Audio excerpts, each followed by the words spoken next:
Okay, I think we're live. Let me see. Let me see. All right, seems like we're good to go. All right, I'm just gonna wait for the notification to pop up. But yeah, welcome back. And okay, I got the notification. That is good. But yeah, welcome back to another live stream. Let me see if everything is good to go. Seems like we are good to get going. I have. Hello, KR. Hello, welcome. How are you doing? I have a video that Alex wanted me to watch, so we're gonna watch that first. But I'll wait a little bit. I got a good Sonic Boom song today. I'm looking forward to that. Let me know what it is, KR. Zach is sending some art in the Discord, and it's amazing as usual.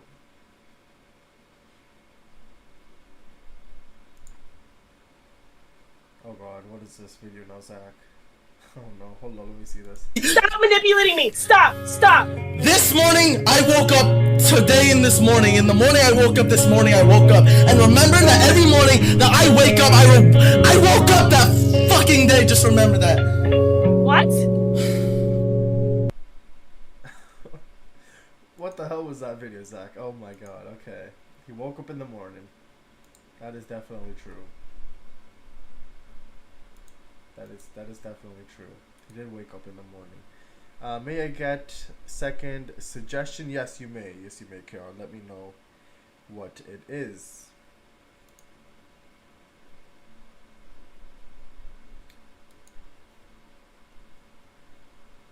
Yeah. Okay. I didn't realize you went live, bro. Well, welcome, Zach. How you doing?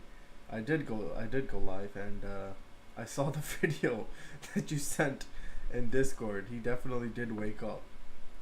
He definitely did wake up. That is for sure. Let me put in all messages. Okay, there we go.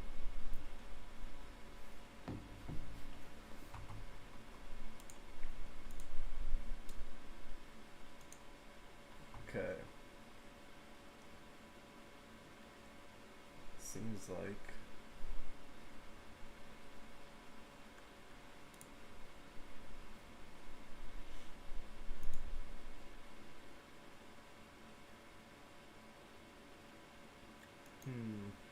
okay. This time procrastinate Sonic the Hedgehog later.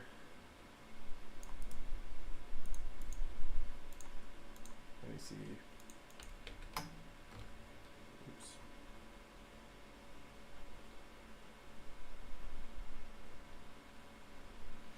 Okay.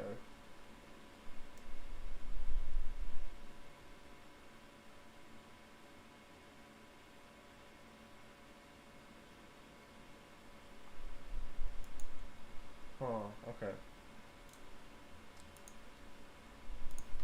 Let me add that.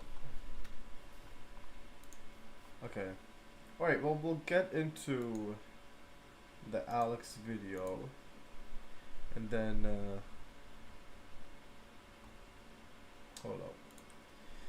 Alright, Bo Fadal uploaded a video with his ex-girlfriend. Yeah, I saw that on my YouTube homepage. And I'm just like, what the hell is this guy doing? But hey, fair enough.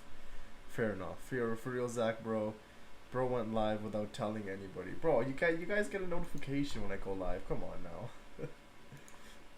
But, yeah, okay, I guess we'll watch this video that Alex wanted me to watch.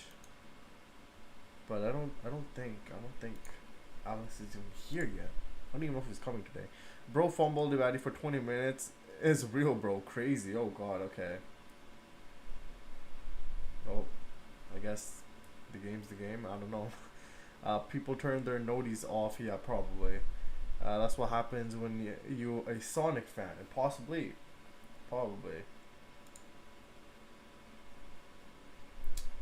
Let me load this first video.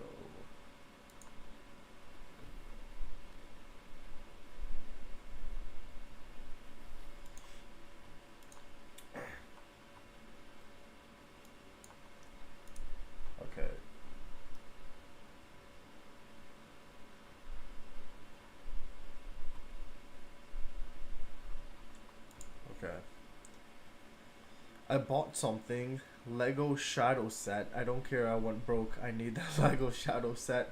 Hey, that's fair enough. I got that set too. Sup nerds? Hello, Sean or Juan. How you doing? How you doing, Sean? But yeah, I agree, Zach. The Lego Shadow set is a must need. I agree with that.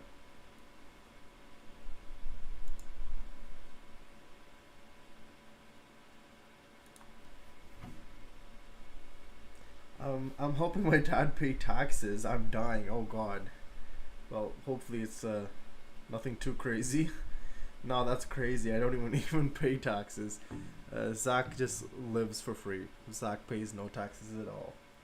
Wait, or unless you live in a tax-free state. Oh, I don't know. Why did I change the color of the lights? Oopsies. No, unless you live in a tax-free state. Yeah. What did I even click? I don't even know what I clicked, but I clicked something.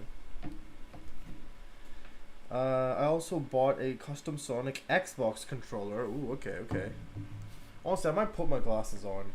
I feel like my eyesight's gonna get bad. I might put my glasses on. Give me a second.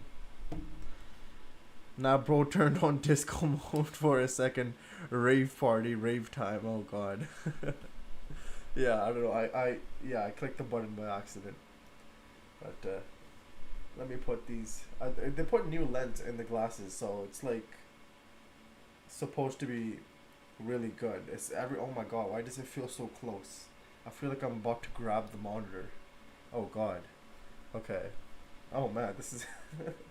I do not like glasses, man. I can't cap. I don't like glasses, but yeah, I'll probably just wear them, I guess.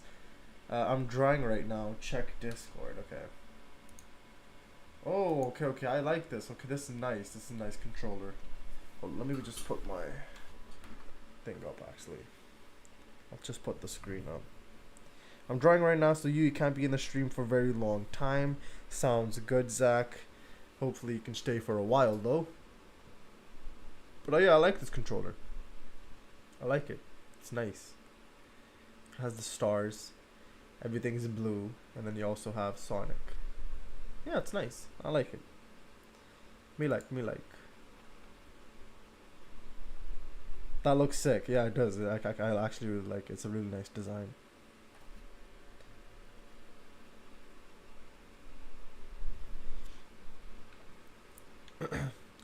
I also bought these.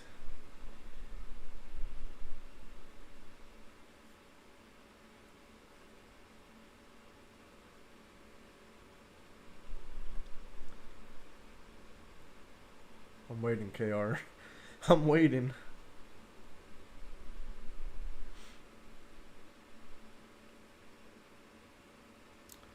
It's loading, I guess. Hold on, let me. Okay.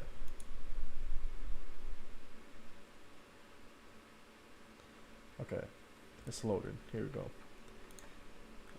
Sonic Superstars on the Switch and the 2 movie collection. Ooh, okay. Includes all new animated short featuring Sonic, Tails, and Knuckles. Damn, okay. Okay, I like. Me like. 38 pounds. Holy shit. God damn. Let's go. Sonic got all the Chaos Emeralds. Oh my God. Good work, Zach. Good work. Bro, I hate 6th special stage. Yo, I'm currently dealing with ordering food for very indecisive people, so I'm technically not here for a while. Sounds good, cheese. I understand.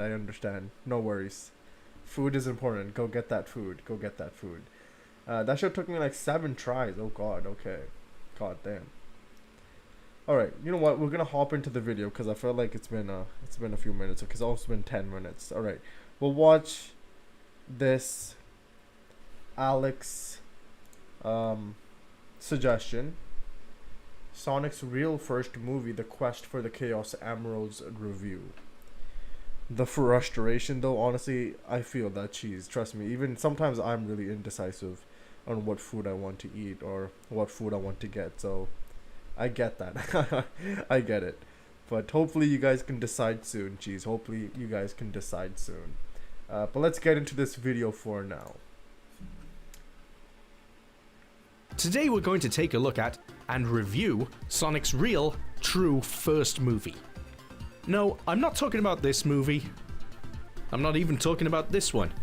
I'm winding the clock all the way back to 1994 and the release of the 103-minute long VHS feature-length special called The Quest for the Chaos Emeralds.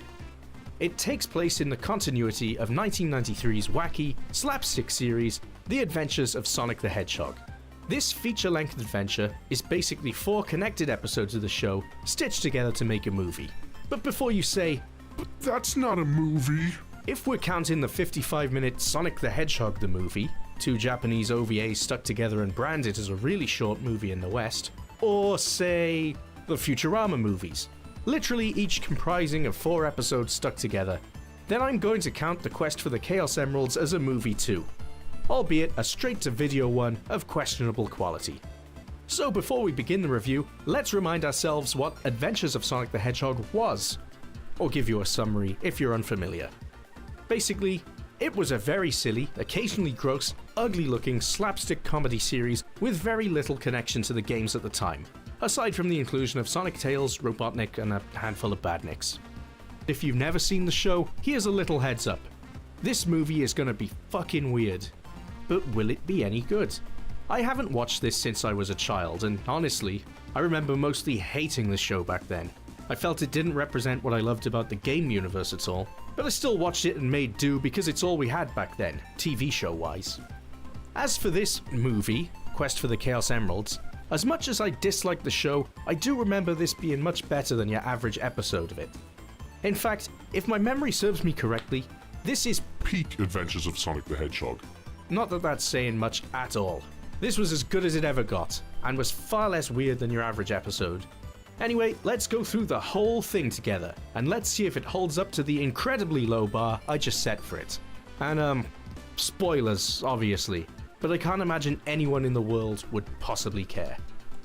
The movie begins with Dr. Robotnik forcing a scientist dog, Dr. K-9stein, to build him a time machine. Upon its completion, his 2 henchmen from the show, 2 badniks named Scratch and Grounder, come barging into the room and almost immediately bollocks everything up. They somehow mistake the time machine for a vacuum cleaner and immediately fuck off to some random point in the past. Thankfully, they make it back, and the only consequence is that some pilgrims have tried to eat Scratch. After this nonsense, Robotnik then reveals his latest scheme: to travel through time and acquire 4 Chaos Emeralds. Wait, 4? Anyway, in this continuity they each have their own power too. Invisibility, invulnerability, immortality, and the power of life itself. Basically meaning Robotnik can bring anything to life. His ultimate goal is to become the Supreme High Robotnik. Basically God. Anyway, the 3 of them bugger off on the time machine in search of the first emerald. We then cut to Sonic, who is lounging on a beach. Wait, we've seen that before. Adventures of Sonic the Hedgehog beat you to it, OVA. Anyway, Tails wants to go for a swim with Sonic, but he can't be asked and politely refuses. However, Sonic then notices a female hedgehog on her way to the ocean, and he becomes aroused, so decides he will go for a swim after all, although it is merely to pursue the babe. Unfortunately for Sonic, this is when Cockblock the dog shows up and reveals to Sonic what Robotnik is up to. After explaining the plot, he gives Sonic some time-traveling sneakers, or trainers to us in the UK, and urges him to go after Robotnik. Sonic is reluctant, but fortunately for the sake of all of Planet Mobius, in the time it has taken for the dog to explain the plot, the female hedgehog Sonic had his eye on has hooked up with some big grey hunk hedgehog instead. So with that off the table, Sonic decides to go back in time and save the world instead. Off they go. Meanwhile, Robotnik has arrived at the first point in history where the Emerald of Invisibility is located. He appears on a pirate ship occupied by a single human pirate called Blackbeard, who is manning the large vessel entirely by himself. Anyone who's played Sea of Thieves will know what an achievement that this is for a vessel of this size. Anyway, Blackbeard makes it clear that he has no interest in helping Robotnik find the emerald, and instead attacks him.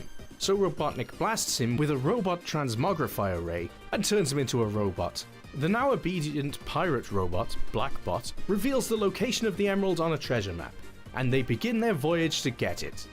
But it isn't long before Sonic and Tails show up and attempt to foil their plan. After some daft fight scenes, Sonic and Tails end up in the ocean, where a whale, turned into a robot by Robotnik, swallows them whole. Fortunately for Sonic, he knows how to drive a robot whale, and after swapping around some random circuit boards, they're on their way to the same island as Robotnik. So, Robotnik and Co arrive and immediately seek out the treasure, but it isn't long before Sonic and Tails show up in their whale and catch up to them. Realizing that Scratch and Grounder are about to dig up the emerald treasure, Sonic tunnels under the ground to beat them to it. He finds the treasure chest first and decides to set up what he calls a decoy for Robotnik instead. And, well, just look at this. Oh, I've done it! The first Chaos Emerald is mine! Ah! I'm invisible! I don't know how to break this to you, Dr. Robotnik, but you're definitely not invisible. What? Ah! I hate that hedgehog! Like, what the actual fuck is this? What did he do to him? How did Sonic possibly pull this off? What happened in that explosion to turn Robotnik into a bird? He's missing a fucking hand. He's got feathers and a beak. I remember this baffled me when I was a kid, and it makes no more sense as an adult all these years later. Anyway, I won't bore you with the nonsensical details here, but there's a bit of a battle for the emerald which ends up with Sonic cutting Blackbot the pirate to pieces. And what's fucked up here is that maybe 20 minutes earlier, he was a person. Sonic straight up killed him. Still, he was a pirate, I guess, so we can at least take some comfort in the fact that he was probably a wrong'un. Anyway, it looks like Sonic has escaped with the emerald, but Sonic manages to catch up to it and throw it back in time to the island. Sonic and Tails head home, and a defeated Robotnik is sent back in time to another point in history, where he is trampled by horses. Fortunately for them, Robotnik, Scratch, and Grounder survive the stampede, and time travel once again. They arrive in a sort of King Arthur time, in search of the second emerald, the Emerald of Invincibility. They decide to head straight to the lair of Merlynx, a magician from that time period. When we meet Merlynx, he reveals he's just perfected a potion that will make him youthful and physically fit. Unsurprisingly, when he drinks it, it doesn't bloody work. Instead, it turns him into, you guessed it, some exercise equipment. Luckily, Grounder immediately finds a magic wand to turn Merlynx back to normal, but not before first turning themselves into a wedding cake and some trophies. Robotnik then threatens Merlynx, and he immediately gives him the Chaos Emerald. The coward! But Robotnik quickly discovers that in order for the invincibility powers of the Emerald to work, he needs to become the king for some reason. So off he goes with Merlynx in tow to make this happen. Elsewhere, Sonic and Tails are back in the present. They seem to have forgotten about the task at hand and are instead once again at the beach surfing. And once again, Sonic sees a woman in the sand and gets aroused and distracted. Fortunately, Scientist Dog shows up once again to remind them of the task at hand, this time with a time scope. It's able to pinpoint where in time Robotnik is and what he's up to. Sonic is once again reluctant to help. What a hero. Until he discovers the woman he's with has loads of octopus-like tentacles for some reason, instead of a human body. And unless you're into that sort of thing, it's a total boner killer, I'm sure you'll agree. So Sonic leaves hastily and heads back in time with Tails. Back in the past, Sonic and Tails arrive at King Arthur's castle. Like Arf, like a dog noise, I think that's the joke here. So yeah, Arthur's castle, where he finds the king's Knights of the Round Table getting their asses kicked by Robotnik, who is now wearing a large suit of armor. I just want to point out here that Scratch and Grounder are surprisingly sufficient in combat when they're not turning themselves into cakes or generally cocking around. Anyway, we learn that there is no need to fear Robotnik, as Arthur's daughter has a book which shows that legend has it that they will be saved by the Holy Hedgehog. Basically Sonic in some armor. Not sure what makes him holy though. Maybe in Adventures of Sonic the Hedgehog, Sonic is massively religious, but it's just never touched upon. So, cue some bizarre slapstick fight with Sonic, Tails, Scratch, and Grounder again. Fortunately for Sonic and Tails, any efficiency Scratch and Grounder previously demonstrated has now gone out the window, and they make a series of bafflingly stupid decisions. But Robotnik has a secret weapon, Merlinx, who turns Sonic's shoes into stone, rendering him unable to move. With Sonic unable to stop him, Robotnik takes the king's crown and he's king now. That's it. That's all it takes to become king. Just take the crown off the current king's head, wear it yourself. The emerald activates, proving that it works, and Robotnik becomes invincible. And a big muscle hunk in the process.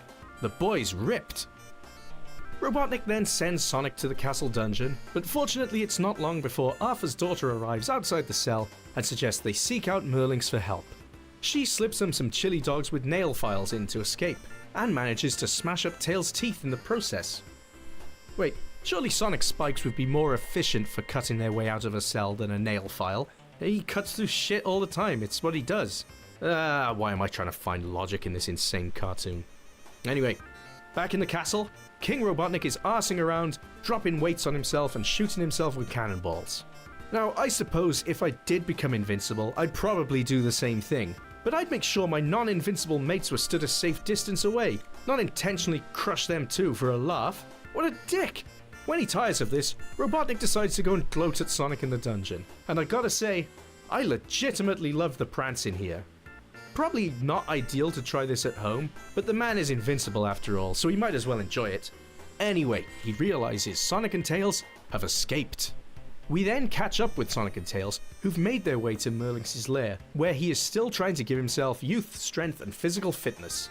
This time the potion turns him into, you guessed it, a big piece of cheese. Sonic sees this and decides to break off a piece and eat it. Do I need to explain why this is fucked up? Like, sure, Sonic pukes it back up immediately, but when Merlinx turned back, was he missing some flesh? Some bone? A bit of his brain? If an acquaintance I just met turned into a big piece of cheese for a few moments, I can guarantee you that I would not take a bite. But I digress. Merlinx turns Sonic's shoes back to normal, and Sonic confidently reveals he has a plan to stop Robotnik. And that plan is as follows. He will challenge him to a joust.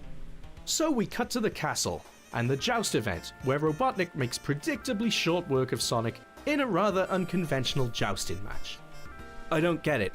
Sonic confidently implied that he had a plan here, yet gets defeated by his invincible opponent immediately, just like he was obviously going to.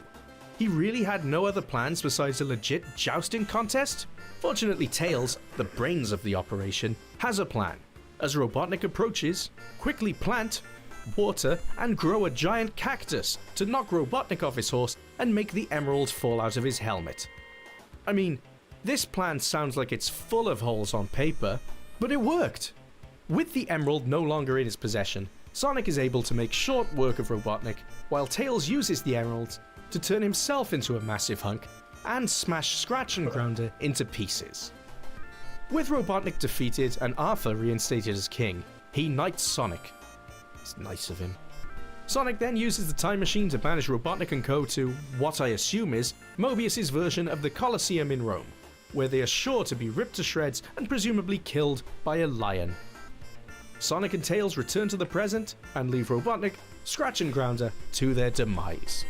However, they manage to escape the lion and make their way back to the time machine, where they head off to find Emerald number 3, the Emerald of Immortality. Back in the present, Sonic is once again at the beach, this time actually surfing, and you guessed it, he spots another babe and becomes aroused again. God, this time, the babe is a rat, or maybe a mouse. Sonic really doesn't give a shit what species it is, it seems. He actually seems to be winning her over when once again Professor K-Einstein shows up, banging on about emeralds and time travel again. This distracts Sonic from his surfing, which causes him to Wipe out. and leaves the babe walking away, thoroughly unimpressed. The professor reveals that Sonic's family history is being erased due to Robotnik pissing around with his ancestors in the past, and if Sonic doesn't sort it out, he'll cease to exist. This time, the dog gives him a time-traveling boogie board for some reason, instead of the shoes. Great! Burden him with a large, cumbersome object, rather than just give him the shoes he used before. Anyway, they seem pleased with the board, and Sonic and Tails shoot off in search of Robotnik, again. When we catch up with Robotnik and the gang, they are back in the Mobius version of ancient Egypt, called Ancient Mobigypt, in search of one of Sonic's ancient relatives, Masonic the Hedgehog. According to the history books, which apparently detail the relationships of everyone ever, today is the day he will meet his partner-to-be, Penelope, and they will eventually have kids together. Robotnik wants to stop this happening, so Scratch and Grounder come up with the plan to dress up as females and have Scratch seduce Sonic instead of Penelope. However, Masonic is not attracted to either robot, so they decide to kidnap him instead, which is exactly when Sonic and Tails arrive. Another ridiculous fight breaks out, which eventually sees Robotnik thrown through a tent of knives, a pile of feces, and then crushed with an obelisk. Now Sonic is free to fall in love, so Sonic and Tails decide to celebrate with some chili dogs. Of course they do. But oh no! While Sonic and Tails are buying chili dogs for Penelope, Masonic, who is behind them in the queue, gets tired of waiting and goes elsewhere for food. For God's sake, couldn't they have waited a few more minutes for chili dogs rather than risk fucking this up by getting in the way of Masonic and Penelope? Anyway, Sonic fades away, leaving Tails all alone and an elated Robotnik celebrating his win as he goes off after the Chaos Emerald. Fortunately, Tails comes up with a plan. Just get Masonic and bring him back. After all, he's only around the corner ordering some falafel. Thankfully, this works. It resolves the issue in a matter of seconds as the two fall instantly in love and Sonic reappears. Elsewhere, Robotnik is interrogating a bird, which I believe is supposed to be the Pharaoh. He won't talk, so instead Robotnik nicks his hat and declares himself Pharaoh instead.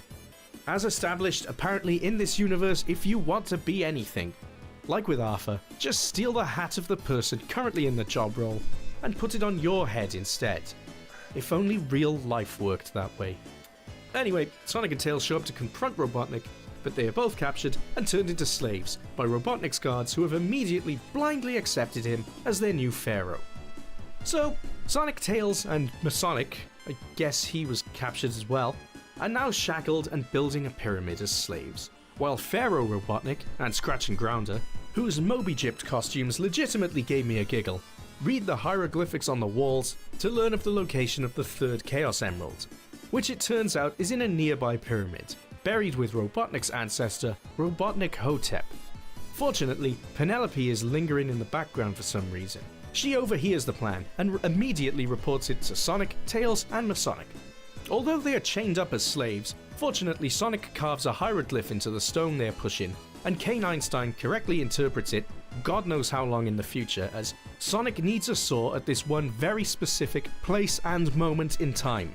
So the saw appears, they all escape and go after Robotnik. After a brief chariot battle, the two parties enter the pyramid from different entrances, and the race is on for the Emerald. I've got to give credit where credit's due for the inclusion of some Sonic-type traps and puzzles here, assuming it isn't by accident. I mean, pushing a block into the lava is straight out of Marble Zone. Robotnik, Scratch and Grounder arrive at the burial chamber, where they learn that in order to get access, they have to jump down a shaft and grab enough golden rings to be allowed to enter. Another game reference. Well done, writers. They succeed in getting enough rings and find the corpse of Robotnik's ancestor inside. Sonic and Co arrive immediately after. Robotnik Hotep is still wearing the Chaos Emerald of immortality. Obviously, he springs to life and starts attacking them immediately. Sonic can't damage Robotnik Hotep, but fortunately one of Sonic's ancestors is also in the tomb, and is alive for some reason, despite not having the Chaos Emerald.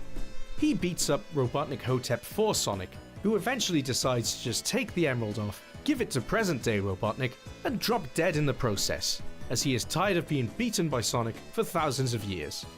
My question is this: why have two immortal beings chosen to remain buried in tombs for 5,000 years for literally no reason at all?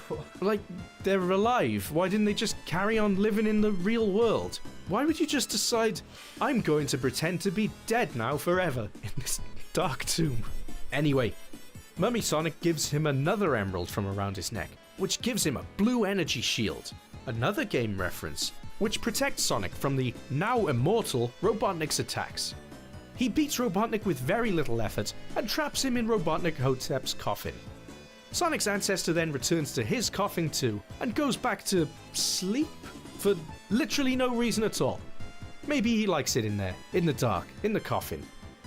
So ancient Moby Egypt concludes with Masonic and Penelope getting married, while Robotnik, Scratch and Grounder, now mummified, are sent through time to a dogfight in a Mobian world war, where they are blasted with machine gun fire. Sonic and Tails once again head back to the future, a job well done. Back in the past, Team Robotnik narrowly escape being shot to death. Their time machine crashes in a field, where they just about manage to escape back in time before being crushed by a tank. Robotnik then reveals that they are going back in time in pursuit of the Emerald of Life, which can be used to bring anything to life apparently. We then rejoin Sonic and Tails, who are, you guessed it, back at the beach with surfboards. This time Sonic is playing volleyball with 4 rabbits in bikinis. Or rather, he is the ball, but he's enjoying it anyway. Sure enough, the science dog shows up to brief them once again on Robotnik's latest scheme. This time, he gives Sonic and Tails a time-traveling skateboard for some reason, and they go back in time. This time the dog doesn't even tell them where they're going or what specifically Robotnik is planning. But they go off somewhere, no questions asked. Robotnik and the gang arrive 75 million years in the past in search of the final Chaos Emerald, which is located at the top of a very tall volcano. But it's no time at all before Sonic and Tails show up. After yet another daft battle which involves Robotnik roboticizing a couple of dinosaurs, Robotnik eventually beats Sonic and Tails to the top of the volcano, where he finds the emerald. Unfortunately for him, there's a volcano god in the lava. Of course there is, with whom he must offer a sacrifice in order to acquire the Chaos Emerald. Being the asshole that he is, he decides to sacrifice both Scratch and Grounder for some reason. But it works. The emerald is released and he immediately uses it to bring the lava to life. Look at this fight scene. Shouldn't Sonic burn to death here? Surely lava monsters are like the same temperature as the lava they just came out of not 3 seconds earlier. Anyway, the monsters toss Sonic, Tails and some nearby cavemen, or cave bears, into the volcano. Fortunately, Sonic defies gravity and saves everyone, while Robotnik and an unharmed Scratch and Grounder make their escape into the time machine and off to God knows where. But Sonic and Tails are hot on their trail. From here, Robotnik goes back to the previous points in the past to retrieve the emeralds he failed to get the first time around. And this is where we hit paradoxes galore. First he heads to Moby Egypt, where Robotnik Hotep is alive, as this is prior to their original encounter. He steals the Emerald of Immortality and makes a run for it. He then heads back to Arthur's castle, where he nicks the Invincibility Emerald. And finally, it's back to the Pirate Island for the Invisibility Emerald. Sonic and Tails almost catch up and stop them, but Grounder digs up the treasure chest and Robotnik steals the emerald before Sonic can get to it. He then uses the Emerald of Life to turn the now empty treasure chest into a crab, which attacks and traps Sonic inside it. Robotnik then heads back to the future with all 4 emeralds. Back at his lair, Robotnik takes the emeralds, puts them around his neck, and becomes the Supreme High Robotnik, a giant muscle hunk version of himself. Back in the past, Tails' solution for freeing Sonic from the crab treasure chest is the most obvious one. Yep, you already guessed it. He finds what I assume is the crab equivalent of a Mega Babe and uses it to seduce the treasure chest. The plan works, and when the treasure chest moves in for a kiss, the female crab is able to yank its gob open and free Sonic. With our blue boy free, Sonic and Tails head to the future to stop Robotnik. The scene closes with the female crab angrily walloping the treasure chest with a rolling pin for some reason. It was the 90s, I guess. It was the done thing back then. Back in present-day Mobius, Robotnik is smashing up a city, the residents of which include humans, sausages, and whatever the fuck these are. Seriously, why the hell did they design the characters in this way? Like, what was the thought pattern here? Like, how about instead of human characters or animals, we use, like, food and weird indescribable doodles instead? Ugh. Sonic and Tails show up to stop him, but are immediately overpowered and sent all the way back in time to the Big Bang, which in this universe is a literal stick of dynamite. fortunately they're able to bite through the ropes and escape. And while traveling back to the future, have the idea to go out and recruit a bunch of other thems from the past to help them even the odds against Jumbo Robotnik. Again, paradoxes galore here, but who gives a shit? This is the same movie where Sonic set up a decoy that turned Robotnik into a chicken. Back in the present, Robotnik has got more of these weird fucking characters worshipping him like a god and bringing him offerings. It's at this point that loads of Sonics and Tailses show up and make short work of Robotnik. It doesn't really make any sense as he's supposed to be invulnerable to any damage, but whatever, they win. In a rather abrupt conclusion, Robotnik shrinks back to normal, and the past Sonics and Tailses agree to take the emeralds back to their correct points in time and destroy the time machine when they're done with it. And that's it. It just ends there. Roll credits. So, overall then, this movie was very much how I remembered it. Aside from some truly bizarre moments and bafflingly crap background character designs, this really is the most coherent and normal this show has ever been. It's much easier to stomach than your average episode. Not that that's saying much. There were still plenty of bafflingly weird moments. Credit where credit's due though. They made more effort to include game elements than usual, with rings, a shield, sort of Chaos Emeralds, and some of the pyramid traps.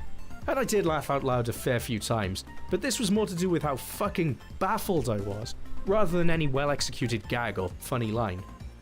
What I will always give this show credit for though is having plenty of nods to the game when it comes to the music. In fact, the music in this show is generally pretty good. I reckon Robotnik's theme in this even influenced the theme they used for Jim Carrey's Robotnik in the new movies too. Also, the voice cast are really good across the board here. They're given some batshit crazy scripts, but the actors all nail it. Whatever it is exactly. But would I recommend this movie, hell, or even this series, to anyone new to it? Or maybe anyone tempted to revisit it 30 years later? No. No way. In my opinion, it sucked then and it sucks now. All the episodes are available on YouTube though, so if you're a glutton for punishment or if you just want to see something weird, maybe stick an episode on with some like-minded friends while you're having some beers and you might get a laugh out of it, or you might lose your mates. I wouldn't risk it. Anyway, that concludes the review. Thank you so much for watching. It's my first time trying out a longer format review such as this, so if you enjoyed it, please let me know in the comments. And if you've seen the film, please leave your thoughts in the comments below, because I'd love to read them. Please click that like button, and for weekly Sonic and Sega videos, hit that subscribe button. Thanks a lot, and I'll see you next time. Alright. That was a very interesting movie. Really, really interesting. The characters were definitely interesting as well, but yeah, I mean, fair enough, man. Fair enough. That was something. That was definitely something. But yeah, let me see what you guys have been saying.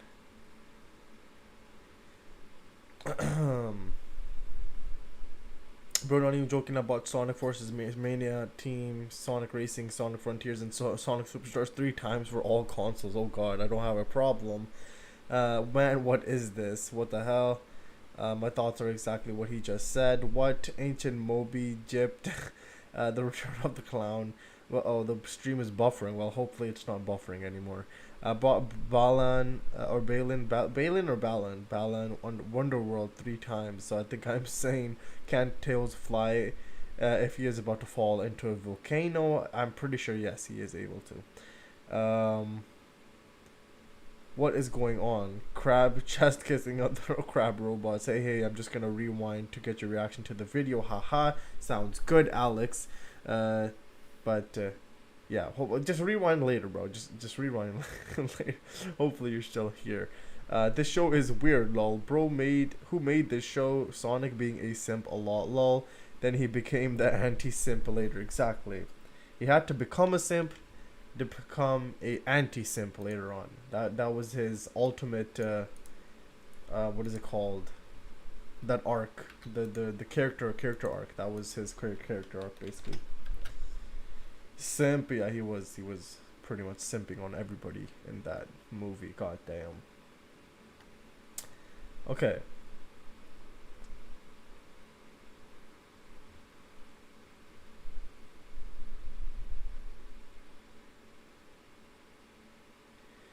We're gonna watch a Sam video, which is a KR suggestion. We're going back into, or we're not even back, we're going forward in time now to the actual Sonic the Hedgehog movie review. But it is after it released 1 year ago, so it's a post-thought video. 1 hour of ordering, gonna have to rewatch later. Oh god, okay. Sounds good, cheese. That's a long time to order something. But yeah, let's watch this Sam video. And then we'll get into the Sonic for Hire and IDW. So, yeah, let's see this. Old movie, time travel to new movie. We're doing Sonic movie reviews now when you haven't even seen it. We've seen so many reviews, bro. I don't remember anything anymore. But yeah, we're gonna watch a post-thought movie review of movie 1. So let's just see how it goes. Oh man, the Sonic movie. It has been quite the roller coaster ride, hasn't it? The teaser poster that collectively made the community go, A placeholder. That's a placeholder, right? What the f am I looking at? What is that? Why is he so thick?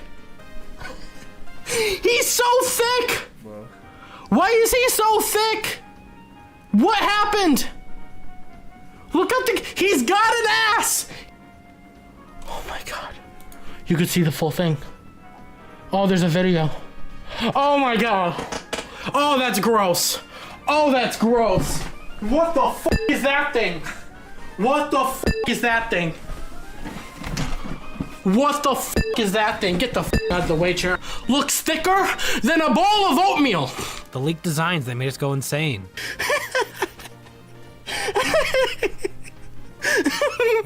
The fateful day when the original Sonic movie trailer dropped that made us all go, meow.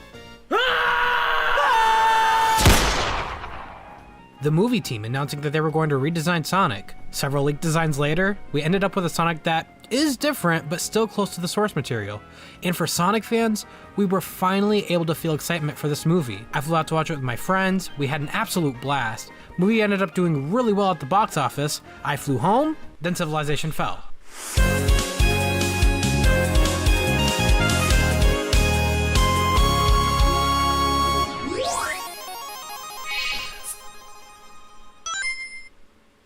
Some time has passed, and now at the time of this recording, it has been 1 year since the Sonic movie released in theaters. Wait, what? An entire year? Already? It is absolutely mind-boggling for me to wrap my head around that. It still feels like the movie just came out not too long ago. But at the same time, it feels like it's been an eternity since we can, you know, go outside. I guess that's what happens when you've been isolated inside for the better part of a year.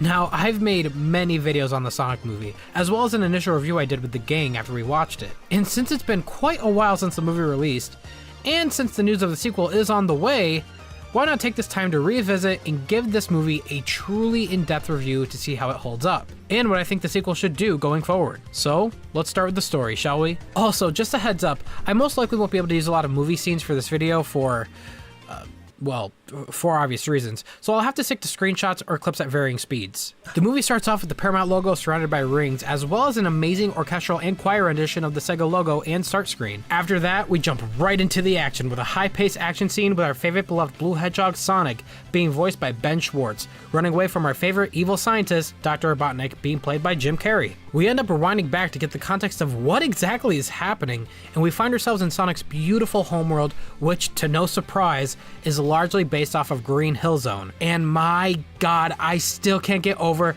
how phenomenal this looks. The attention to detail is exquisite, and the music choice being Friends by Hyper Potions was the cherry on top of this sundae. Anyways, we see a younger version of Sonic introduce us to Longclaw, essentially Sonic's guardian. Sonic tries to give her that oh-so-classic Green Hill flower, though the heartfelt moment is short-lived as an Echidna tribe ambushes them. Longclaw tries to fly Sonic to safety, but is struck down by an arrow. Just as quickly as she was shot down, she stands up, seemingly unfazed for having just gotten shot 5 seconds ago, and explains to Sonic that his power is something that he needs to keep secret and that he needs to stay hidden. She opens a portal to Earth using a ring, hands him a bag of extra rings, and sends him on his way. If you're asking to yourself why she didn't just jump into the portal with Sonic, beats me. I mean, yeah, she's covering the entrance so the Echidna tribe doesn't enter, but couldn't she do that from the other side of the portal? Anyways, portal closes and Sonic is left on his own without knowing what exactly happened to Longclaw. Fast forward 10 years later and we're in a town called Green Hills, with an S this time. We see a local town sheriff named Tom Wachowski having the most miserable time as absolutely nothing of significance happens in this town. Sure enough, an older version of Sonic starts zipping around in front of Tom's speedometer, seemingly trying to see how fast he can go and messing with Tom in the process. Tom, for no real reason, starts walking around to this very specific part in some bushes and finds a blue glowing glow stick. Quill. He then leaves to stop some criminal ducks from stealing bagels, and as this is happening, a turtle is about to get run over by a car, but is saved by Sonic at the last second. And I gotta say, this whole sequence in the movie is such a great introduction to Sonic's character. He saves animals just like he does in the games. Then we get to see a side of him that is carefree and an all-around goofball as he decides to take this turtle on a small jog going at about Mach 5 while Don't Stop Me Now from Queen is playing. After absolutely scarring this turtle for life, we get introduced to Sonic's cave on Earth. There, we learn just how much of a kid Sonic is. We also get exposition from Sonic explaining Longclaw's instruction that if he was ever discovered on Earth, that he would use his rings to escape to a mushroom world. We then get introduced to the town of Green Hills and just how accustomed to life Sonic is on Earth. And this is something I will praise this movie for right out of the gate. It is super easy for the writers to make a fish out of water story for a character in a new place that they are not from. But this movie cuts out the fat and shows us that Sonic pretty much understands how things operate. One thing he doesn't understand on Earth though is privacy. Since Sonic is hiding, he resorts to spying on the citizens of Green Hills. Yeah, that's not creepy at all. But because of this social isolation, Sonic begins to feel lonely. A characterization for Sonic that we really haven't seen much of before in any other medium. Tom then learns that his application to the San Francisco Police Department has been accepted. He applied for the position because he's sick of stopping criminal ducks from stealing bagels and from talking to donuts all day. Holy shit, this movie makes me really feel better about myself. He explains to Maddie that he wants to stop real criminals and help real people in a life or death situation. Meanwhile, Sonic is busy being a creep and stalking people during a baseball game. Once the crowd leaves, Sonic begins to play baseball with himself. Reality soon sinks in with just how lonely he truly is, which makes him run in circles. My assumption is he's literally trying to run away from the one problem he can't run away from: loneliness. And I gotta say, as a person who's experienced Sonic in pretty much all forms of media, it is quite jarring to see Sonic have actual, I guess you would call it, character? Like, the whole loneliness thing was usually something that would be saved for Tails, because before Sonic came around, Tails would feel lonely. But since Tails isn't a character, well, yet, we see Sonic experiencing these emotions. It's quite interesting, honestly. Anyways, Sonic ends up killing everyone within a 50-mile radius.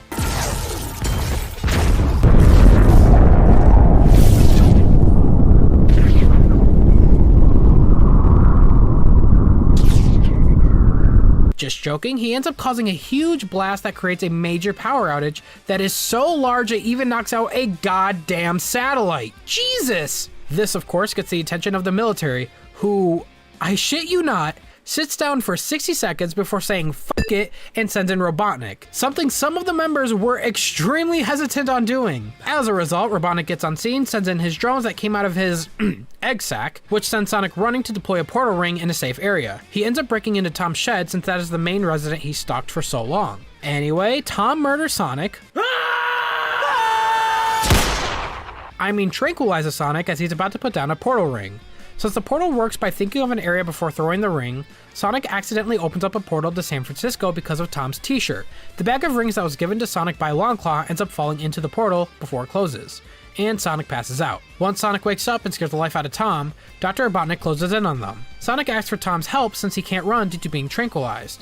Sonic pleads with Tom that this is a life or death situation, and Tom agrees to help him as this is exactly what he told Maddie he wants to do as a cop. Tom tries to cover for Sonic but ultimately fails when Robotnik notices a blue quill on Tom's table.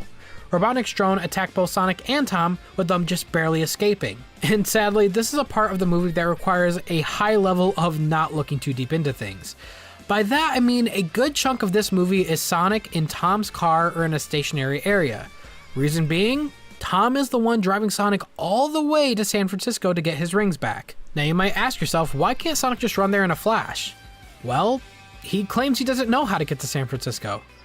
And that's about it. I guess maps don't exist in this world.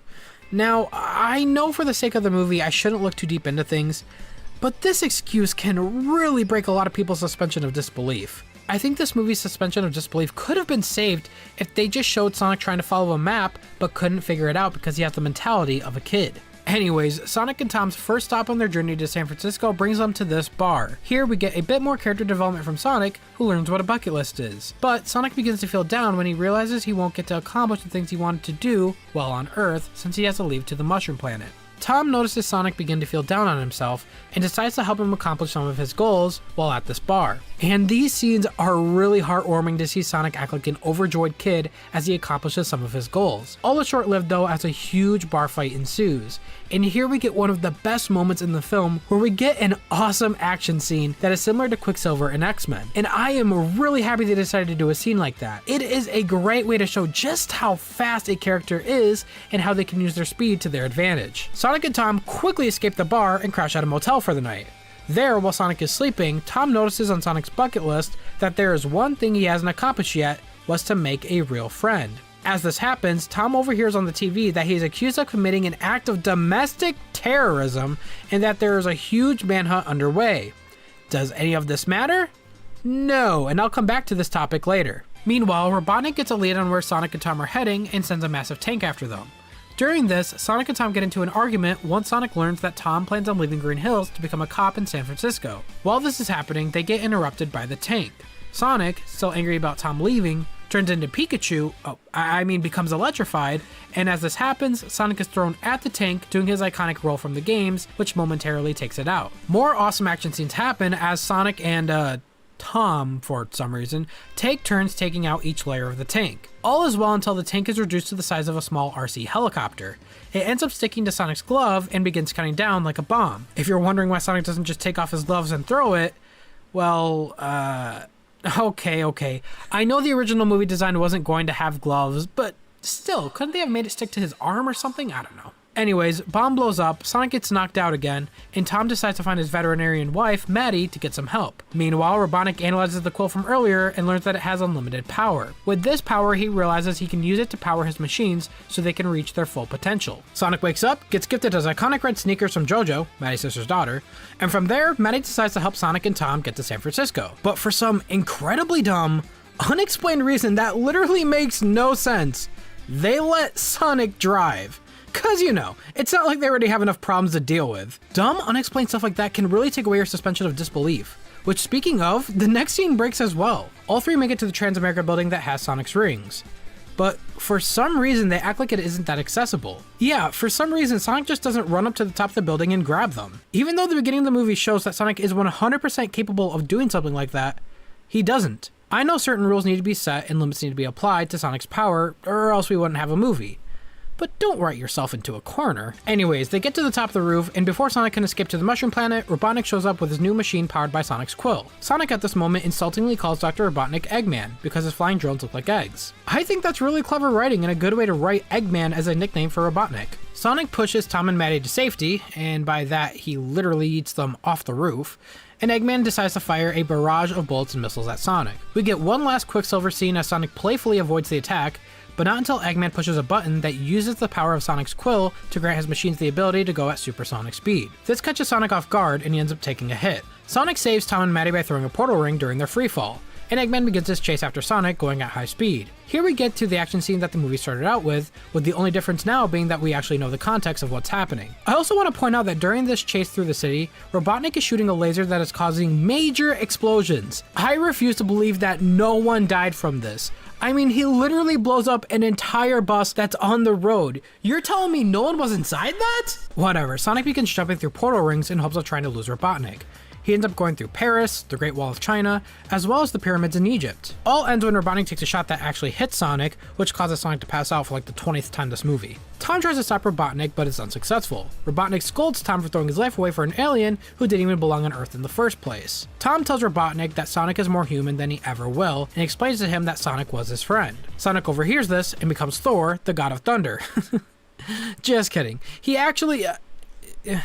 You know what? I'll just stick to that description because I don't know why his power is like this. Robotnik and Sonic duke it out one last time in glorious fashion, with Sonic telling Robotnik that he's not leaving Earth and that it's actually Robotnik who is leaving. Tom creates a portal to the Mushroom Planet, which I'm highly curious on how he did that considering he only heard of the Mushroom Planet from Sonic, but never seen it.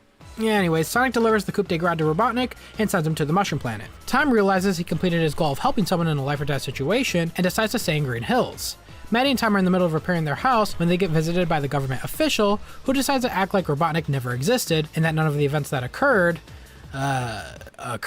Because I'm sure absolutely no one noticed a flying machine causing major explosions in the heart of San Francisco. And let's not forget that this is the same government official who is responsible for sending Robotnik into this whole thing in the first place. After everything that's happened, yeah, for the sake of his job, I'm sure he wants to act like Robotnik never existed. Then we end with Tom and Maddie introducing Sonic to his new cave, which is now in their attic, all before they decide to go out to eat at Olive Garden or something, I don't know. And that's the story. But wait, we're actually not quite done yet, as there is some after credit scenes in this movie. First one is Robotnik 87 days into the Mushroom Planet. Here we see himself becoming more like his video game counterpart, with the extra long mustache, a bald head, and a low amount of sanity. It's not all bad for Robotnik, as he still has one of Sonic's quills, which holds unlimited power. He says he will be back home by Christmas, and that's where we're left off. That's not the only thing teasing the future of this story, but we also get an after credit scene which shows everyone's favorite two-tailed fox looking for Sonic while saying, "I hope I'm not too late," before flying at super speed. And that, ladies and gentlemen, is the story for the Sonic movie.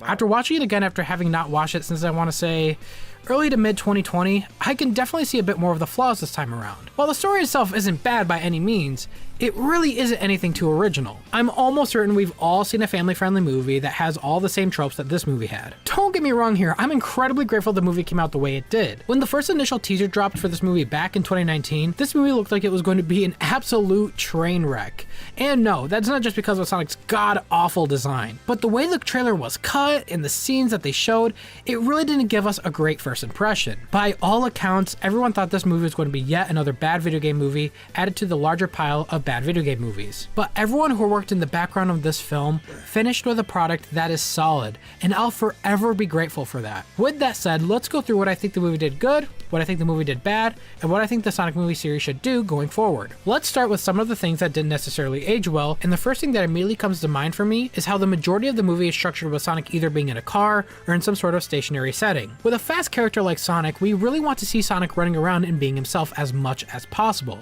Now, I'm not saying he needs to be running all the time, but I think if we saw Sonic using his super speed just a little bit more, I think I wouldn't have had a problem. In fact, my two favorite scenes in this movie are at the very beginning and at the very end, both involving his speed. I love the introduction to Sonic. It totally captures who Sonic is, messing with Tom and measuring his own speed with his speed gun like it's a game. Then Sonic saving the turtle and carelessly running with it. To me, that entire sequence screams Sonic the Hedgehog. The other scene that I love is at the very end of the movie with Sonic and Robotnik running at super speed and jumping through portals that take them to different parts of the world. Action scenes like that is exactly what I'm looking for in a Sonic the Hedgehog film. It's just a shame that there wasn't more of that. I think if this movie had like one more action scene with Sonic versus Robotnik near the middle of this movie and actually utilizing Sonic's speed, I think these moments wouldn't have felt too few and far between. And I think that is a testament to how good these action scenes are. It leaves me wanting more. The other thing that didn't necessarily age well for me is some of the writing. For example, remember when I said Tom was accused of committing an act of domestic terrorism and that a huge manhunt is underway? Well, the writers didn't, because literally nothing ever comes of that. Tom now knows that he's being hunted by authorities, considering his face is being plastered all over national television, but he takes no precautions when walking around in public. If you aren't going to take anything away from that scene, then what's the point, you know? As I mentioned while going over the story, there are moments in the movie that do break my suspension of disbelief. For example, Tom tranquilizing Sonic. But later in the movie, we can see that Sonic can easily avoid things like bullets, missiles, etc. So maybe it would have made more sense if Tom tranquilizes Sonic, but does so by ambush, in a way where Sonic didn't see it coming. Because there really is no reason to think that Sonic couldn't avoid that dart. That really is just a nitpick though. The next thing that broke my suspension of disbelief is the excuse for Tom tagging along with Sonic, and that being that Sonic doesn't know how to get to San Francisco. As I mentioned before, I think the writer should have showed Sonic attempting to follow a map, but failing to do so. I think it would have made the excuse less jarring, but once again, this isn't the worst thing in the world, just a suggestion to how we could have made the premise seem more believable. And the last thing that comes to mind that breaks my immersion is the scene where they get to the Transamerica building. Sonic driving made absolutely no sense like I mentioned. That is, unless you watch the extra deleted scenes where you realize Tom had Sonic drive the car because Maddie's sister was still being a jerk to Tom. So it was probably funny to see Sonic wreck her car as payback. The problem is, it's a deleted scene. So as a normal audience member, it really makes no sense to why they let Sonic drive the car. And as I mentioned while going through the story, the writers shouldn't have written themselves into a corner. The movie clearly shows that Sonic is capable of scaling buildings with his super speed, but suddenly due to plot, he can't. I understand that coming up with reasons for super powerful characters like Sonic to not be able to do something can be incredibly hard, but I think in these situations, it just requires the writers to think just a little bit deeper to come up with more believable reasons as to why he can't do something as simple as that. And that really is about it when it comes to major parts that I think didn't age well for me. The movie does have some small moments that can be annoying though. For example, the obnoxious product placements. The problem isn't that they are in the movie, the problem for me is how they went about putting them in the movie. In the Olive Garden. Because when you're there, Your family. Olive Garden. You tried the never-ending pasta bowl. It never ends. These scenes can drag on for a while, and they feel kind of tacked on. There is also something that I did find a little disappointing ever since the release in 2020. The lack of Sonic music from the games in this movie is honestly criminal. That's not to say the music in this movie is bad, but it certainly isn't memorable as, say, music from Crush 40 or music from the classic Genesis games. The music in the Sonic the Hedgehog series is a huge part of its legacy, and I hope going forward the team uses more music from the source material. In fact, if the teaser for Sonic 2 is anything to go off of, it sounds like they might do just that. But we'll have to see what happens. Now, let's talk about some things that I really enjoyed with this movie. First thing first, I love Sonic's character. Let's start with the design. The design of Sonic isn't one-to-one like his video game counterpart, but it is still sticking true to the source material while being its own thing, and I love that. Tyson Hesse, you did an amazing job. Not only that, but Sonic's expressions are amazing. This is the most expressive Sonic we've had, and as a fan who hasn't seen Sonic well expressed in the games in a long time, it was really great to see here. And Ben Schwartz's performance as Sonic was fantastic. He did such a good job at making his own interpretation of Sonic, and it is one that I think fits really well for the character. I also want to commend this movie for not making Sonic's character like a fish out of water story. Whenever a studio takes a character out of their home world and puts them on Earth, it is almost always a story of the character trying to understand how life on Earth works and how to grow accustomed to it. That was a huge fear many fans had, including myself, when we heard that it was a movie about Sonic being an alien on Earth. Thankfully, the writers decided not to go that route. There are still some things Sonic didn't quite understand though, like the bucket list, but stuff like that is really heartwarming and not cliched. I also think the dynamic between Sonic and Tom really work well. In many other movies with this structure, the human characters would feel like a drag, but I didn't feel that with this movie. Other than the lame excuse as to why Tom needed to be the one to take Sonic to San Francisco, the human characters didn't take away my enjoyment of the film. Speaking of human characters, Jim Carrey's performance as Dr. Robotnik was fantastic. Robotnik was always seen as an egotistical mad genius, and I think Jim nailed it. He even nailed describing who Robotnik was in interviews. Every scene that had him on screen was an absolute joy to watch. This really does feel like the good old classic 90s Jim Carrey that we all grew up on. Now, I talked a good amount regarding specific stuff I did and didn't like, but for the sake of time, I'm going to let you guys know my generalized thoughts as a whole before sharing what I think they should do going forward. As a movie itself, I think it is really good. It is a super fun, family-friendly film that has a good amount of lighthearted humor and a little bit of action. Where I think it falters slightly is when we talk about it being a video game movie about Sonic the Hedgehog. Again, not a bad video game movie by any means, but it does falter slightly in that regard. I talked a little bit about this earlier, but one of the most annoying tropes when it comes to video game movies is the trope of taking a video game character out of their home world and putting them on Earth. Look at Sonic's world in the opening scene. This is where I'm sure 99% of the audience wants to be. We want to see Sonic doing Sonic things in the world we've never seen in any way before. By taking a character out of their world and putting them in a setting that we as an audience already know, it can take away some of that sense of wonder while watching. I think there is a reason some of my favorite scenes in this movie are the ones that stick closer to the source material. Sonic running fast, taking out robots, going through loops, saving animals, using his speed to take out his enemies. This isn't something that just favors the fans. This is a part of the majority that people like, which is why I think they need to focus on those aspects more as they go forward. I can't help but feel like this movie is kind of a glorified prologue to a more interesting and intriguing story. This movie did what it had to do. It introduced the general audience to key characters like Sonic and Robotnik. They showed their character development and how they ended up where they are now and why they have the motivations they have. This movie sets up why Robotnik would make it his life's mission to destroy Sonic. This movie also gives us a taste of the Doctor in his fully unhinged state that's similar to his video game counterpart. They also teased Robotnik using Badniks, the machines used in the games. This movie sets up why Sonic would go out of his way to defend people in need. It sets the foundation regarding Sonic's powers and what he's capable of. This movie leads the way for the development team to tell a story that is closer to the games without anyone questioning why these characters are acting the way they are or wondering why they have the motivations they have. Essentially, it brought the general audience members who never played a Sonic game before or know the lore up to speed as to why these characters are the way they are. While the backstory on some things are different from the games, they do a good enough job at making the story its own thing while also leading the way to tell a Sonic story that may seem familiar to longtime fans. The seeds were planted. Now it's time for the team to make a universe with the foundation they created. This includes introducing some more characters from the games. We can already see that based off the title sequence for Sonic Movie 2, that Tails will be a major character in the film. And if the beginning scene with the Echidna tribe is anything to go off of, I'm sure we will run into Knuckles at some point. And not to mention, it's already been confirmed that they appear to be casting 4 Knuckles in Sonic Movie 2. In fact, the beginning scene with the Echidna tribe trying to take out Sonic plants the idea that Robotnik might try to work with them to take out Sonic. Kind of like how in Sonic 3, Robotnik tricked Knuckles into going after Sonic while he tried to steal the Master Emerald for himself. Speaking of emeralds, this movie also teases that they exist in their universe, so we may actually see them be a key part of the story. There are countless possibilities this series can do going forward due to the amazing setup of the first movie.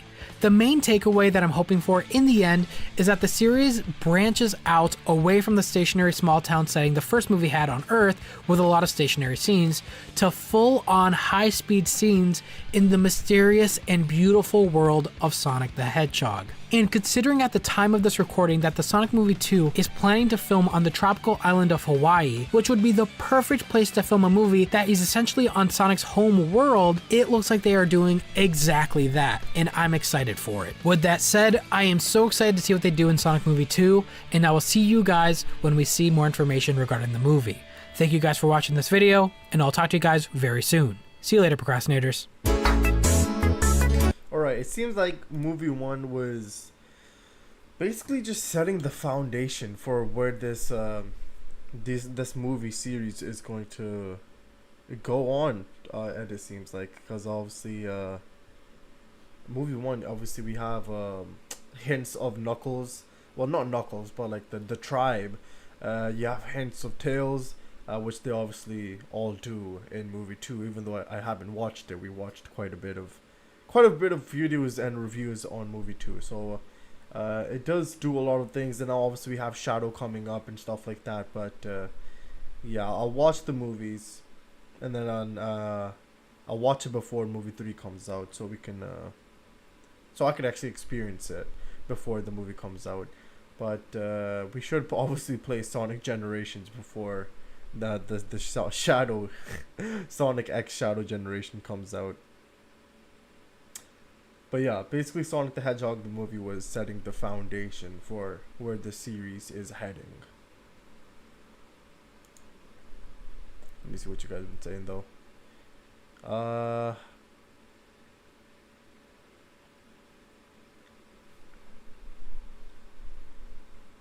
Spoiler warning, I might have to skip music today. I got 2 videos. One is really long, sounds good. Jeez, I mean, I sent you Sonic movie reviews, but they were from someone that didn't know anything about the series. It's fair. It's been 4 years now. Where does time go? 2019 was last week. Man, I wish it was 2019. Yesterday, 12 Karat Toothache by Post Malone released. It feels like it at least. Spying, now more like stalking. Stalking is okay as long as you're cute. I mean, fair enough, Sean. Yeah, the first movie is not a Sonic movie. It's just a movie with Sonic in it. Still good though. There's good Sonic references though. There was a deleted scene which explains why Sonic was driving, which was really heartfelt. I don't know why they got rid of it. Speaking of Tomorrow Makes, marks 2 years of Sonic Movie 2 being released. Oh, pretty accurate for a government official to save face. Hello, Andrea. Hi. How are you doing? How you doing, Andrea? Hey, Andrea. Old movie design equals dumpster fire. New movie design equals masterpiece. I guess I can suggest another video. Another review from someone who doesn't know anything about the series. It's pretty funny. Next time, I mean, don't want to clutter the stream. Sounds good, Sean. We have Andrea talking in Spanish, I believe. Let me see what Andrea is trying to say here. Andrea says, at some point, will you see the movies or just a review? I will see the movies. I will watch the movies, Andrea. I'm not sure when, but I will watch it. I will watch the movies. And yeah, what did she? The movie is very good, and 2 is even better. Well, we'll see. It does look really nice. It does look really nice. I agree with you, Andrea. Just like how Sonic 1, the game, was setting the foundation for the franchise. Hey G, hello Omega, how you doing? I got my 2 videos, the history, and what the hell are the chow? Okay.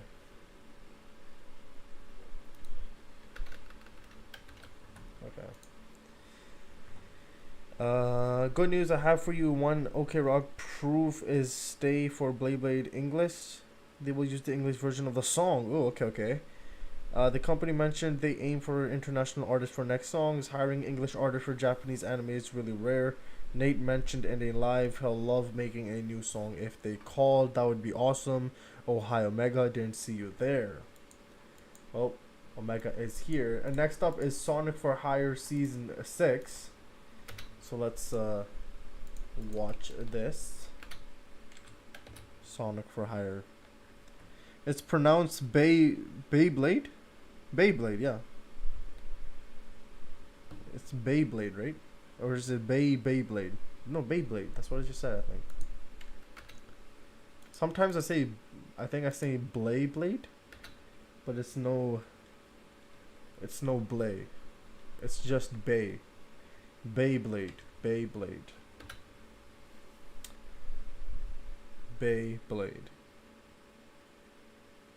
Hey, yo, Beyblade, cause you are my Beyblade. Yeah, that's right. I got you, Sean. Blade. Yeah, sometimes I say the L by accident. My bad. Alright, Sonic for Hire Season 6, the complete season. Let's watch this. I am interested to see what happens in this one. Let me skip the ad. Alright. Put the screen up. I think it's up. Hold up, let me see. Bro, I feel like I don't really like wearing glasses, man. I feel like my eyes are dying. Okay. Give me a second. Alright. We should be good. Alright. Anyways, I don't know if this is true. After season 6, things get weird. It wasn't weird right now, I guess. No, I've been enjoying really a lot, but apparently, okay, see, after season 6, things get really weird. But I heard Shadow will be voiced by Chris Pratt. Bro, it's already been in 1 hour. Oh god, okay, it's already been an hour. Yeah, we watched 2 long videos, and we're here with another long video. Do you like that it's Chris Pratt, Omega, or are you not happy with that?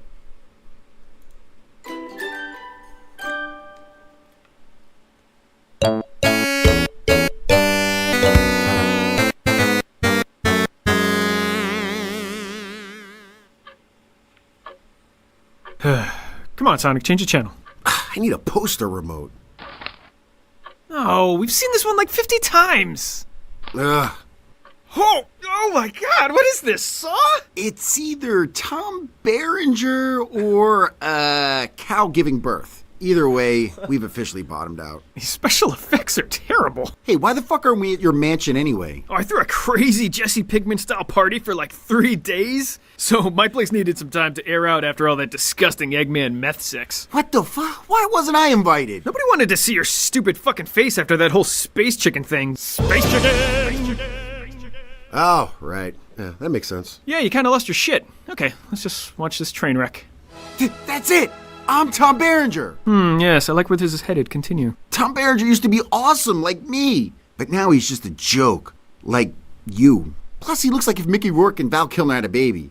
And that baby had terrible plastic surgery. Do you want to get plastic surgery? I don't... What? No, idiot. I'm gonna travel back in time so I can stop myself from taking my career and blowing all my money. Yeah. Seems like there's gonna be a lot of holes in this season's storyline. Just go with it. Well, look who decided to show his stupid face. Chrono, will you shut those kids up? And I told you 10 times to take out the trash, you bastard. Hey, all right, Luca. You and Chrono started a family. Those are some ugly fucking... Oh, shit. Yeah, look familiar? You knocked me up and left me with the Wonder Twins over here. You owe me some serious child support. Right, yeah. I already have a kid and she's literally a monster. I just need to borrow the Epic for a quick second. Whoa! What the hell for? Well, I'm saving my own career, but clearly there's a little something I gotta take care of first. Whoa, freaky. All right, all I gotta do is not bone Luca and I'm kid-free. Hurry up, Sonic. I'm ready for you. There was something I was supposed to do. Ah, fuck. Hurry up, Sonic. I'm ready for you. Damn it. Hurry up, Sonic. I'm ready for you. I'm on my way, sugar tits! Problem solved. Now to save my career. Sweet, it worked. But how do I know I'm in the right year? Hey, Sonic, don't just stand there. Let's get radical all over Robotnik. He thinks he's all that in a bag of chips. Safe to say I'm in the 90s. Damn, Skippy, and everything is extreme. Come on, let's throw ourselves into the engine and blow it up. Throwing and blowing. Throwing and blowing? That was never a thing. Don't go there, biatch. And the novelty's worn off. Let's get this over with. This isn't the end of the Robotnik Meister. I've got an army of badniks, a top-notch laboratory with a flawless septic system, not to mention my perfectly fitting cotton dockers. I vow to destroy you and become the most feared mad scientist in all the world! We're on top of the world. Let's celebrate. Following and swallowing. What is that one? You know, following the girls into the club and swallowing champagne. Stop. I don't care. I gotta go save my future. By the way, this is as good as it gets for you. You end up owning a second-rate burger joint that I burned down with my crack pipe. Later, dork. Hey, Tails. This is gonna sound crazy, but I'm from the future, and I need you to not put my money in that Dreamcast stock. Okay, but... Before you ask, it's pretty awesome. We got a black president, you do a bunch of cool shit on your cell phone. Only annoying thing is a bunch of celebrities got rich and famous by doing nothing. Okay, well, what happens to me? You got rich and famous by doing nothing. Awesome! Why would I want to mess with that? It's because, you know Brandy? Right. Well, you fuck her brother and you videotape it, and everyone sees it, and you become super popular for some reason. That doesn't sound right. Yeah, tell me about it. Anyway, our lives go to shit real quick in the next couple years, so give me my money back. It's too late. I already invested it. Fuck. Oh, I know. Put the money in Microsoft and Apple, then find some weirdo named Zuckerberg and get him laid or something. I'm gonna go talk to some video game people to make sure we get in the right games, and when we get back, we'll be rich to the extreme. Blang, blang! Damn it! I gotta get out of the 90s. Oh, fuck yeah! This is more like it. All right, nice. Nice art on the wall. Use a little more erotica, but all right. All right, let's see what's on the old boob tube. We interrupt this broadcast of Poster Show for a very important speech from the Madam President of the United States. Hello, U.S. America! Where the hell is my martini bucket? I gotta take a crap. This should be interesting. My life is finally perfect. And all I had to do was alter the space-time continuum. I'm surprised the butterfly effect didn't screw anything up. Hi, Sonic. It's time to get married. What? That's right. It's time for me and all the maids to marry all the half-used ketchup bottles so you don't get any ketchup water in your bacon, egg, and cheese sandwiches. Oh. Well, that's a weird way of saying that. Just say ketchup combo time like a normal person. You're the boss. Now, hurry up. You've got an 8 a.m. Victoria's Secret's BJ Bonanza party, then breakfast and cartoons. This is amazing. Bacon, egg, and cheese. Oh, and BJ's. After the record-breaking success of Apple's new vibrator, the iVibe, their stock soars up 5,000 points, making Sonic the Hedgehog a gazillion more dollars. Oh, beautiful. I should give Tails a call and see how he's doing.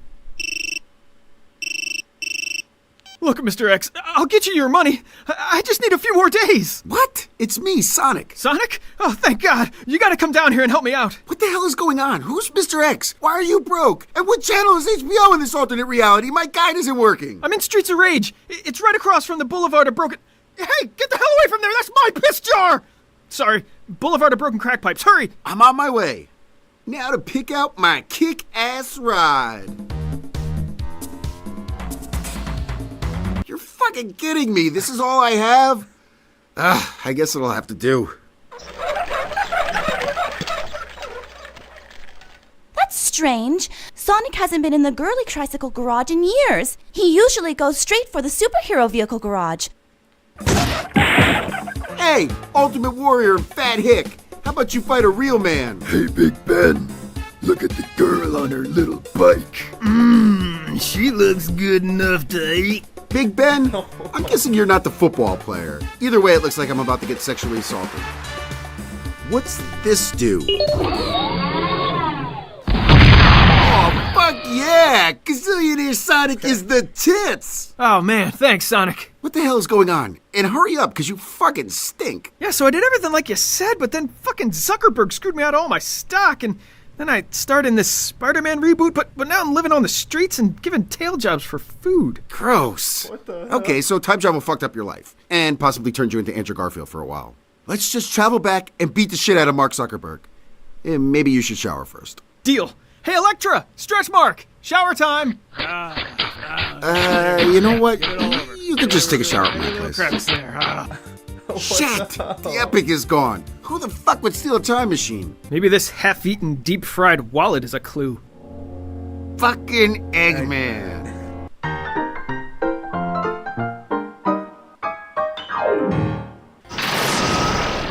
Wow, freaky. Don't go there, biatch! And the novelty's worn off. Let's get this over with. Oh, I'm ready for you this time, dipshits. Future Eggman is gonna take these emeralds and rule the fucking world! Whoa, Eggman just did some hitting and splitting. Okay, that wasn't terrible, but please stop doing that. What the fuck was that? Well, just as you had done earlier, Eggman has been fucking with the past, and now it's changing the present. You see, the butterfly effect hypothesizes that... Oh, okay, I get it. Who would have thought the worst part of time travel was constantly fucking having to explain what's happening? Whatever. Well, from the looks of it, we seem to have made it out okay. And I'm broke. Fuck, let's go find Eggman and fix this shit. Be careful, Tails. Who knows what kind of diabolical plans this fucking idiot has been dreaming up? Oh my god! Hello, Sonic. Kathleen Turner ate Eggman! You crazy bitch! Loved you in Romancing the Stone, by the way. That's Eggman, you dummy. Wait. Ah, shit. Now I'm like, I don't know, 80% sure that's not Kathleen Turner? It's me, assholes. The almighty Eggman. You don't look very almighty. You have a team of badniks washing your fat flaps. Hey, the flaps are the hardest parts to get. One time, I found a whole mini fridge under one of these things. I shit you not. It was a mini fridge full of pepperoni slices. It was awesome. What the hell did you do to yourself? I had it all. Money, fame, power. And then I invented the taco sandwich. 2 tacos for bread, and in the middle, 10 tacos. Before I knew it, I needed crab meat to wipe my ass. Hey, either one of you guys want to murder me? You'd be doing me a huge fucking solid. Fuck this. I'm taking the Epic and fixing this shit. Oh, right. There's a new video game superstar in town, and he stole the Epic to make sure it stayed that way. Bubsy? You stole the Epic? Actually, it's Crash Bandicoot. Shut up, Bubsy. All right, Bandicoot, give back the epic. No way, bro, say. Whatever that fat tub of fat Eggman did in the past made me the biggest thing since torn with your hands bread. You mean sliced bread? What is a sliced bread? You're telling me you don't have sliced bread? Time travel's so annoying. Oh, come on. It's not so bad. Hey, why don't you come with me on a job? It'll be like I'm you, and you're that bisexual rabbit that always follows you around. Tails is a rabbit? Is the job to bore me to death? Because you're very good at it. No way, bro, say. I'm so amazingly popular that I get paid to give games a Bandicoot makeover. Bandicoot makeover? Is that the sex move where you spin dash behind a girl and she jams emeralds up here? No way, bro, say. Check this out. Presto! Another job well done. This is fucking terrible. Step aside, Crash Banjo-Kazooie. Time to give this game the Sonic touch. Not the sex move. Oh man, what the hell did you do? I made it awesome. Come on, there's another game I want you to fix up. I should probably fix this first. No way, bro, say.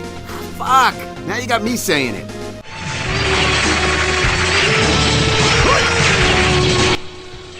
It's kind of tough to do the Bandicoot makeover like this. I need you to be focused. Tell me where the epic is. No, man, I don't wanna. You either give me what I need, or this switch will stay on until they turn the power off for lack of payment on the bill. No, stop! I'll tell you. It's in my garage. I probably should have checked there first. Okay, I believe you. But that won't save you.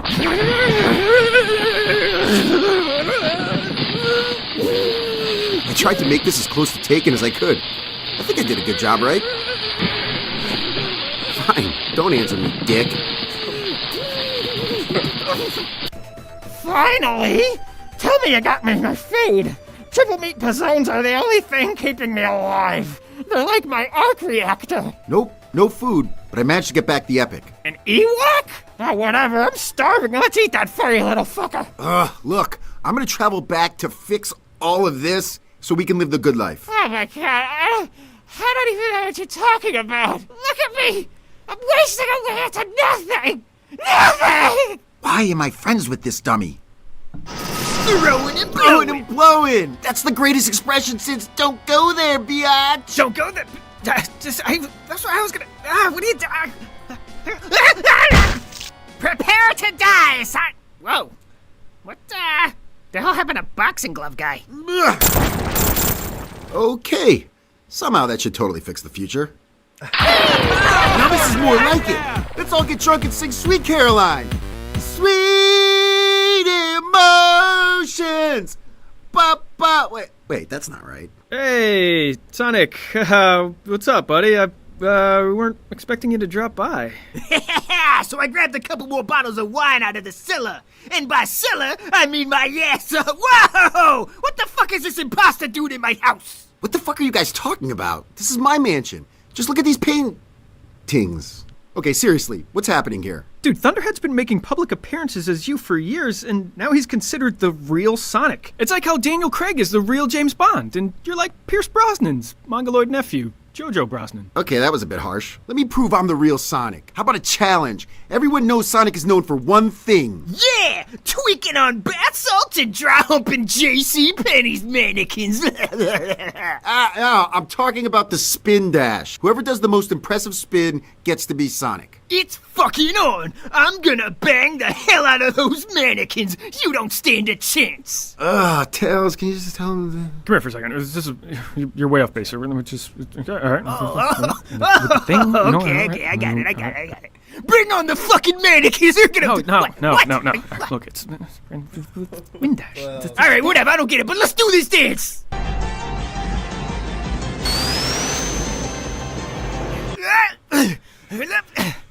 Feet over the top!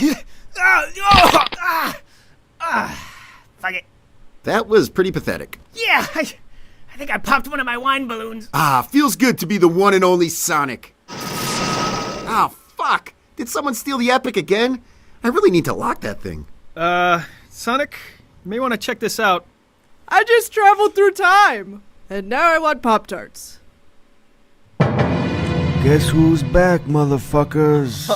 Fuck. You are the very best bounty hunters in the universe. Or at the very least, you had decent reviews on Yelp. Anyway, I want you to hunt down that little blue rat Sonic and bring him to me. You're free to use any methods necessary, but I want him alive. No disintegrations. I'm sorry, no dishwashing agents? I can't hear a thing. There's like a constant burning sound in my ears. Watch out, Skullbra! Your fire face is gonna singe my hair! I'm a clone, did you know that? I'm like a souped-up stormtrooper. Oh my god, this is already a mistake. Just go get him, alright?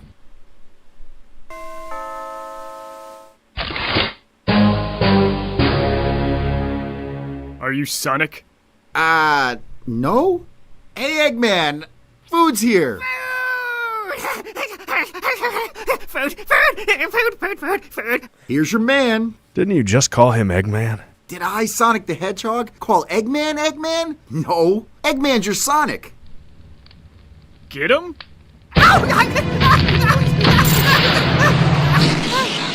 What the hell's going on? Yeah, where's my food? Mario must have sent these guys to get you. He'll probably come back long and strong with another crew who are down to get the friction on. We should really think about bringing in some help of our own.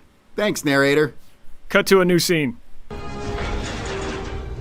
You know, I was thinking, why are we called the Avengers? What are we avenging? You know, I just met you guys. Oh, sorry. Hulk don't understand name. Okay. You know what? Fuck you guys. I'm out of here. Calm down, you fucking spaz. We're avenging the Earth. God, he's so touchy. Hey, you're the Avengers, right? Okay, I get it. We didn't name the group. Talk to Eye Patch about it. Whatever. I need you to find Sonic the Hedgehog and bring him to me. Also, what's the deal with her? Yeah, she's about as useless as Katniss over here. Fuck you! We'll do it. Right after our lunch break.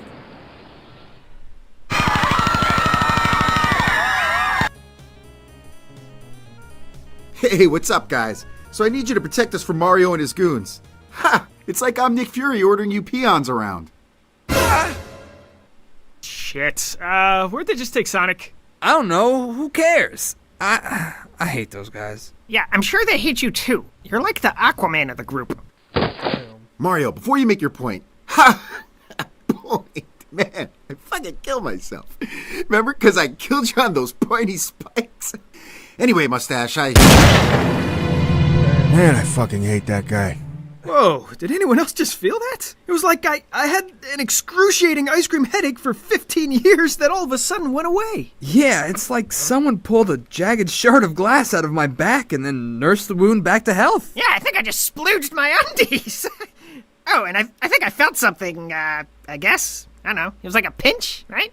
I killed you on those pointy spikes. Anyway, Mustache, I can travel through time, bang the most powerful woman in the world, and I just killed my arch nemesis. But for some reason, I still feel completely unfulfilled. Charles in charge of our days. Ah, there we go. That's better. Put on news! I'm the greatest fucking potato since mankind. Alright. And not since Oedipus freed Thebes from the curse of the Sphinx has the... What? Oh, seriously? Dumb it down? Sure, I can do that, yeah. Not since Papa Smurf thwarted the evil Gargamel has there been such a miraculous turnaround. For the first time in history, there is total world peace. Well, I'll be. Sonic dies, and the world is at peace. This seems like a perfect time for me to pull a Demolition Man and wipe my ass with seashells. Oh, and I could bring back all my old dead crime pals to take over the world. All right, boys. Time to rob, kill, and plunder everyone, and... You know what? Maybe hold off on the plundering until I figure out what that is.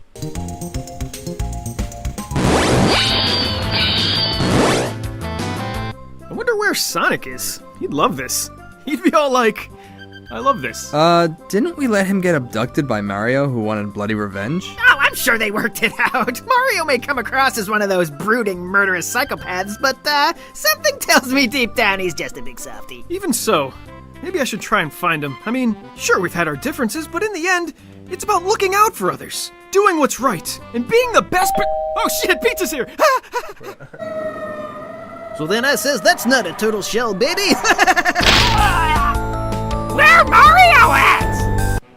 Mario killed my father. And now I'm gonna kill every motherfucker he sent out there and then turn that greasy meatball into a greasy ball of meat! Ugh, what's with all the screams and spooky dark clouds? Oh, right. We gotta turn the clocks back. Stupid farmers. Hey, Tails, are we supposed to save Sonic from Mario or something? I think we're supposed to shave Sonic. Oh yeah, Mario kidnapped him. I'm sure they resolved their issues in a calm and mature fashion. There's no pissing like corpse pissing. There was a guy at the door who wanted money for his package. Oh, and also this box came for you. Ooh, a pissing corpse. A death threat with a severed head and poor grammar. Potato, did you do this again? Something tells me it's not her. I can only think of one other person, or freakish mutant monster thing.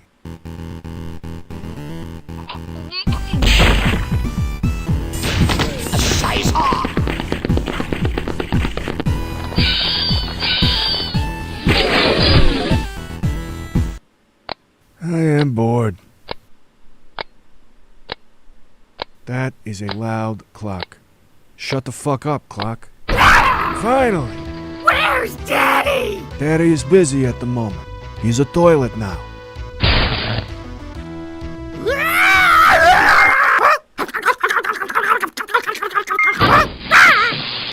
Peanut butter and bread. Works every time. Works great on squirrels, too. Man, that's a lot of squirrels. Oh, well. Oh, life is good. There's a path we take and a path not taken. The choice is up to you, my friend. I was thinking we switch it up a little tonight and have some pasta. It's ready, sir. Finally! Any last words? Avocado! Sure, makes sense. Drop her in.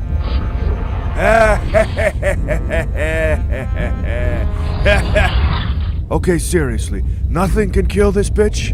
This couldn't possibly be worse. Well, shit. I cannot stop drinking! Woo! It's starting to become a serious problem. Wait, why are we outside Mario's again? Something about saving Sonic? Does that sound right? Yeah, that sounds like something we should be doing, but then why did we bring this flaming bag of dog shit? Oh, right. Ring the doorbell, Mario sees the bag, and then he stomps it out. Yes!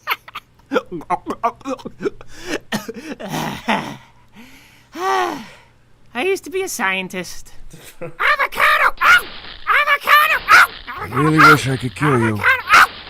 Okay, guys, the bag's in place. When do we ring the doorbell? Now?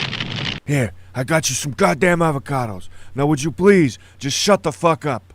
Avocado! That's it. I'm putting my plans of world domination, or whatever the hell it is I'm supposed to be doing here, on hold until I can kill you. Bring out Bullet Bowser.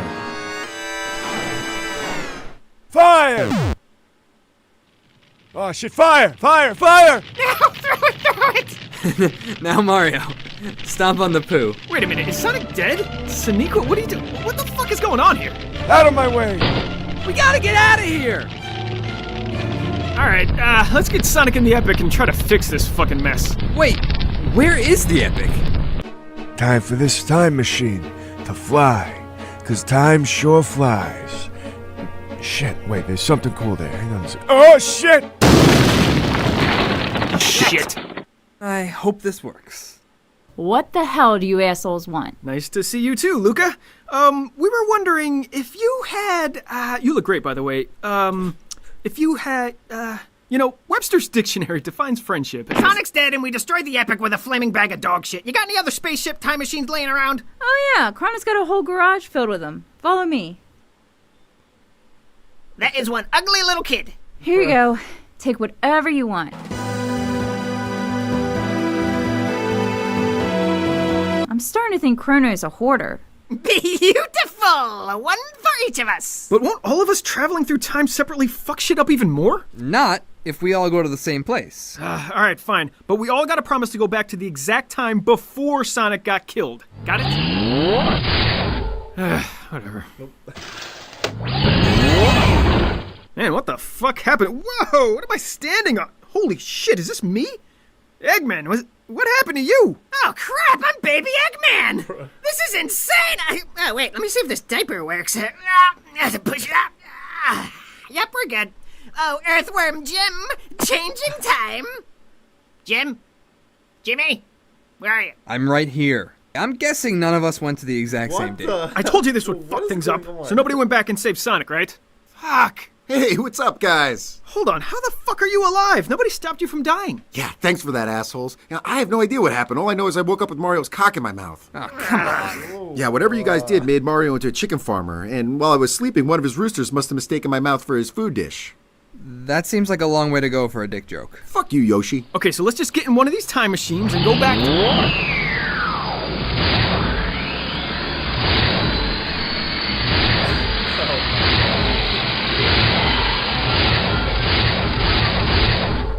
Whoa, shit. What the fuck was that? That was weird. Alright, obviously that's never gonna happen again. Who wants to get some Thai food? Fuck you! I'm not staying like this. We've got to try and figure this out. Yeah, I'm not sure that's such a great idea. You know, something worse could happen, or... Okay, let's fix this. Oh my god. Tails, do me a favor. Pass me a beer. I kinda like our new crazy selves. We should totally form a band like those deformed weirdos. What's their name? Oh, Vampire Weekend. I call drums! We are not staying like this. I got an idea how we can fix this, but you're probably not gonna like it. Dude, you can't say you're not gonna like this and think we're gonna do it. You gotta be like, you'll love this. It's got booze, sluts, and fish tacos, both hard and soft shell. Do I need to remind you that you look like... this? Alright, genius, what's the plan? We gotta redo every single thing we've done since I got you that paperboy job, and it should reset everything back to normal. Hold on. There's one thing I've been meaning to do before we go back to normal. Fucked up.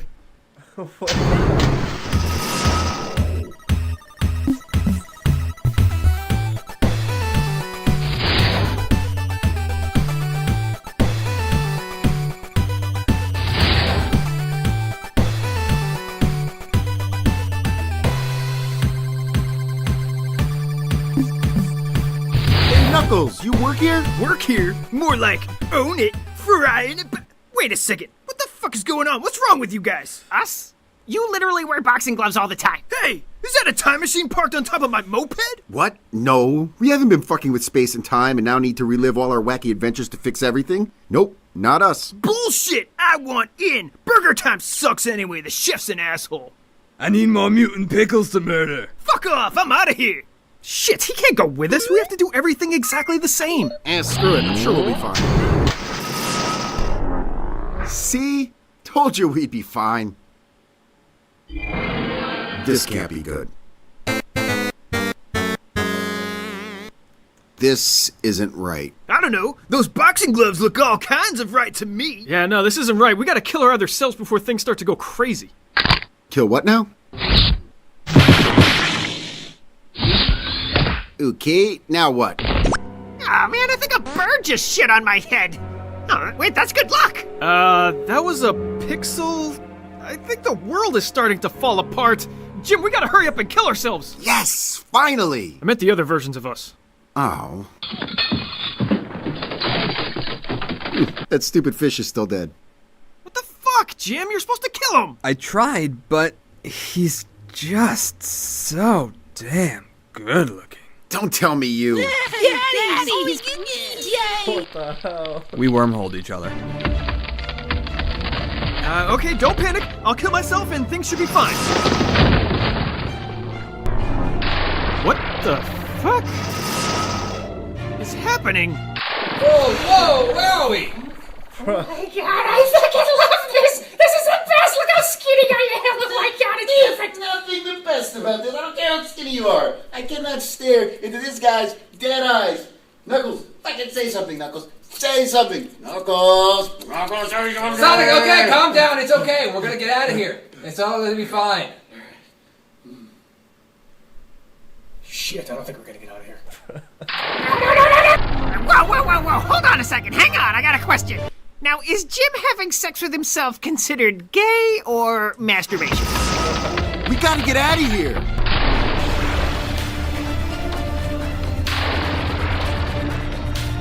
Hey guys, I haven't seen you in like 2 years. Things have kind of gone south for me here. Where you going? I'll fucking kill you!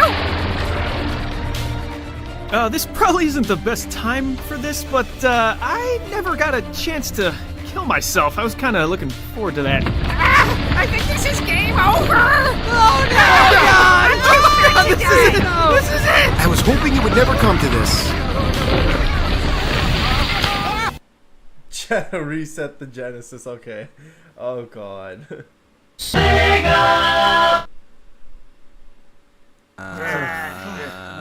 Uh-oh. And you're welcome.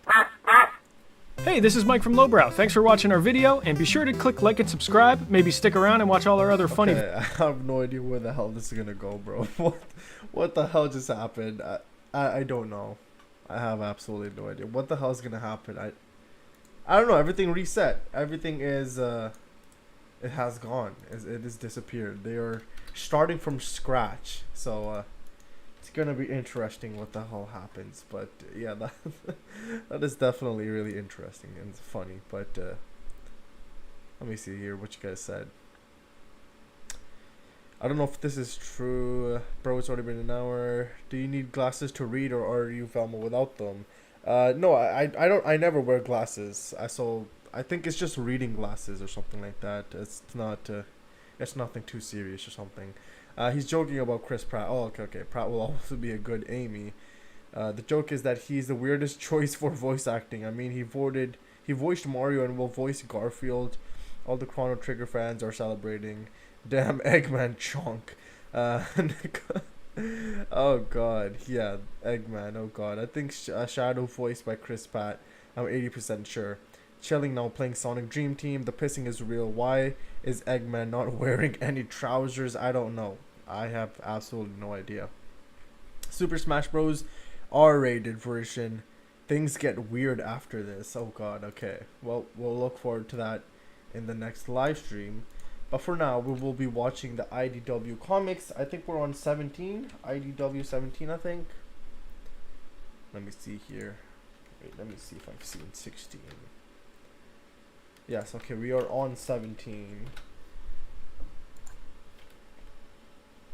Alright, yeah, we'll watch 17. Maybe 18, but we'll watch 17 for now. Sonic the Hedgehog, IDW Sonic, issue number 17 dub. Let's see this.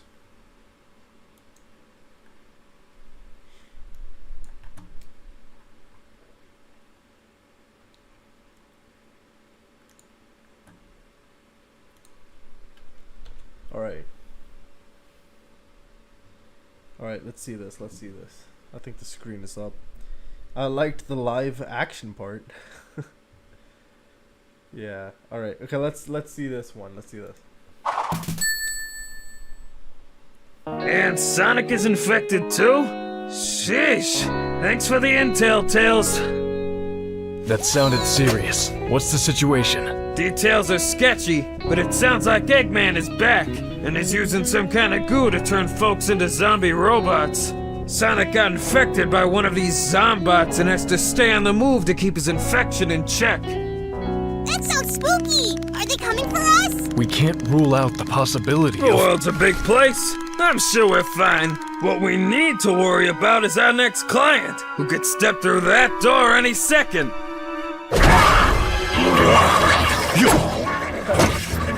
No effect. So don't worry, SBO. I'll protect us. Don't! You can't touch him! That's how the infection spreads! I'm calling tactical retreat! Out the back, boys! We'll hide in the city.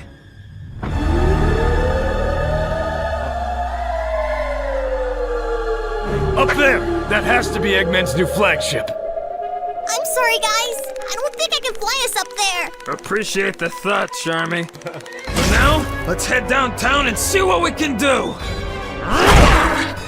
Vector to Amy Rose. Do you copy? So much paperwork. Why did I agree to this? Miss Rose, an urgent call for you from Vector. Oh, now what? Seaside City just got hit by Eggman! There's zombots everywhere! Oh no! I'll send a rescue shuttle right away! We need backup! Can you send Sonic? Anyone? I'll put out a call to everyone in the area. Hopefully Sonic will hear, or someone will see him. Be careful! Well, help's on the way, but who knows how much or how soon? We're on our own, boys. What's the plan? What's the plan? Looks like the plants can get infected too, so getting survivors out of the city isn't necessarily safer. Getting them down to the docks is our only option. But that's putting our backs to the sea. There's nowhere to escape to. Nowhere is safe, SBO. And at least with the docks, we can create choke points. It's the best defensible position we've got. Split up. Find survivors and send them to the boardwalk. Keep the zombots busy, but don't touch them. Got it? Got it. All right. 3, 2, 1. Team Chaotix!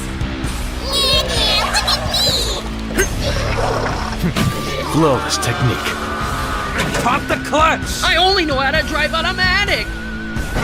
Put it in neutral! I'll push you till you go downhill! Thank you! No fair ganging up on a guy who can't hit you back! I heard you can use a hand. What is it with you and the dramatic timing? Tails said you were infected. Should you not breathe on me, or...? No, we're fine as long as I don't touch you. This way I can bop some zombots, but... I've got to keep speeding along to burn it off. And the more zombots I hit, the faster it spreads, so... You've got to keep moving. Got it. We're getting survivors down to the docks for evac. Good plan. I'll cover you as best I can. Next time Eggman loses his memory, I'm throwing him in a cell. Less hindsight, more rescuing. This way. Keep your eyes open. Call out any zombots that you see. Here! Right here! I'm not one of them! It's just a scratch! Please don't leave me behind! You can't leave me behind! What do we do? I don't know. We can't risk anyone else getting infected. But... Wait! I won't touch anyone! Just wrap up my arm! Put me in quarantine! Please! I'm sorry. This ain't a sightseeing trip! Get down to the docks! Move it! How could you be so mean? We're supposed to help everyone! I'm doing the best I can! We've got to get as many uninfected people as we can to safety. If we've got time, we'll come back for the sick. But... We do not have the time to debate. I know it's hard, but we need to follow Vector's lead. Fine, but I don't have to like it. None of us do, especially Vector.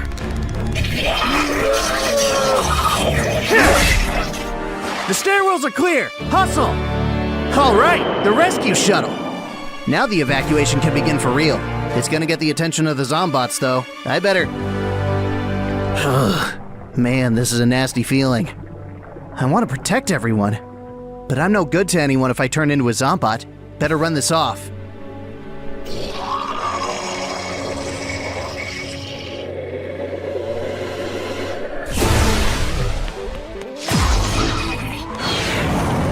Faster! I've got to get back to them! Faster! We're in the home stretch, boys. Just a little longer. 135, 136. That's barely anybody. The city had so many people in it. We saved all the healthy ones. Now we need the rest. Charmy, where do you think you're going? I'm gonna save the one you trapped with the cars. She didn't change yet. We can still help her. It's too late. Get back here. I've got him. Charmy, come back. That's an order. Charmy! I'm back. Don't be afraid. We'll get you to safety. No!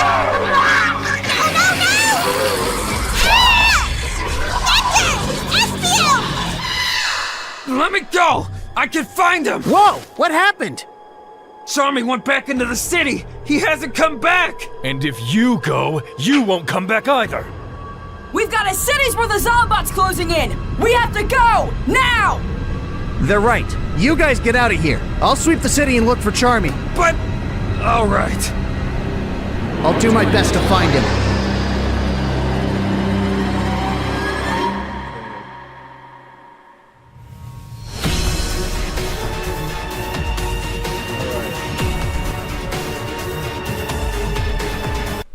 Next time, Sonic versus G Morel.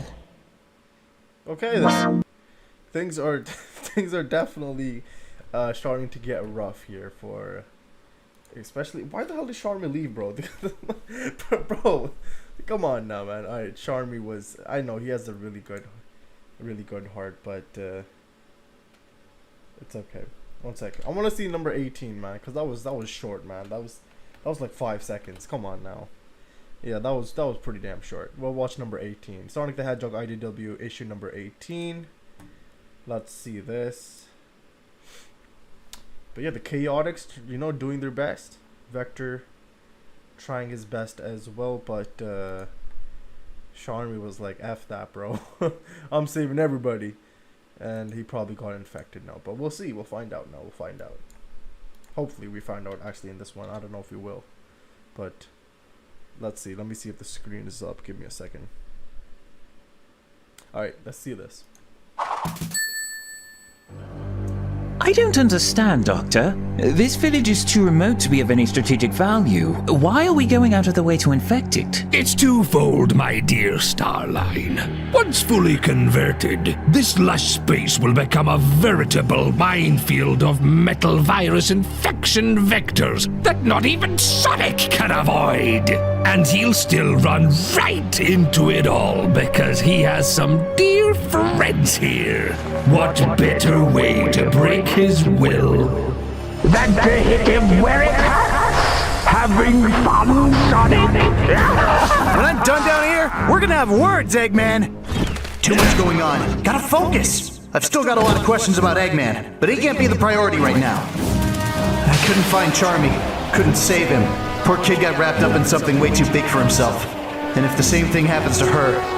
Stop it! This is exactly what Eggman wants me to do. Gotta keep moving. Gotta protect my friends here. Gotta find Cream! Close the shutters and get away from the window! Yes, Mother! Our neighbors are in trouble! I should go help! This isn't like your adventures with Amy, Rose, or the others! You're still a little girl, and we are not heroes like them! But I'll have Cheese with me! He'll help look after me! He always does! And you have Chocolate to look after you! You're a brave and noble little girl, and I know you've done some amazing things, but I can't allow you to go out there. Stay in here and protect our home, okay? Yes, Mother. If I stay to protect the house, will you go and help the village, G-Roll? Request acknowledged. Proceeding to assist village defenses to protect Cream, Vanilla, and family. Even with a low population density, this village is succumbing rapidly to the metal virus. Such efficiency is the sign of a true genius, wouldn't you say? Attention all Zombots! Pile up on Sonic! Let's see him run off a full infection! Ah, lucky break. Cream, where are you, kiddo? They ain't moving, boss. Not in the way you told them to, at least. What? Actually, boss, there's been a steady decline in Zombots responding to your voice commands since we started. How is that possible? Well, it is a virus. Spreading from exposure may be prompting random mutations in the coding. May? Didn't you account for that possibility? It's working, isn't it? Like you said, the metal virus is spreading as intended. I can work out the bugs in post. But if this gets out of control... Then I'll find a way to control it! You've ruined my good mood! I'm going to get something to eat. Orbot, may I confide in you? Provided you keep my next break a secret? Yes? Deal. Now then, what's on your mind? Ever since he started his conquest of this world, I've been fascinated by Dr. Eggman. His brilliance, his tenacity, his charisma. I've devoted myself to robotics and the search for arcane powers because of him. Whenever I reached an impasse in my research, I'd ask myself, what would Eggman do? I've done so much, driven by what I thought I knew about him, but I'd always assumed Sonic defeated him because he was so unnaturally powerful. But now it looks like the real cause is Eggman can't plan for or adapt to the long term. It's about 50-50 to be honest. Big idea, big execution, Sonic shows up, I hate that hedgehog. Big explosions, rinse, repeat.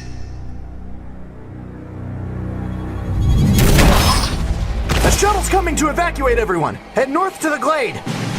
Every hit I land on these zombots makes my infection spread faster. I need to go for a run to burn it off, but I can't leave the villagers yet. I can't just run in place or do donuts. Won't be fast enough. Still haven't found Cream either. Maybe she's holed up at her place? I'm practically there, so... Ow! Did you cross some wires, G-Merle? I thought we were friends! Sonic, designation, friend, analysis, infected with same material as villagers. Assessment, you will transform to highest level threat to Cream safety. I will not allow that. Fair enough, but I can keep it under control, G. Assessment, infection has spread beyond 50%. Conversion imminent. You are an immediate threat. I can run it off! Or maybe you can help? You can bond with machines, right? You can bond with me or another Zombot? And negative. Metallic virus infrastructure incompatible. I cannot control it. It cannot infect me. Elimination is only option. G-Merle, no! If you can reduce your threat level by running, then run. There are still people who need my help! You cannot help. You are a threat. Reduce threat level or be eliminated. I can't fight you and the Zombots! Quit being a jerk! Top priority, keep Cream safe. Your compliance is not mandatory. Warning, arming missiles. Fine, have it your way. Primary threat neutralized. Changing targets to infected villagers. Commencing purge.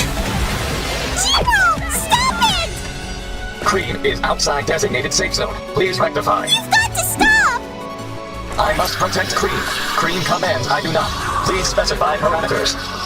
You can protect us, but you're going too far! Proximity to residents has remained no greater than 20 meters. That's not what I mean!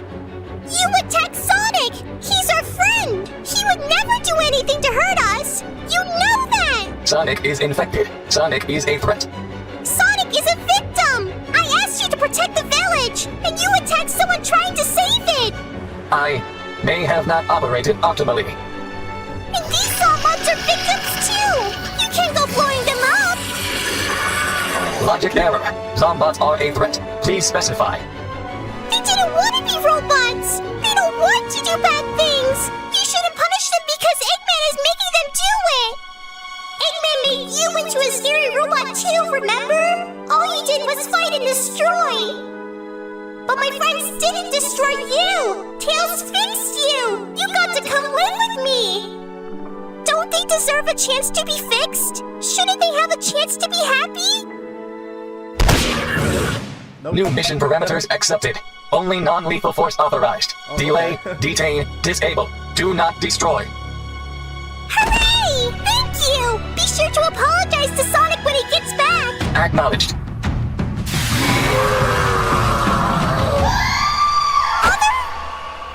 G-Merle! Sonic! Help! Whoa, you're Sonic, aren't you? How come you take that kid Cream on adventures and not someone like me? Well, she's a great kid. Lots of potential. But real quick, what are you doing? Well, if I burn down the forest before the infection spreads, we all won't get changed. No! You'll all just be consumed by flames instead! Well, Cream gets to hang with me because she's got some sense! Cream! Run! No! Don't touch it! Stop it! Just come with me! Chocolate time! Chew!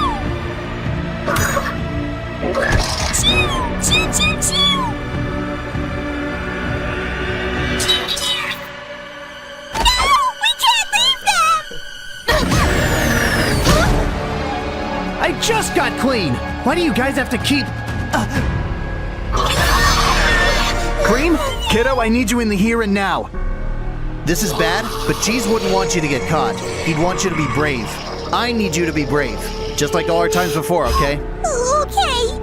I know you can do this. Get your mom to the North Glade and get to safety. We'll get everyone out of here, then find a way to fix this, right?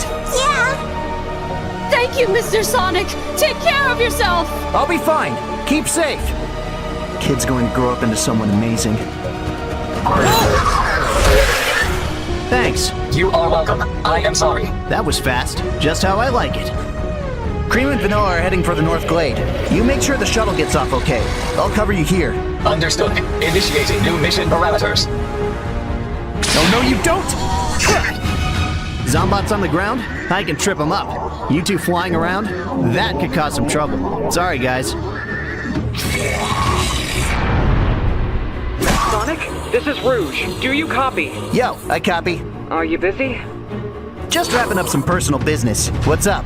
I just got intel that Eggman is en route to Sunset City. Shadow and Omega are already heading there to intercept, but... You wouldn't mind some extra help. Got it. See you there. I heard Eggman try to turn the village against me. If he converts another city, that'll be even more Zombots he can't control. This will go from bad to worse to nightmare overnight. I better push it and get there as fast as I can. I am not losing another friend to this. Oh man.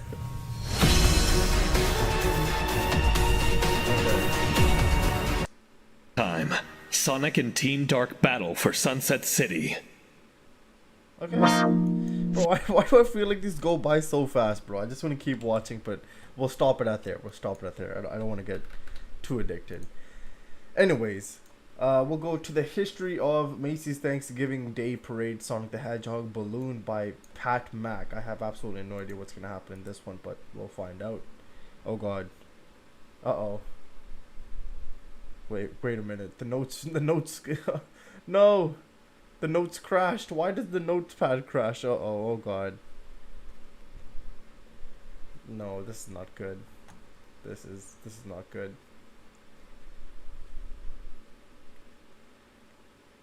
Uh-oh.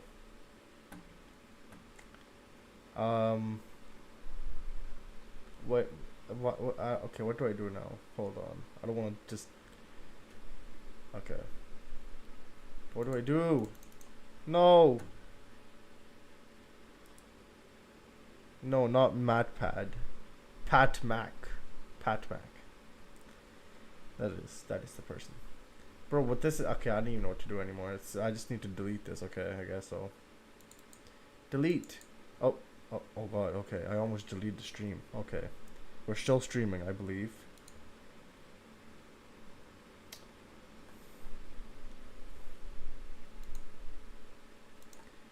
Okay. Okay. Restore. No, don't. Okay. Oh god.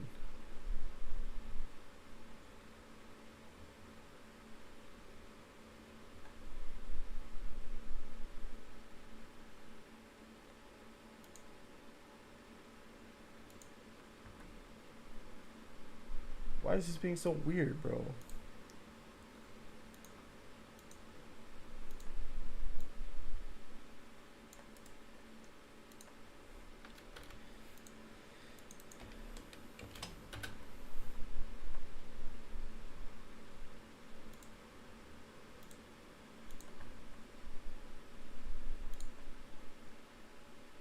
All right. Okay. All right, let me let me get this video up. Okay.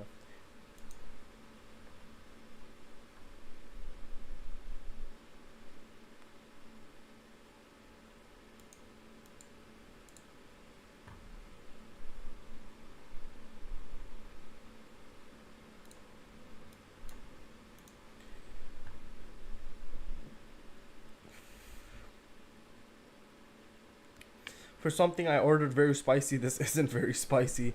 That was short. Bro, I hope Post releases a single from his country album. He probably will. Guillermo is from Sonic Advance. Cheese solos everything. It's refreshing to see Guillermo in action again. Don't want to get sidetracked. Did you just say MatPad? I'm enjoying watching the stream. Well, I am glad that you enjoy watching the stream. We are in.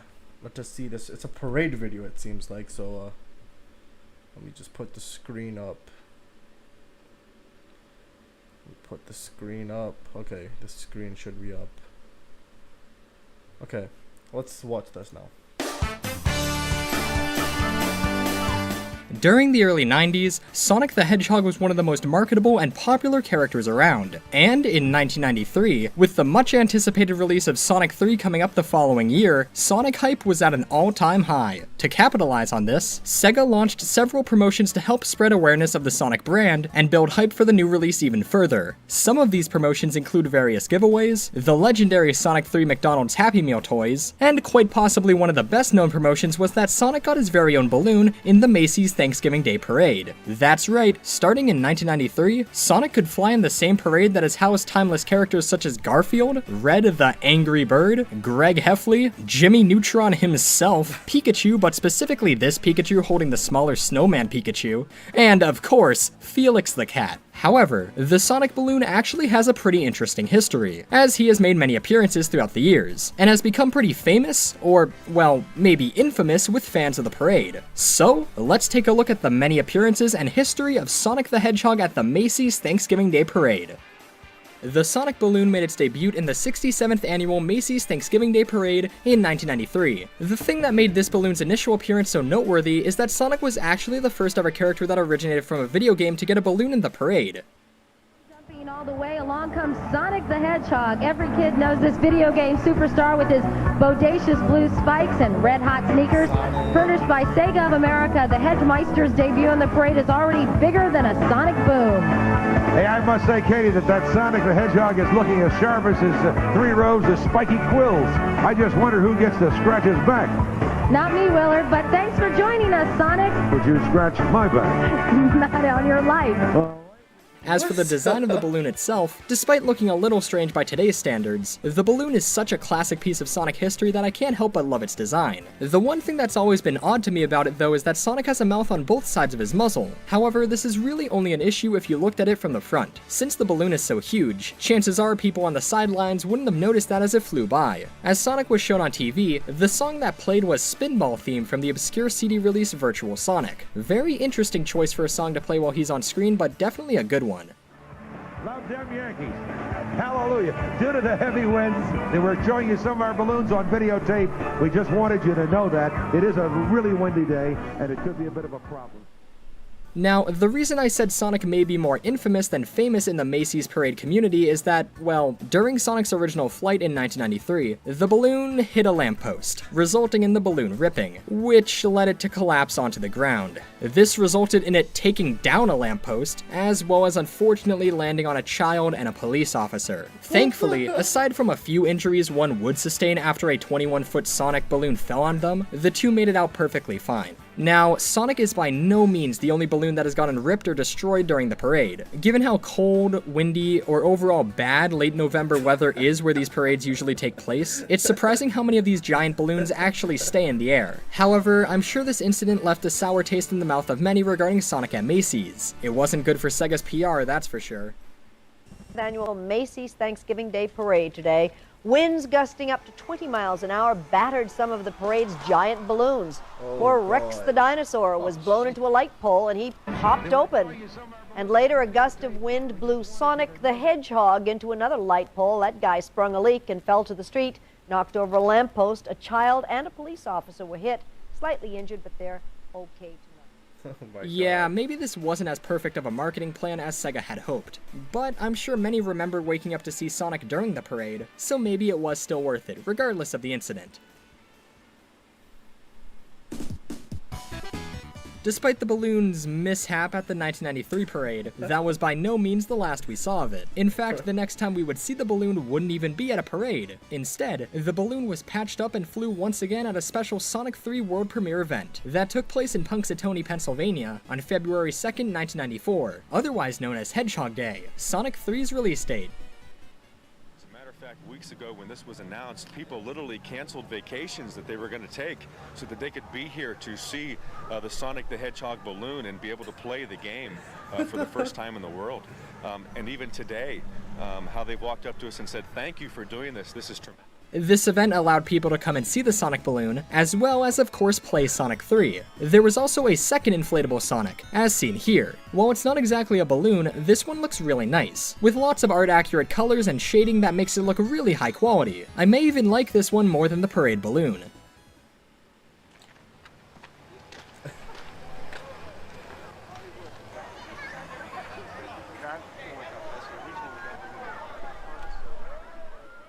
There was even this really great looking Sonic mascot there that you could meet and take pictures with. It seems like this was a really cool event, and of course having the balloon there must have made it even more special. As far as I know though, this was the only time the balloon was used outside of the parade itself. So, let's move on to the 1994 parade, in which it was actually the opening balloon. It was the first one in the parade. That's a pretty huge honor. We do have footage from the opening of the parade, and yeah, there's Sonic. While the hosts were talking about Sonic as he flew by, once again the virtual Sonic rendition of the Spinball theme can be heard playing. This song always played during every appearance of this specific balloon at the parade.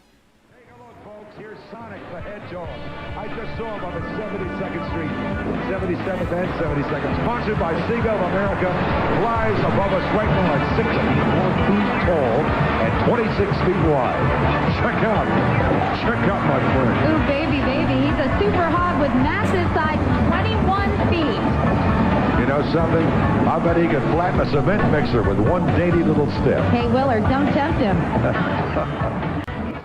It's clear the hosts knew that Sonic was a problematic balloon, as they would often reference it. Thankfully though, in 1994 at least, nothing bad happened to the balloon despite there reportedly being high winds. In 1995, Sonic was demoted from his opening act status but still continued to be in the parade. Also, he was showcased along with a, get this, Sega Pico bus. Honestly, why am I even making a video about the Sonic balloon when I could be making a video solely focused on the absolute legend that is the Sega Pico bus? As you can see in this archived footage, weather was not being very kind to Sonic that day. In fact, it did end up colliding with another lamppost that year. Actually, it did so before the parade even truly began. Here's a little secret we're going to share with you. You can't tell anybody, though. Each balloon is made in different sections and sealed separately, in fact, very much like myself. That way, if an arm or a leg snags on somebody's penthouse, the balloon can carry on. Could you imagine how stressful it must be to be the people pulling the balloons along? You're carrying this huge 21-foot Sonic held by strings as he violently rocks back and forth. To make up for the fact that Sonic literally died before they could even start talking about him, footage from the 1994 parade was shown again and narrated. So, despite his mishaps, Sonic still managed to make an appearance that year. The Pico Bus Brigade. I know this computer mammal, Sonic the Hedgehog. He can turn a few video heads, let me tell you. Sonic, furnished by Sega of America, is a very cool teenager with a spiky quill up and down his back. Is that the new in thing, Willard? Spiky quills? Remember spiky quills? One of the Our Gang group. Maybe I'll try a couple of quills instead of hair next year. It might work for you, Willard, but you better be able to move fast just like Sonic. He's named Sonic because his character can move faster than the speed of sound.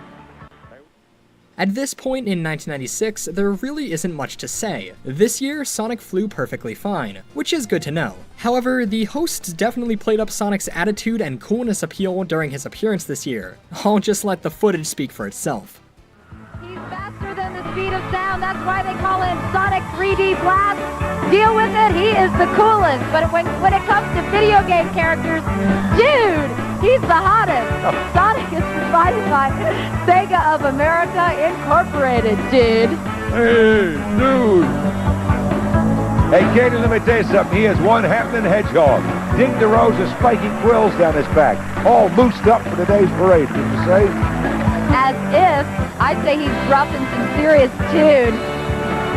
Dude! Oh, that's your line. You lost me, Katie. I don't even know where we are. Moving on to 1997, this would be the last appearance of the original balloon in the parade. Or, well, technically, 1996 was. Sonic was scheduled to appear during this year's parade, but unfortunately, due to very high winds, letting him fly would have been a huge safety risk, so he simply couldn't. However, to make up for this, just like in 1995, footage from the 1994 appearance of the balloon was broadcasted instead. This guy's also cool. He is way cool, although he's a bit deflated this morning because of the wind, but thanks to the wonders of videotape, he's still the dude with the tude. Classic. And this is no hype, dudes. It's Sonic the Hedgehog, furnished by Sega of America. He's way fast, the Chuck Yeager of the video set. See, you went by twice that time. You missed it. You got it. Eddie, you really get into this when you do this. Whatever. He's the man, totally, and has his own rock band. Hang glides in summer and digs winter sports. At 64 feet high, Sonic's taller than 11 snowboards. Man, I dig those spiky quills down his back. Probably uses a little sculpted gel.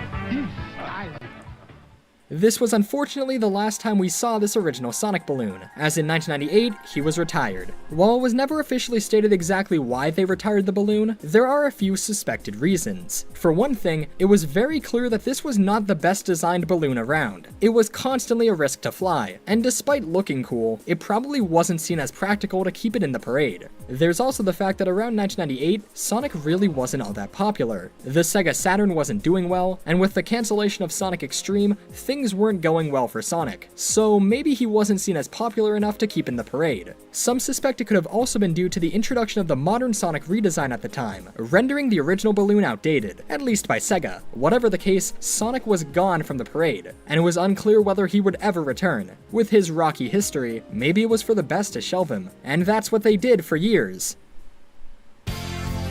However, in celebration of Sonic's 20th anniversary in 2011, he was added back into the parade with a new redesigned balloon. Not only did Sonic make his grand return to the parade in 2011, but he was also once again the leading balloon. Yes, the new and improved modern Sonic the Hedgehog balloon led the 85th annual Macy's Thanksgiving Day Parade. Also, thankfully, this balloon proved to be much better in design as it in fact did not crash into a lamppost. Well, that year at least, so to whoever designed this one, congrats. The newly designed balloon version of Sega's speedy and wildly popular video game toy and TV character with the ability to run at supersonic speed, Sonic is streaking across the sky announcing his 20th anniversary of Sega's release of a new video game called Sonic Generations. Take a good look. This 350-pound inflatable boasts two 22-foot-long sneakers, which rockets Sonic down 34th Street toward his next adventure. The modern Sonic balloon would make a few more appearances at the parade, such as in 2012. There isn't much to be said here, but one thing that's interesting to me is that during this appearance, Sonic was said to not only be the star of video games, TV shows, but also his own toy line. So yeah, given the time frame, congrats Jazzwares, you guys got a shout out at the Macy's Thanksgiving Day Parade. Sonic the Hedgehog, the star of video games, television, and his own toy line, streaks through the sky. This high-flying, spiky speedster was the first video game character to ever appear in this parade. Sonic has starred in over 70 video games since his debut on the Sega Genesis 21 hog wild years ago. Sonic's newest video game, Sonic and All-Stars Racing Transformed, is in stores now. And that brings us to 2013. This year, the Sonic balloon flew once more, this time being used to promote Sonic Lost World. Sonic the Hedgehog dashing through the morning air. This blue blur can run faster than the speed of sound and has the ability to curl up into a ball like you, Savannah, and mow down your enemies. Sonic was the first video game character to be featured in this parade. Fans are now speeding to stores to capture Sega's latest video game called Sonic Lost World, which pits Sonic against the Deadly Six as he races inside, outside, and upside down, using new moves and power-ups. Unfortunately, despite having successful flights in 2011 and 2012, this year, the balloon did get its arm caught on some nearby trees, but thankfully it wasn't damaged. Sadly though, the 2013 parade was the last time we saw the Sonic balloon. With that said though, Sonic was actually referenced in the 2014 parade. During the parade, there was a performance to a video game medley, in which at one part everyone dances to the original Sonic 1 theme. I guess that's better than nothing.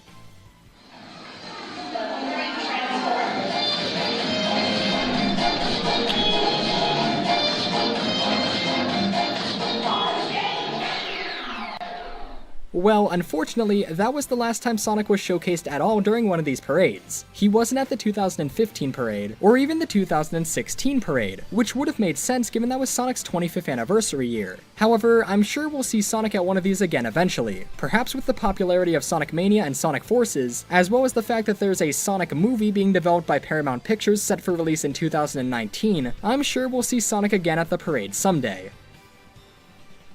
Oh god.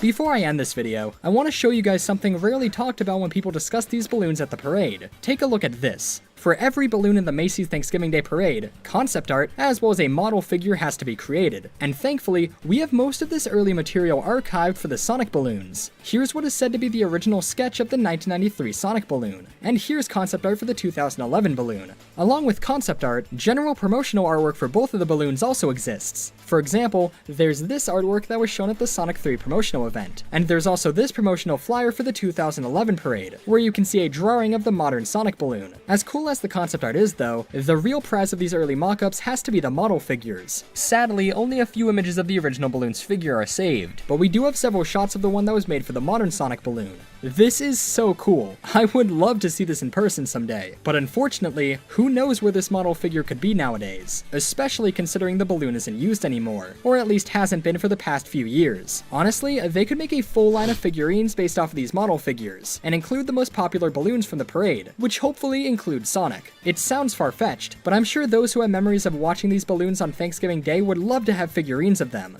It's so great that even with something as simple as a balloon at a parade, Sonic still manages to have an interesting history with it. Who would have thought a Macy's Thanksgiving Day Parade balloon would have such a legacy? You don't see me making a video about just any balloon. Sorry, Chicken Little. Guess you should have smashed into a lamppost. But that's basically all there is to say regarding this interesting footnote in Sonic history. I really hope we haven't seen the last of Sonic at Macy's. Hopefully he makes another appearance sometime soon, whether it be with the 2011 balloon or with a new one entirely. It'll be interesting to see where the future of Sonic with the parade leads. But in any case, we can hope that the next balloon doesn't crash into any lampposts. Alright, when the hell was this video made? When was this video? Oh god, okay. 2017. That was quite a few years ago. This video was made, but yeah. Do they even do parades anymore? I don't know. Do they? Let me know. Like, I think Cheese, you probably live in New York, so do they still do parades, or I don't know. I don't even know if it's just all in New York. No, I think I saw New Orleans as well, so I don't know. But do they still do parades? Do they do these balloon parades still, or is that a thing in the past? Is okay every year still? Okay, fair enough. I thought it would disappear after 2019, but it's a national event. You know what? Fair enough. That is fair. It's nice to see that they are still keeping the tradition alive, and it didn't die off after 2019. It's interesting. Bro Knuckles was in a WWE event. What is that one? Oh, she's trying. Hey, how good is your reaction time? I would like to say pretty good. It did make an appearance in 2021, but strangely not since, given the increased popularity. Oh, okay. When was this video made? It was made 2017. They promoted Colors Ultimate but not Frontiers. Finally done with my work. Glad to see you back, Zach. I'm in Spain without the I. Span? What? So you're in Span, okay. Alright, well, it's nice to see that it's still alive and thriving and is a national event. I'm guessing that Sonic will probably make a return sometime soon. Definitely after the success and the multiple movies and stuff like that. But yeah. Alright, now we're going to get into a very, very, very long video that Cheese wants me to watch. What the hell are Chow? That is what we're watching. The Zach is back. Yeah, I wish my lifespan is a bit short because I'm in pain. No! I wish you have a very long lifespan, Zach. Yes, the Zach is back. Zach is so back. Let's go. Alright, we're gonna watch this very, very, very, very, very, very, very, very, very, very, very, very long video. What the hell are Chow? I guess we'll find out in this 1 hour, 14 minute, and 38 second video what a Chow is. But let's see. Chow. What are they? What are they for? What do they do? What do they taste like? Questions we've all wondered at one point or another. I'm gonna be honest with you. I was never a Chow guy. I just didn't see the appeal of raising some weird little blue baby. Plus it seemed to take forever, so I never really touched this part of the game. I mean, sure, I would check it out every now and then, but I wasn't one of those weirdos who would spend hundreds of hours raising these things. I was one of the normal people who spent dozens of hours replaying the game regular style. I mean, don't get me wrong, I always wanted to like raising Chao, I just never really did. But I always wondered, what is it about these little monsters that people found so captivating? It kind of bothered me there was this huge part of the game I barely knew anything about. So I decided to finally bite the bullet and learn about Chao. How complicated could it be, right? Oh, it's complicated. So, what are Chao? Well, they're these little creatures first introduced in Sonic Adventure 1. They have some minor relevance to the plot, but who gives a shit? I'm not here to talk about that. I'm here to talk about the Chao Garden, a feature that was in both adventure games and then never seen again, while the Chao themselves continue to make various small appearances throughout the franchise. Basically, the Chao Garden is a kind of virtual pet simulator where you can raise your Chao by giving it items to improve its stats and change its appearance, and you can enter these Chao in a series of races that get progressively more challenging. There's also a Chao Karate mode exclusive to Sonic Adventure 2 Battle. The Chao Garden is a completely optional feature in both games, however some emblems are locked behind Chao races, so if you want to 100% either game and get to play that sweet bonus level in Sonic Adventure 2, then you will have to raise some Chao. That's the super basic overview, but where did the idea for Chao come from? Why is it even in the game at all? In the credits for Sonic Adventure 2, they have Chao programmers and artists listed, but there is no Chao section listed in the Sonic Adventure 1 credits. Instead, there's an A-Life section. A-Life, short for Artificial Life, is actually a refinement of an idea they first had for a game called Nights into Dreams, which came out in 1996. This is the game Sonic Team worked on for the Sega Saturn instead of, you know, a Sonic game.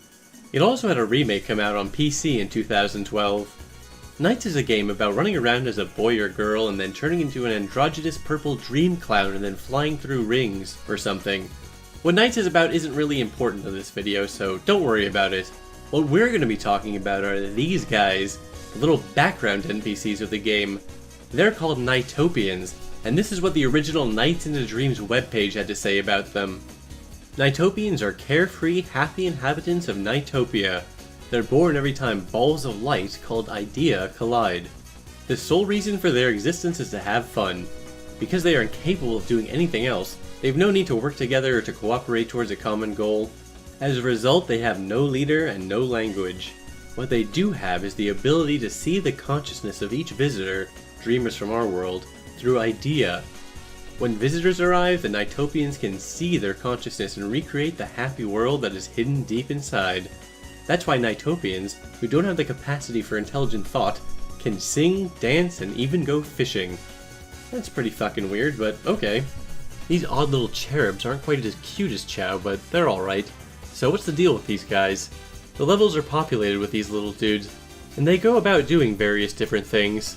They can be happy or sad, they can create tiny changes in the landscape, and certain things like background music are even altered depending on the overall mood of the stage. Much like Chao, you can easily play through the entire game completely ignoring them if you want.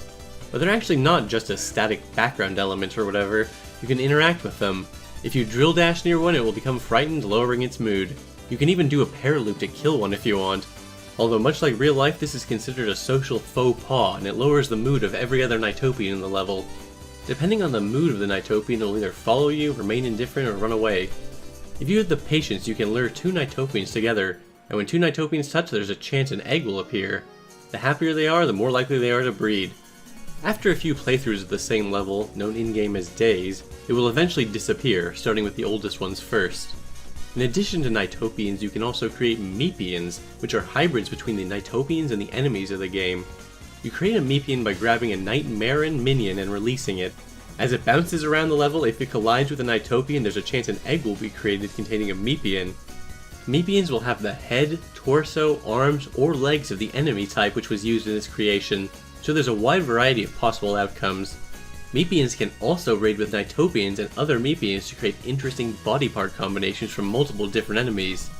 If you have a lot of Meepians in your level and a high overall happiness rating, there's a small chance a King Pian will appear, also known as a Super Pian. The exact mechanics for spawning one are still not fully understood. Some French site says there's a 1 in 4 chance it happens when a Meepian with the head of a minion breeds with a Meepian that has the head of a regular Nightopian. For a long time it was thought by many to be just an internet rumor before pictures of it eventually surfaced online. To this day there is a shockingly small amount of documentation of this character posted online.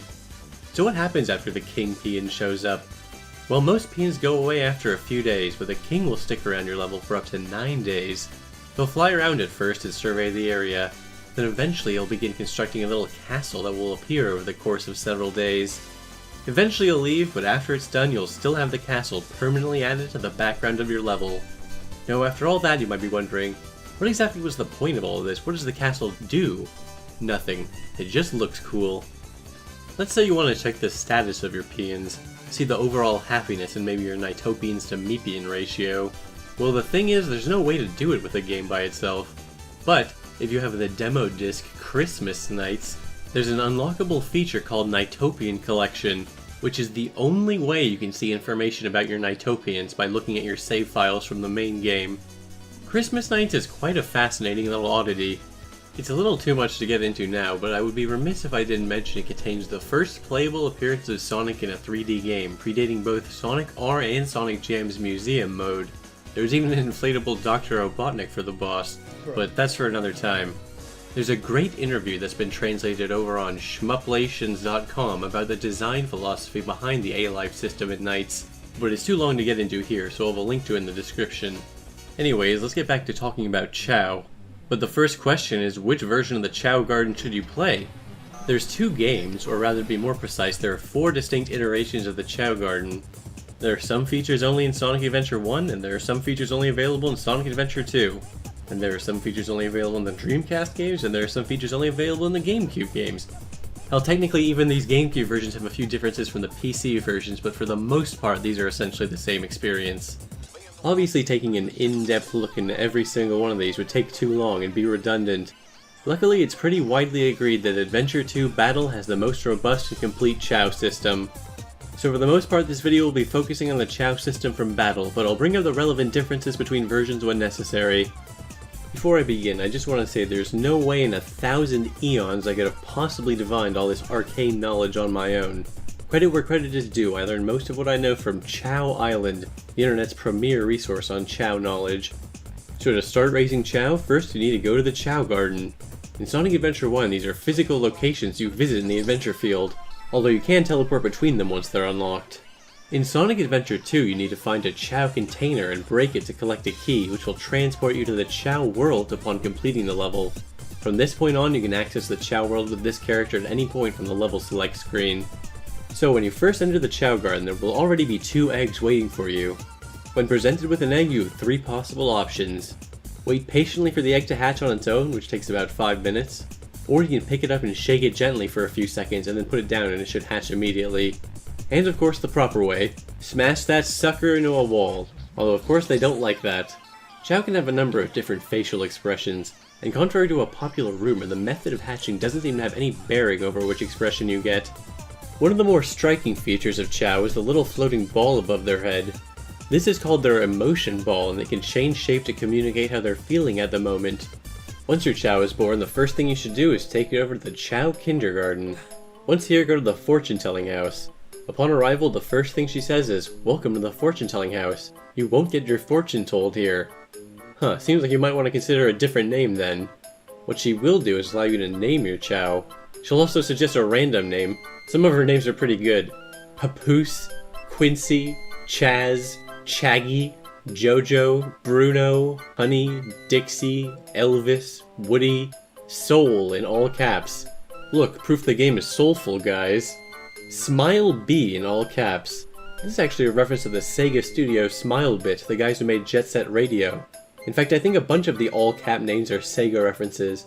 Rosso is a name she can suggest, and that was also the name of a Sega development studio.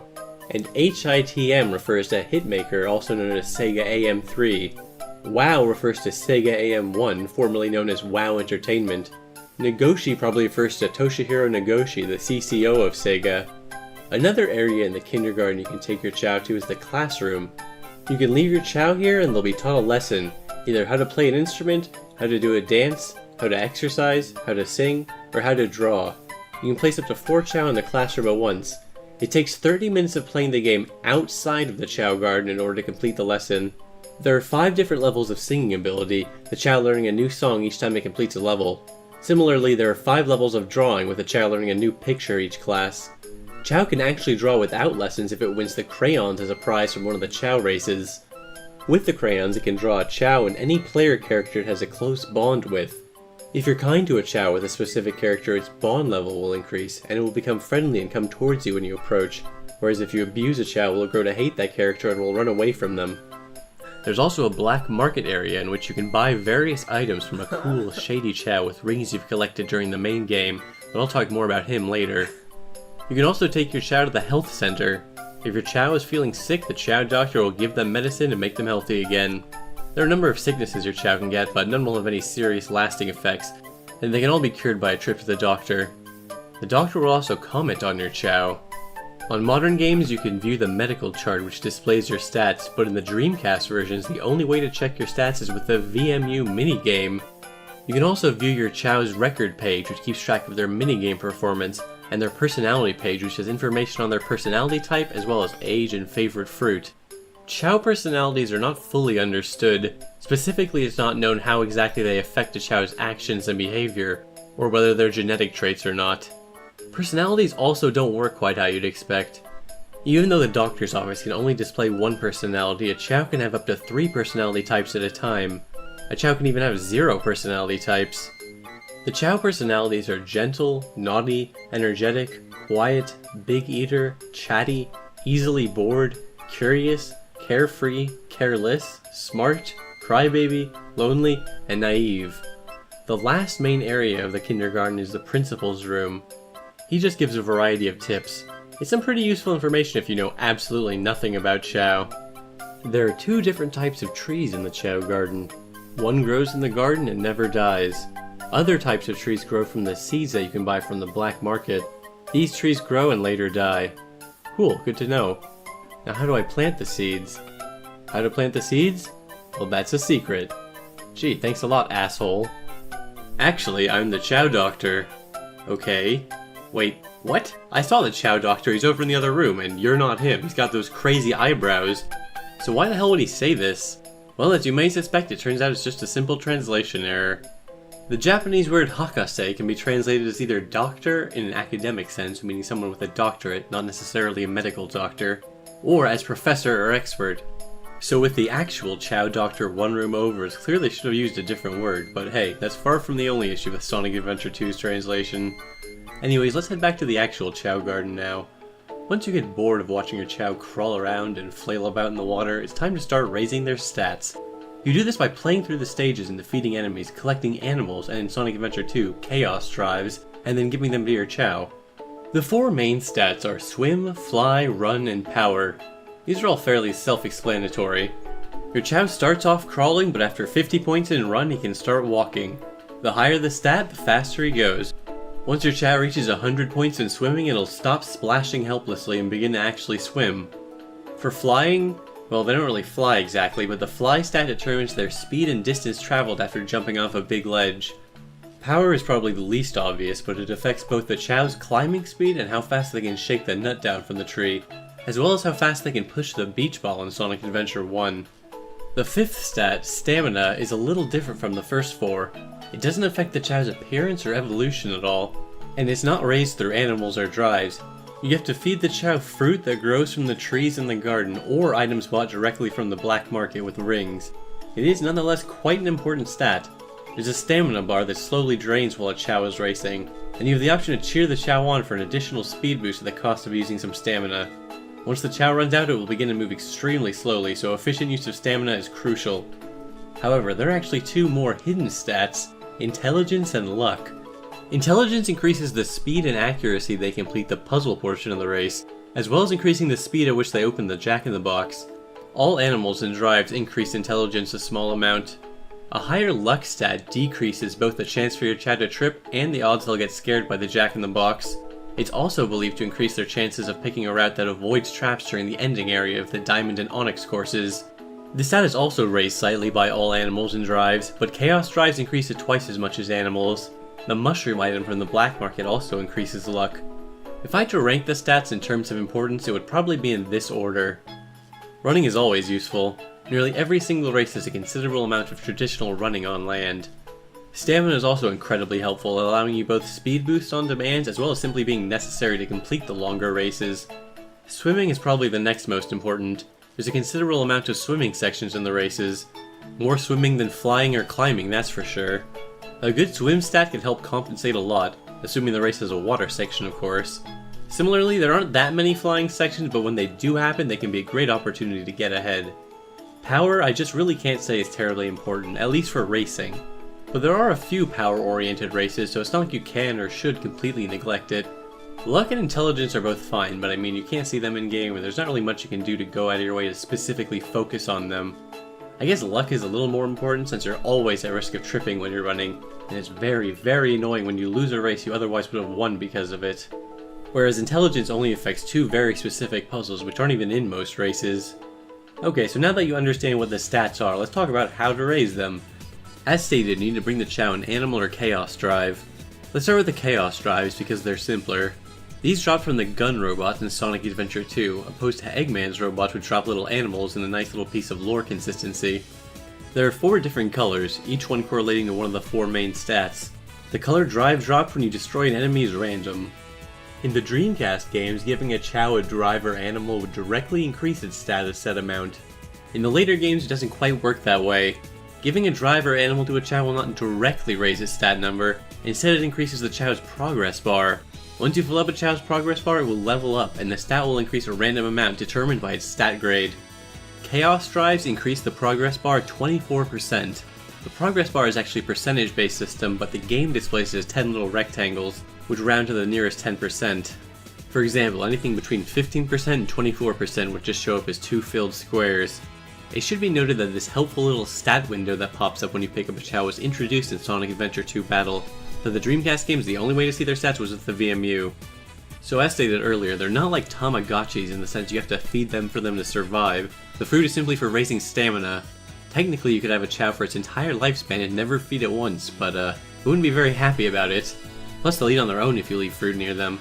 But they're not going to die from you forgetting to feed them or anything like that. In fact, the only way for these guys to die is simply old age. Yep, doesn't matter how much you starve these guys, kick them around, smash them into walls, dunk them into the dirt. We could bash these guys all day long and they never die. Yep, all day long. Well actually, there's something kind of interesting about the Dreamcast version of Sonic Adventure 1. You see, it's the only game that has a different stat system than the one I described earlier. There's no intelligence, luck, or even stamina stat. Instead, there's simply the 4 main stats and another stat called HP. Unlike these games, your attacks do decrease this stat, and when this stat reaches 0, the Chao dies. So, you do know what this means, right? Alright, so step 1 is you're going to want to crack that sucker open like you're making an omelet. You can do a short hop throw here to save a few frames if you want. The next thing you're going to want to do is back that little sucker up into a corner and go to town with the spin dash. I mean, really nail the little bastard. But remember, it's not about spamming it as fast as you can, it's about consistency and rhythm, hitting him as soon as he's vulnerable again. Now he's going to want to try and crawl away to avoid being killed by you, but just keep on top of him with that spin dash and make sure you keep track of where he is with the camera, because he can go flying all over the place. Ooh, we don't like that. If you're having trouble keeping control of your spin dash, you can always try picking him up and throwing him, although this method is slightly slower. And there you go, that's my Chao Murder % Run tutorial. I'm currently the only runner of this category, but I hope to inspire others to take up the challenge with this video. I understand that some people really don't like seeing Chao abuse. If you found the footage of me violently murdering that innocent baby Chao as a joke to be offensive, then you can jump to the following timecode to skip it. Bruh. Hey, don't get mad at me for telling you about it. Get mad at Sonic Team for putting it in the game. And yes, I understand the real Chao Murder % category would probably have to be timed from the start of the game. This was more of a proof of concept than a real run. Alright, enough digital infanticide, let's discuss the Chao life cycle in a little more depth.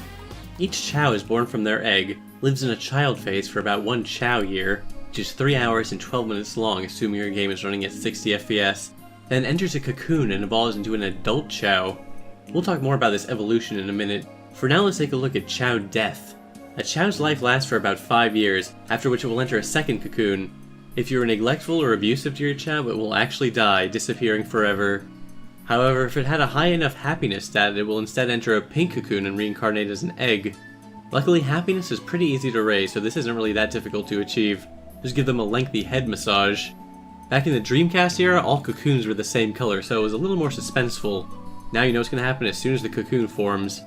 Upon reincarnating, your Chow will keep the same name and 10% of their total stats. Interestingly, a Chow from a new egg will be born at level 0, but a reincarnated Chow will hatch at level 1. So what's the deal with the first cocoon? Well, once a Chow has reached a certain age, it's ready to transform into an adult Chow. There are 5 different types of adult Chow: swim, fly, run, power, and normal. In addition to changing appearance, when a Chow evolves, its stat grade and the corresponding stat will increase 1 letter rank, unless it's already the maximum rank of S. If your Chow evolves into the normal type, its stamina grade will increase. During this first evolution is the only time a Chow can ever increase its stat grade.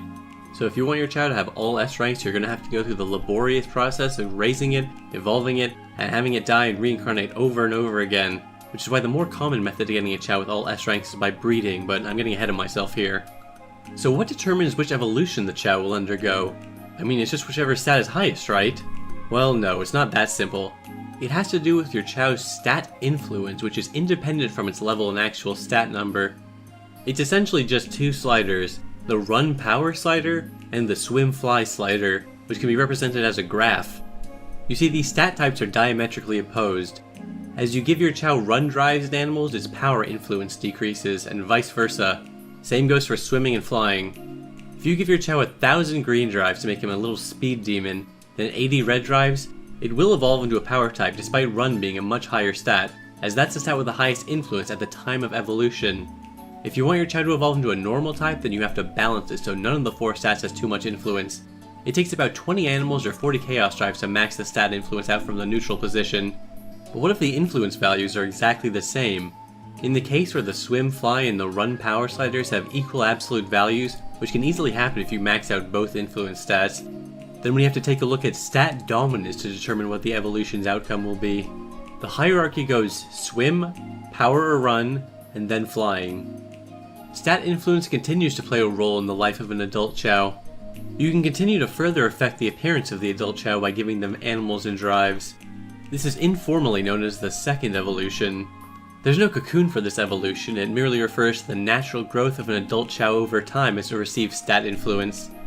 This is the Chow Island 3D Chow Viewer. It's a program written by Justin113D, and while not absolutely 100% game accurate, it's very, very close and an incredibly useful tool if you want to design a Chow. I love messing around with this program, but I just want to use it here to demonstrate the effects that stat influence can have on a Chow.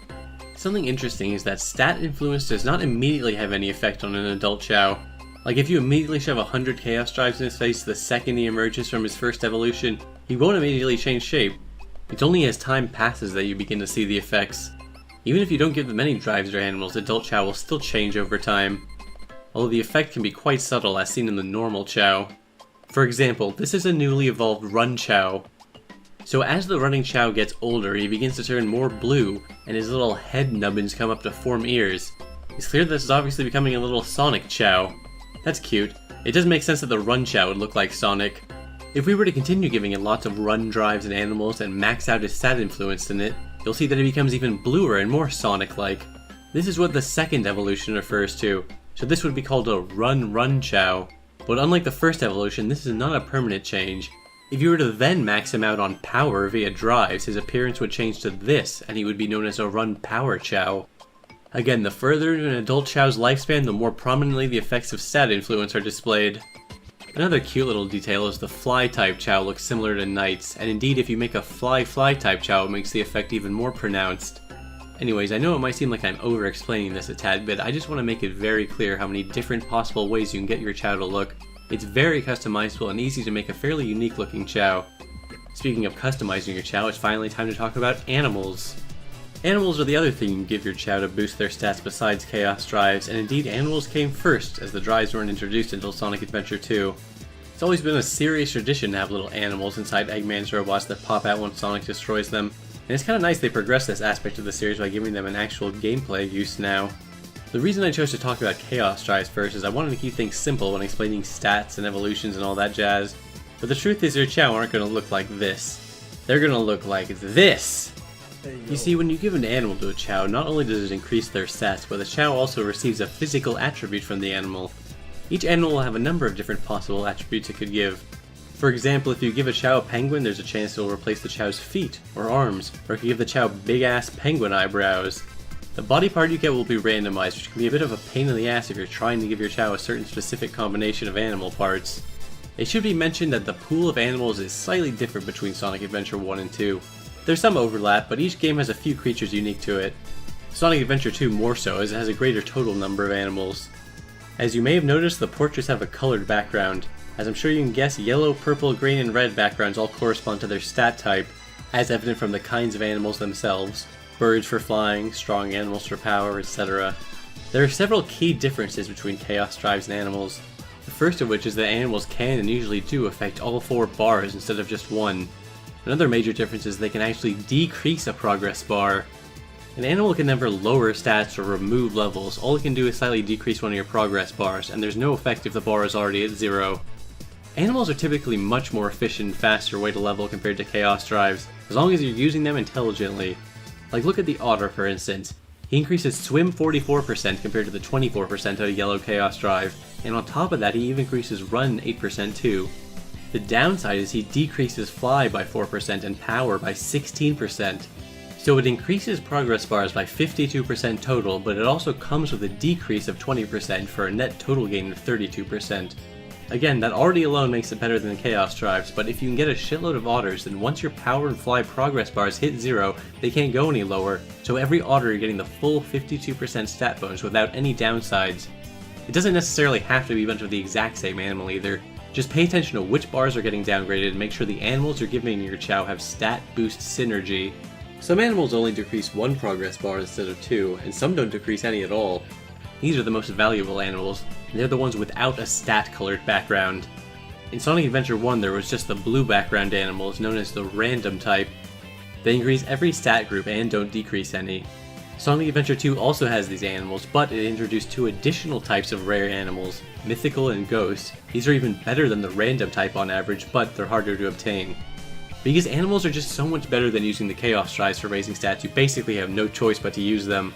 And like I said, actively curating your Chow's appearance can be an annoying degree of micromanagement when you're just trying to get your stats up. So most of the time your Chow is just going to have to look like this, or just some other ungodly combination of animal parts. You're basically always going to be maintaining a balancing act between leveling up your Chow and making them not look like shit. The only time you can really totally stop worrying about this is once you've reached max level and can no longer improve its stats. Then you can focus entirely on the appearance. But by that time they're probably near the end of their lifespan and ready to reincarnate and start the process all over again. God, you're an ugly little bastard. Here, put this on. Bro. Yeah, that's much better.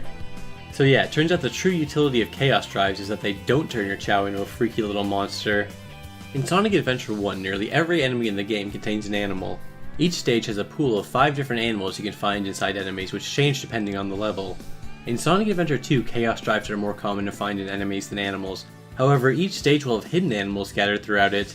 There are 10 in treasure hunting stages, 15 in mech stages, and 20 in running stages, and collecting them all will even grant you an extra life. In addition to these hidden animals, you can also find bonus animals in the second and third Chow key containers once you've obtained a key from the first one. The second one will contain an assortment of that stage's animals, and the third one will contain a mythical or ghost animal. Chow don't just inherit body parts from animals, they also gain abilities. For each animal, there's an associated action with it that the Chow learns once they've received it, and they will remember how to do it for the rest of their life, regardless of whether or not the animal part gets overwritten. Some are pretty obvious. For example, if you give a Chow a gorilla, it will occasionally beat its chest. A penguin causes it to slide on its stomach. I'm not going to go over every single one, but some of them are pretty amusing. In Sonic Adventure 1, giving the lion to your Chow teaches it how to breakdance for some reason, and the sheep causes it to do somersaults, and the skunk will make it fart. Wonderful. The dragon even lets it breathe fire. Some of the effects are a little more drastic, particularly with the 3 ghost-type animals. Giving the Chow a bat will remove its legs, making it float around like a little ghosty. And the half-fish animal, which I'm pretty sure is actually just a kappa, replaces your Chow's emotion ball with a little flame. That's pretty neat.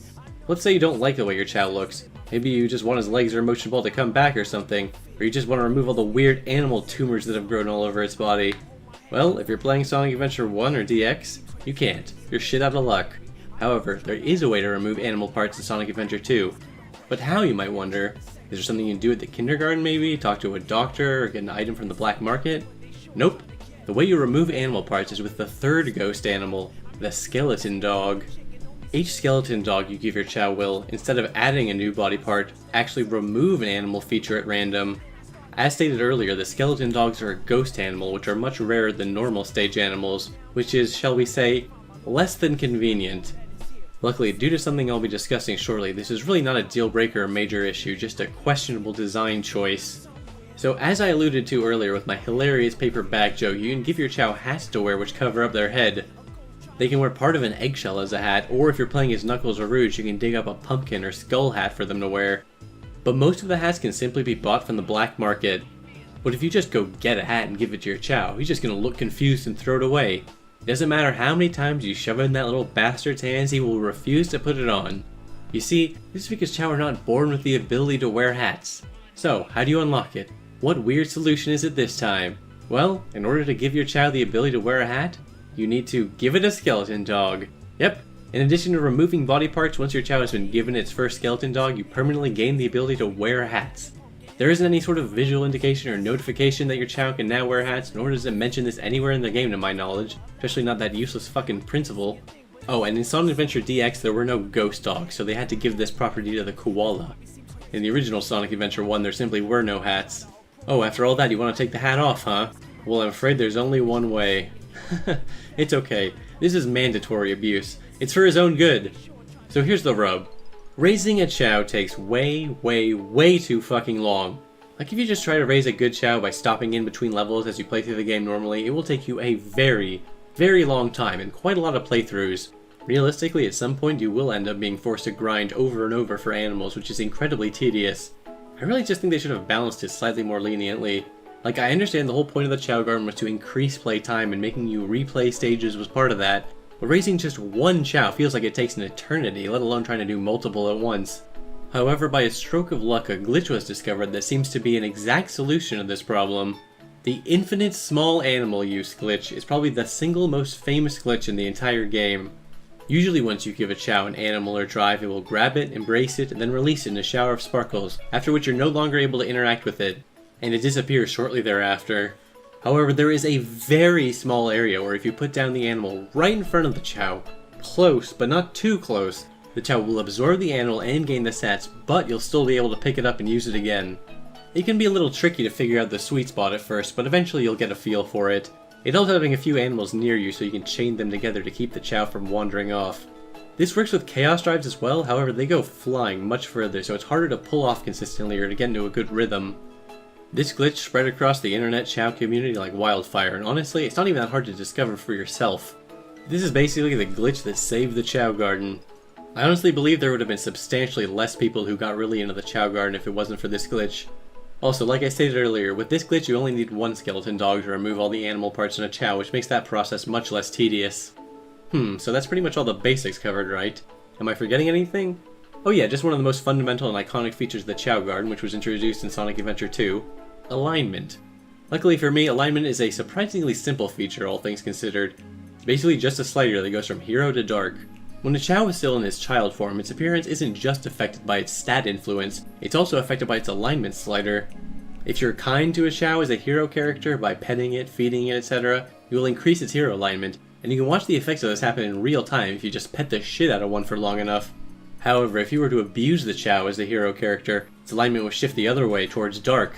For dark characters, it's the opposite. Be kind to them to make them dark, and abuse them to make them hero. But really, there's no reason to do it like this. It's much slower than just petting them a bunch with the alignment you want. And moreover than that, it's just cruel. If you're one of those psychos out there who's running around bashing your chow into rocks and just kicking them and smacking them around and just beating the shit out of them, then shame on you. These little blue footballs deserve to be treated with respect. You might be wondering, how does this work in Sonic Adventure DX, as that game isn't split into hero and dark characters? Well, it actually is possible to change a chow's alignment, but it is an extremely slow and tedious process of feeding them hero fruit or dark fruit. This is just one of the many reasons why Sonic Adventure 2 Battle is the preferred game for raising chow. When a child chow with a strong hero alignment undergoes its first evolution, it will become a hero chow, and it works the same way for the dark chow. So earlier when I was saying this is a run chow and this is a fly chow, that wasn't entirely accurate. The The full nomenclature here would be a neutral run chow and a neutral fly chow. So these are just the standard hero normal and dark normal chow. They're affected by stat influence just the same as a neutral chow, so you can have a dark fly power or a hero swim fly, etc, etc. And yes, if you were wondering, dark run looks like a little shadow. Remember the chow evolution chart I showed earlier? Well, there are actually 3 times as many types. There really are a ton of different ways a chow can look, and this is before even putting on animal parts or other cosmetics. Anyways, once a chow has reached its adult phase, its alignment is essentially locked in. The game still technically keeps track of their alignment as adults, but it doesn't affect their appearance at all, and only has the most minute imaginable behavioral effect. If your chow has a high enough bond with a character, then when it greets you it has a chance to give a bow if it's hero aligned, or a thumbs up if it's dark aligned. I think that's literally the only effect it has in adulthood. Once you've evolved a hero and dark chow, you'll gain access to the hero and dark gardens respectively. Sonic Adventure 1 also has 3 gardens to choose from, one for Station Square, Mystic Ruins, and the Egg Carrier. All gardens across both games can only hold up to 8 chow each. The hero and dark gardens actually do slowly affect a chow's alignment over time. Just being in the dark garden for about 2 hours with no player input is enough to influence a child chow enough to become a dark chow when they evolve. As you can see, all the gardens underwent some changes between the Dreamcast and GameCube versions, although some of them only had extremely minor changes. The funniest change is they had to lower the water level in the hero garden because in the Dreamcast version you could drown Tails in it. I always thought it was so weird that this version of the mechless Tails can even die, like you literally never use him in an adventure stage, just in the Chow Garden. To me the most baffling change will always be the removal of this cool hill and little hidden cave area in the Dark Garden. I guess they just wanted to keep it flat and straightforward so you wouldn't lose your Chow or whatever, but it's kind of a bummer. If you ever spend a lot of the time in the hero or dark gardens, you might notice your Chow never seem to use half the garden. You can pick them up and put them there, but they'll never walk there of their own free will. This is due to the waypoint structure of the Chow's movement AI. This entire part of both gardens is simply missing waypoints altogether. Thankfully you can download a mod to fix this issue on PC. What if I told you there was actually a 6th type of Chow you could evolve into? There's nowhere in the game that explains how to do this, and even online for the longest time, people didn't understand the exact mechanics of it. There are a number of requirements you need to meet. First of all, your Chow needs to have reincarnated at least twice already. The second is it needs a happiness value of greater than 80. Again, this is easy to achieve. The third, and most important, is it needs to have been given at least one of every animal in its current life. For the longest time, people thought you must only give your Chow exactly one of each animal, but that's not the case. All that matters is to make sure it evolves into a normal type Chow, meaning none of its 4 stat influences are high enough to cause it to evolve into a Chow of that specific type. When you finally complete all of these steps correctly, then upon evolving, a special music sting will play and your Chow will have evolved into the legendary Chaos Chow.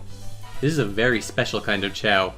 It cannot receive animal parts like a regular Chow, and will always maintain a single featureless appearance that does not change regardless of stat influence. Chaos Chow are incapable of mating, so if you want another Chaos Chow, you need to go through all the steps listed earlier. And finally, their signature ability is that they're immortal. They will never die or reincarnate. In addition to your standard Chaos Chow, there's also the Hero and Dark versions, sometimes informally referred to as Angel Chow and Devil Chow. This is essentially considered the pinnacle of Chow evolution. But as it is locked into this form and unable to reincarnate, its stat grades will never be able to be improved, and its final stats at level 99 will be what it's stuck with forever. So if you're going to go through the trouble of raising a Chaos Chow, obviously make sure it's not some E-ranked piece of shit. Now, I'm not 100% sure what the lore implications of this are. I mean, we already knew Chaos was connected to the Chow as their guardian or whatever. I guess this is implying Chaos has evolved from a Chow or what? In the original Japanese release of Sonic Adventure 1, Chaos can be heard making Chow sounds when appearing and transforming into Call's flashback during the last story.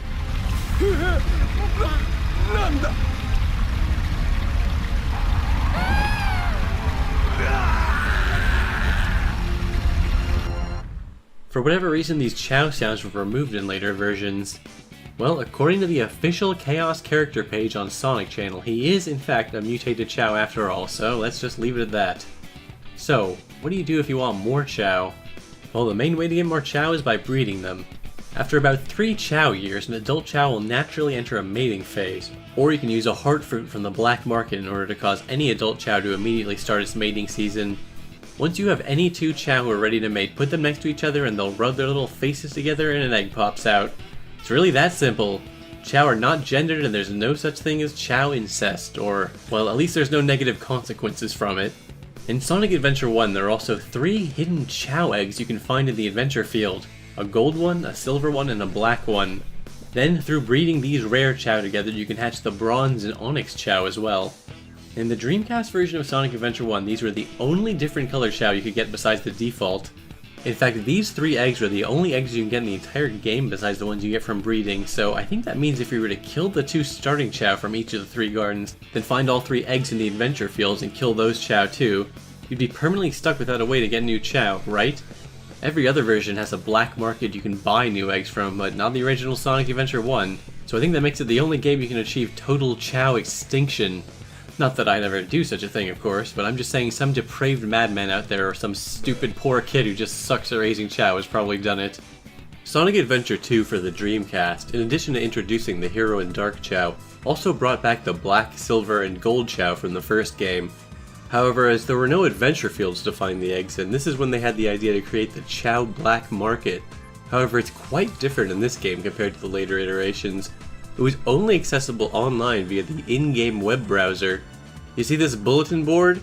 In the PC version it just displays this not so helpful message, but in the Dreamcast version it offers to launch the website. The GameCube version simply referred you to the URL. This version of the black market didn't charge rings, but rather required you to have a certain amount of emblems earned. This was verified by uploading your save file to the web page.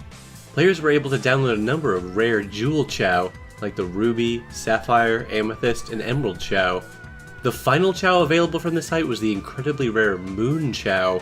This Chow is completely unique in that it's the only Chow available in any of the games which uses a specific texture for its skin, and it was only available in the Dreamcast version of Sonic Adventure 2.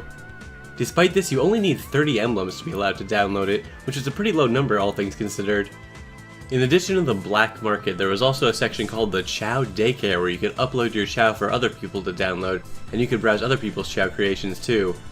Anyways, with the GameCube games they introduced 13 different colored Chow eggs available from the black market. In general, as you collect more emblems in the main game, the variety of items in the black market increases. However, you might find that even with all the emblems, no matter how many times you check the shop, it will never have the specific color egg you want. This is because there are 3 sets of colors, each containing 3 colors: blue, orange, and green, yellow, pink, and purple, and finally red, brown, and sky blue. When your Chow save game is generated, one of these sets is selected to never be sold at the Chow store, meaning you will never be able to obtain Chow of these colors on your save. This might seem like an odd feature, permanently making a few colors unavailable, especially on PC where there's no way to get them without hacking. But in the GameCube version you could actually trade Chow between games using a feature I'll talk about later. So the colored Chow eggs you buy from the store can hatch a Chow that are all one solid color. These are known as monotone Chow, and unlike normal Chow who change color with their stat influence and evolution, these monotone Chow will maintain their solid coloration their entire life. However, this is not the only kind of Chow coloration possible. By breeding a monotone Chow with a normal Chow, you're able to create a two-tone Chow. These Chow are not a solid flat color, and they can display highlights and patterns that come with certain evolutions. In addition to color and tone, there's another factor that influences a Chow's appearance, whether it's shiny or not. On rare occasions, the black market will have a shiny monotone color egg for sale. As the name implies, a shiny Chow will have a brighter, sparkling coating. All Chow can come in either shiny or non-shiny versions. However, shiny Chow is not to be confused with a jewel coat like the gold or silver Chow from Sonic Adventure 1, or the downloadable Chow from the Dreamcast version of Sonic Adventure 2. That's actually a separate thing. A jewel coat will override the natural tone and coloration of a Chow. As in, technically you could have a monotone red Chow with a gold jewel coat. It would just look identical to a normal Chow or any other color Chow with a gold coat. Via breeding, it's even possible to obtain a shiny jewel Chow. However, the shiny and jewel traits appear to conflict, and depending on the version of the game you're using, they can appear completely different. On GameCube, depending on the color used, they can appear transparent or even invisible. On the original PC release of Sonic Adventure DX, they just appear as shiny two-tones, but as a completely different color than the version you used to breed for some reason. For whatever reason, on the Steam, 360, and PS3 versions of the game, there's a glitch that causes the shiny jewel Chow to appear insanely bright. So color, tone, shininess, and jewel coat are the 4 genes that affect a Chow's appearance. When it comes to breeding, there are dominant and recessive genes. For example, all color genes are equally dominant except for the normal coloration, which is recessive. On the other hand, jewel coating is a dominant gene, with all children of a jewel coat parent inheriting it. Every Chow will have 2 alleles stored in each genetic trait. Chow do in fact have hidden and recessive genes not expressed in their phenotype. Look, I'll spare you the Punnett squares, but basically Chow breeding is a pretty simple process, although depending on the offspring you're hoping for, it might take a few tries. So in addition to selling eggs, hats, and fruit, something else you can buy from the black market are seeds. In order to plant the seed, your Chow will need to have won the shovel toy from the crab pool race. You can also water the sapling with the watering can toy you win from the Stump Valley race in order to make it grow faster and live longer. Most fruits give a small percentage bonus to stamina per bite, but some have a special effect for the last bite. For example, it's the last bite of the heart fruit that makes the Chow ready to mate, and it's the last bite of the hero and dark fruit that slightly changes their alignment. The last bite of the mushroom is what slightly increases your luck. Chow also have a favorite fruit which it prefers to eat. You see, sometimes Chow will behave and eat the whole fruit when you give it to them, and sometimes they'll take one bite and then toss it away, so you keep having to shove it in their face over and over again. So let's say your Chow's favorite fruit is the triangle fruit. You can get a triangle seed to plant in your garden and start growing them yourself instead of having to buy them individually. These planted trees will eventually die though, unlike the regular trees. Each garden has 4 fixed spots where seeds can be planted. Apparently in the Steam version of Sonic Adventure 2 Battle, the trees that Chow plant are broken and will never update from their sapling model, resulting in these weird looking buggy monstrosities. This is actually really bothering me, so I went online and surprisingly there's no quick and easy patch you can download to fix this. People had to resort to hex editing the game in order to change the appearance of the sapling to adult trees. Eventually, Sonic Retro user Main Memory was nice enough to post a simple text string you can add to the codes list of the Sonic Adventure 2 mod manager. So I did just that, and it's still not working. Huh. Oh, it's because I needed to capitalize the P in patch, of course. Duh. Did I really need to include this information in the video? No. No, I didn't. Something very strange that you can buy from the black market are menu themes. I'm not sure how many people even know this feature exists, but if you go into the options menu in Sonic Adventure 2, you can select a character theme, which changes the menu voiceovers to their voice as well as the background of the options menu. There's one for each playable character, as well as unlockable Omochao, Amy Rose, and Maria themes in the black market. They go for 10,000, 20,000, and 30,000 rings respectively, which makes the Maria theme the most expensive item in the game. They also have other requirements in order to even appear in the shop in the first place. For Omochao you need 100 emblems. For Amy you need 2 Chow Race emblems and all action stage emblems apart from the all A ranks emblem. And finally, for Maria's theme to appear, you not only need all 180 emblems, you need to have linked Sonic Advance 1 and 2 to your save file via the GBA link cable. So that means it's impossible to get normally on the PC, although thankfully being on PC, of course, it's easy to fix with a mod. Something even stranger is that there's actually a hidden theme you can unlock. Go to the menu to select one, and then you have to rotate the control stick clockwise for 30 seconds, and a theme will appear for the President's Secretary. You know, this one random, extremely unimportant character. That is an extremely peculiar Easter egg. Okay, so after all of that, what exactly am I supposed to do with my Chow? I mean, what? Am I supposed to just sit around and look at it? Well, now we can finally play the game. I mean, sure, technically you don't need to know any of that stuff to start racing. If you want, you can just crack one of your eggs open and head into the waterfall and immediately enter into a race. It's just that he's gonna suck. The race mechanics differ slightly from Sonic Adventure 1 to Sonic Adventure 2. I'll briefly go over the SA1 system first. There are only 2 sets of races, beginner and jewel races, and 5 courses: Pearl, Amethyst, Sapphire, Ruby, and Emerald. Once you win the jewel race, your Chow gets a little race medal it wears on its chest which looks like the corresponding jewel. In this version there is no stamina meter for your Chow, as it wasn't a stat in the original SA1. The way boosts work is randomly during the race the camera will shift focus to a different Chow and it will start sparkling. You can then press A in order to cheer it and give it a short little burst of speed. Weirdly, you can cheer any Chow you want, not just your own. I'm personally not really a fan of this system. I just want to watch my own Chow the whole time, and the camera is constantly shifting focus. Because of all this, I really do not care for doing the races in Sonic Adventure 1. A neat feature was the hidden rival Chow that can show up once you've completed every race. If you have a Chao with stats adding up to 6,751 or more, there's a chance the Silver Chao can appear, who have significantly higher stats than the normal challengers. If your Chao is at least 1900 in every single stat, then the Gold Chao can appear, or even tougher than the Silver Chao. However, most interesting is a mysterious Black Chao named Chakron. Yes, in the Dreamcast version they could actually display names before races, and it shows up as Chaklon with an L, but it's supposed to be an R. You know how Japanese people be. He has very interesting, unique behavior. As soon as the race starts, he'll immediately lay down and go to sleep, allowing your Chao to gain a huge head start. But about halfway through the race, he'll wake up and start running, revealing he has incredibly high stats. Even with such a late start, he'll often overtake you and win if your stats aren't high enough. Oh yeah, something else interesting in the Dreamcast version of Sonic Adventure 1 is you can actually walk around this room. It isn't just a menu screen. And you can clearly see these little Omochao statues. I guess I'm not sure if this technically counts as his first appearance, as he's not named and he doesn't speak or anything, but I mean, that's his character model right there. I guess they decided to repurpose it for the next game. So in Sonic Adventure 2 there are actually 6 categories of races. The standard beginner and jewel, hero and dark, the special challenge races, and party race mode, which allows you to race your own Chao against each other. In the Dreamcast games you could have 8 of your Chao racing simultaneously, whereas in the GameCube games up to 4 Chao can race at once, one for each controller. In the PC versions you're only allowed to race 2 of your Chao at a time for some reason. In both games there's actually only one map which has every single Chao race. It's the specific route that changes depending on which race you're doing. Different routes test different stats. For example, the Aquamarine course is focused on the swim stat with a lengthy water section.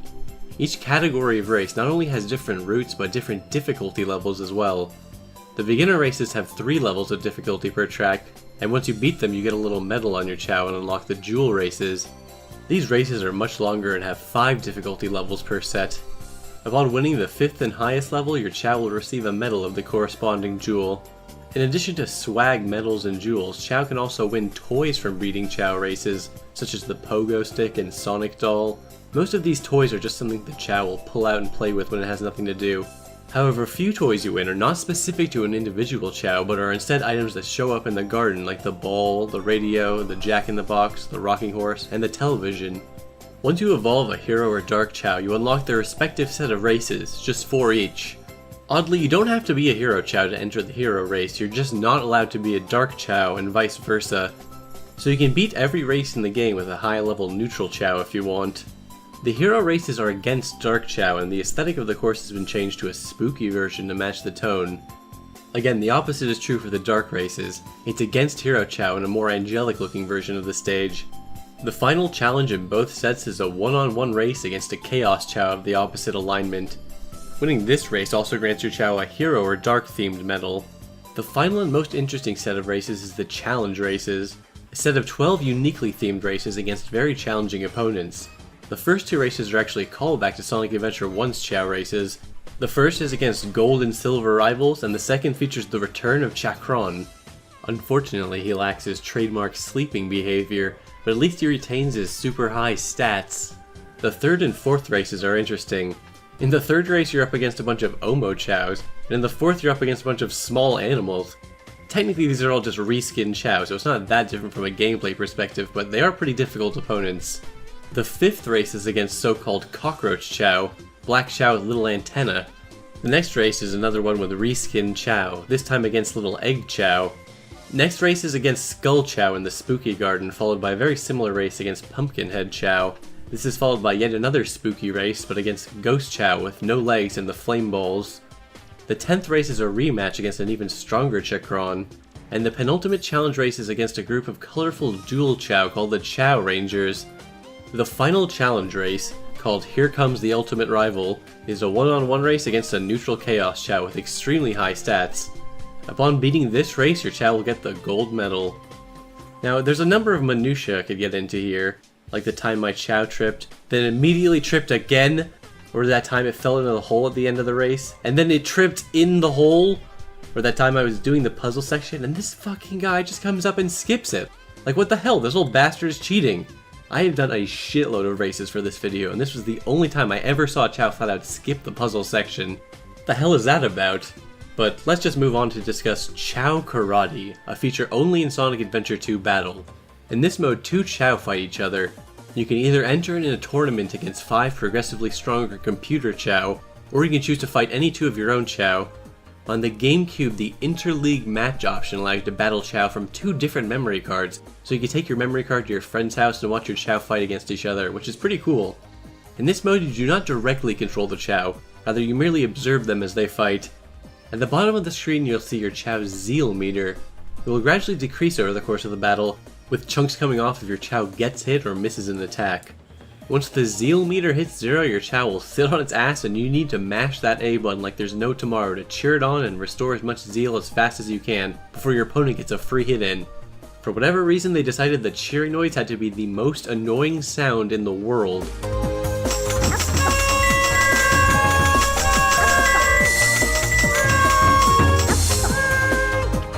There are 3 ways to win a Chao karate match.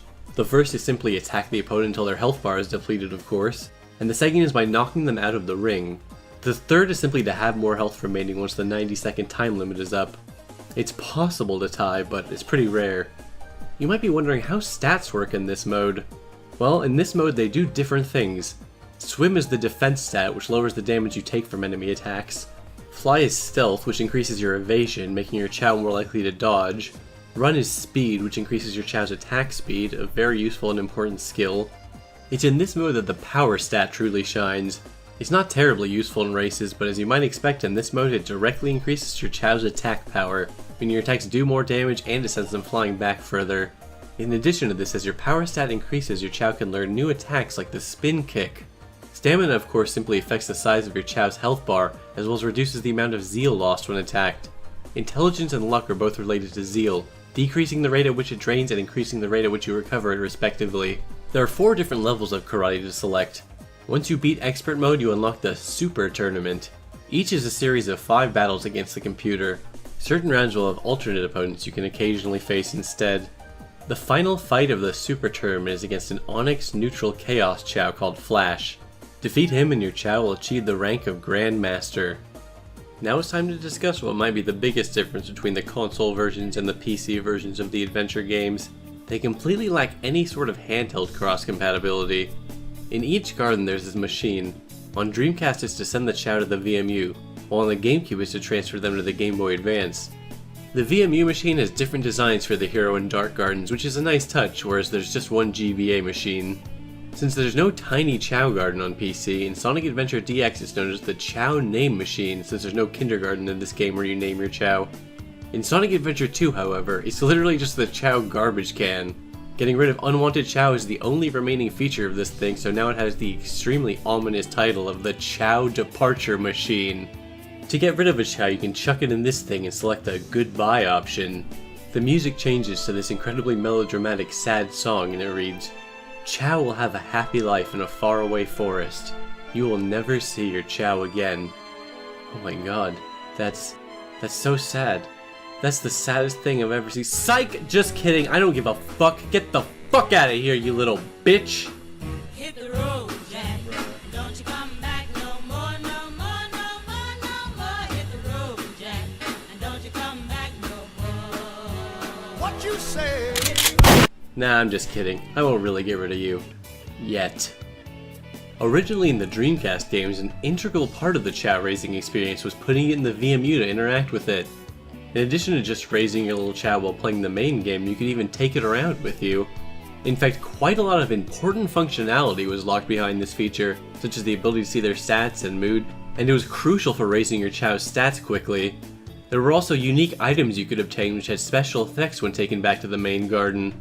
Sonic Adventure 2 had its own version, Chao Adventure 2, which was a little different but the same basic idea. In the Dreamcast version of Sonic Adventure 2, the only way to raise luck and intelligence was with the VMU minigame. Something interesting is that you could actually connect VMUs together and have the Chao interact. There was a little fighting mode where you could make the 2 Chao fight, and there was even a breeding option where you could link Chao together, giving you both an egg.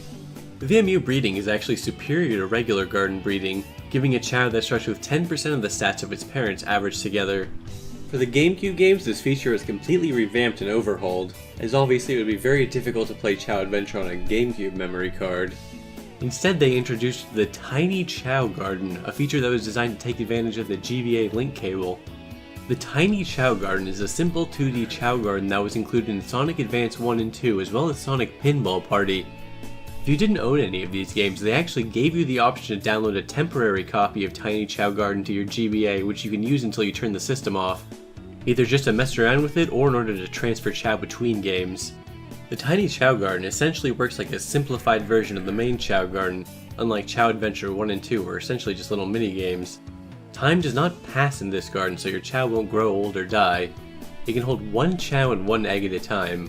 A Chao's appearance in the Tiny Chao Garden doesn't necessarily reflect their actual coloration or evolution from the main game, but other than that it pretty much works how you'd expect. You can pet them, you can feed them fruit, give them toys to play with, etc. However, there's one critical feature missing from the Tiny Chao Garden. There's simply no way to abuse the Chao. However, if you completely neglect them for long enough, they can actually run away. It even has its own shop, which happens to be the only way you can acquire Jewel Chao in Sonic Adventure 2 Battle. The currency used in this shop is the rings from the advanced games or Pinball Party. However, you can also earn rings from one of the two included mini-games. The first game, which is in every version, is Chao Memory, a simple matching game. However, the second minigame depends on the version you're playing. In Advance 1, in the downloadable garden from Sonic Adventure 2 Battle, the game will be Rock, Paper, Scissors, and in Sonic Advance 2, it's Chao Bounce. And in Sonic Pinball Party, it's Chao Ball. Only in the temporary downloadable garden from Sonic Adventure DX can you play Chao Search. This game even has official sprite work of Tikal. Something else you might notice is that... What the fuck? So apparently Chao can talk. I mean, I guess I already knew Chao could talk, like the Chao Doctor and Principal, but I didn't think my Chao could talk. In the main garden they just make baby noises, but transfer them in here and they just start chatting away. And it's not just that. It's not just that they talk, but they say the weirdest things. I mean, some of the things they say are pretty normal, like, I'm hungry, or how was your day, or just like gameplay tips or whatever. But some of these are just bizarre. Chao, I love screaming Chao. When I see nuts, I go nuts. I can't breathe underwater. I tried. My young carefree days are gone. Dude, you're like 15 minutes old, chill out. Sometimes I wonder if my career is going anywhere. I want to be 30,000 meters tall. Get a new battery or I'm a goner. Well, that's a little morbid. Oh no, split ends, my poor hair. But you're bald. If I had shorter legs, I could be a model.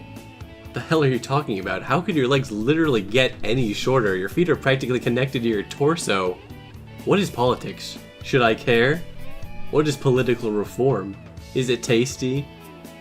What? Maybe I should conquer the world. Okay, that's enough on the Tiny Chao Garden.